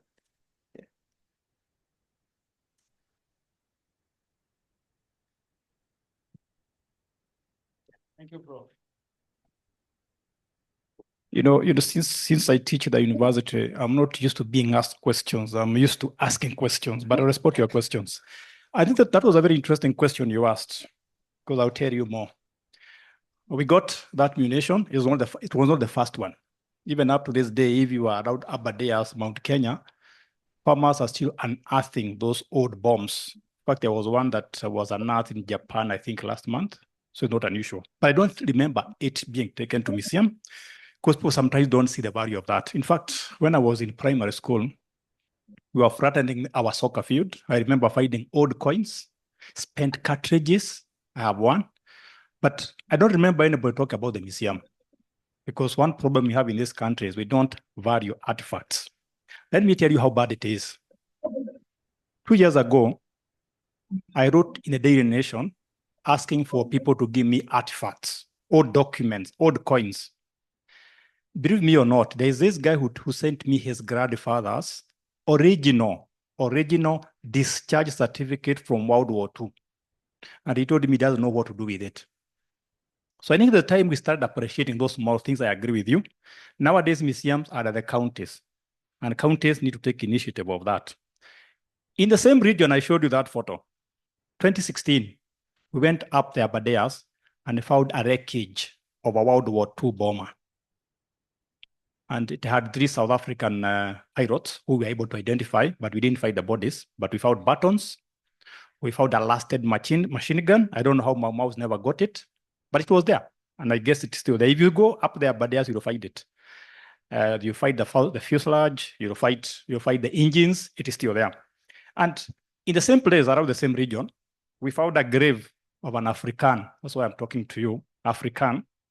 And the name was Anne Maria Cornelia Cruz, born 1886, died 1940. The grave is still there. I've tried to interest people to find out who that was.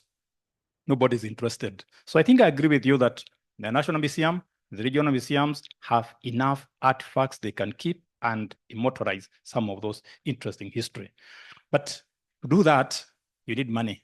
There was a story 2 weeks ago of how we have neglected our national monuments and so on because there's no money. So one way out is encourage people to come up with private museums, so that instead of this artifact being taken to the National Museum, you can keep it in your private museum. Those are the few observations I can make. And if you want to follow up on that, we can talk behind the tent, as Kenyans put it. Thank you. So Odhiambo, very quickly, please.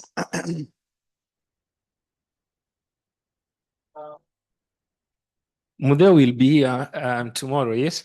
He started writing his story in the 60s.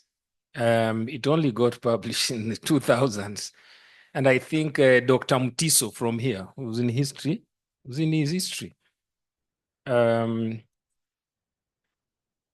it in history or was it in architecture?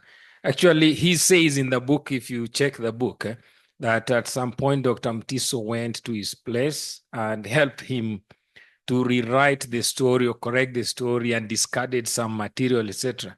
I mean, the problem of the archive is this, that if somebody is dealing with somebody else, they kind of impose their own vision of what the text should be, rather than actually just keeping it and taking out what they should think is useful at that particular moment. So it's not that these people did not leave records. It's just that the records did not survive. I mean, I'll give you a simple instance. When I was at the University of Witwatersrand, I started to do research on Drum Magazine. So Drum Magazine used to be edited in Joburg and then sent to London and then printed and comes by ship to Cape Town, and then is distributed in the rest of Africa. And that's how it came in around 1954. So I came tracing, this is the idea of the journey, tracing Drum Magazine. And I went to the National Archives and somebody was ready to sell me the first, the initial copy that ever came. I said, I just want to look at the copy, that's all. And I was looking for Father Trevor Huddlestone's book. Father Trevor was an Anglican priest, actually, though it's called Father Trevor like Catholics. But if you know the South African Anglican Church, it's pretty much Catholic. They wear the cross, they do the incense, etc. And he told me, would you be interested in this book? I said, yeah, I've been looking for it.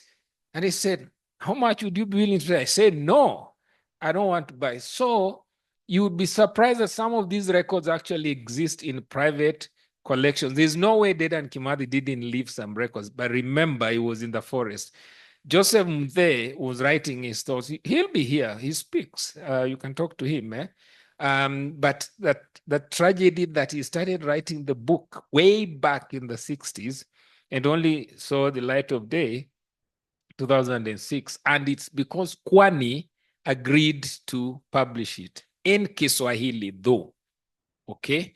And my question to Mwangi Mude, the son, is the county government should pay for the translation of this book into Gikuyu. Okay. And any other language into Doluo. I mean, I'm shocked that you knew about Mageta Island recently.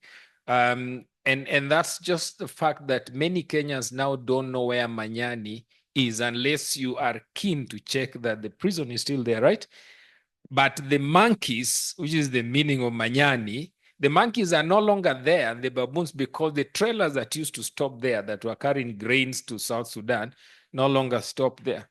So there are some towns on the road that have been destroyed that actually, if you're doing a tracking of how the Mau Mau traveled throughout the country and what memories, little memories they left there, and what that meant for the individual and the collective, have disappeared. And the reason they've disappeared is our National Archives is seriously underfunded. And then the next tragedy is that they've given the museums to the counties. You know, the National Museums of Kenya was the National Museums of Kenya. So whether you were in Lodwar, it was the National Museums of Kenya. Then somebody discovered that they do serious fundraising. So like the Nairobi one does serious fundraising and then switched it to the counties. So I'm expecting worse things to happen. And that's why I'm saying, if you can, if you're doing those interviews, please leave a copy around. You know, you're funded, leave a copy around the site where you did the interview as you go away with a copy. It's very tricky to get copies of documents as simple as the articles Iraqi and I publish in the newspapers, because the copyright then goes to the newspaper, and if you want it, you buy. So what happens to a high school student in Nyeri who wants to look at material that was produced by the church in the 1950s, contesting the authority of the colonial government as well as contesting the authority of the Mau Mau? That material possibly exists in an archive in London. And like I said, you don't get a visa to London very easily. Thank you. Thank you very much, Prof. That's really wonderful. I just hope that our students of literature and history are listening. I can see the hand of Dr. Parita. A quick one, a quick small one. We talk about financing development at the Committee of Fiscal Studies, Professor Wasamba. He stepped out, Yes. he's gone for another Okay, meeting. so that's part of law in the law campus. We often talk about how our artifacts have actually been stolen and taken to the colonial master countries. And the second thing, what Dr. Odhiambo was actually talking about, like the gem, the side, their house, which was actually under the Heritage Act, it has been destroyed. It has been broken down. It was under the museums. It has been sold. It's right opposite my house, no more existing. So we're really losing out, and it's a real shame and pity. It is a shame. You can add into that the Sai Memorial Hall that was destroyed just here in Tomboya. It didn't matter that some of us tried to intervene and say this is a national heritage. Nobody listened. Now there is a commercial building there, and I'm sure there are many more others. We had a colleague here, Dr. Nyanjoga, who presented a paper in this forum, the forum of seminars, talking about colonial houses in southwestern Kenya in a place called Borabu, just very close to Sotik, that are actually rotting. Nobody seems to be interested in turning them into some kind of useful heritage. We don't know where the records of Amp Patel went to, a printer who probably knew Kenyatta more than any other person because they were personal friends.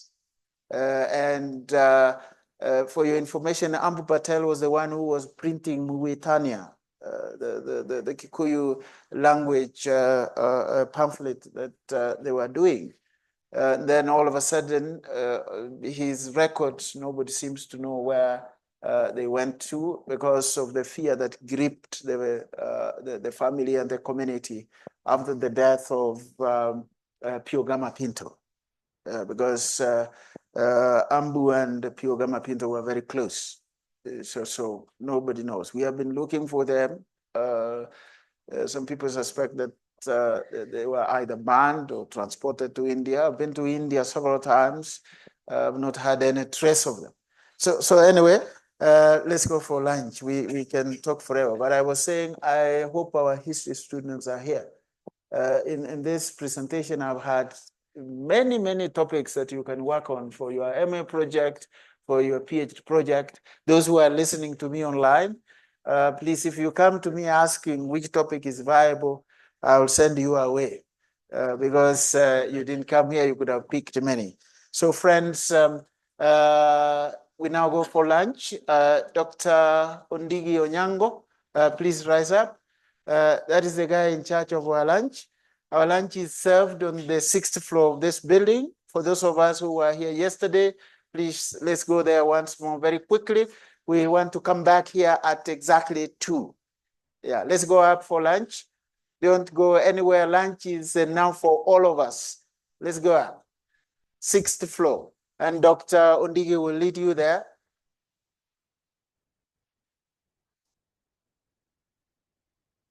Yeah, sure. Thank you very much. That's well done.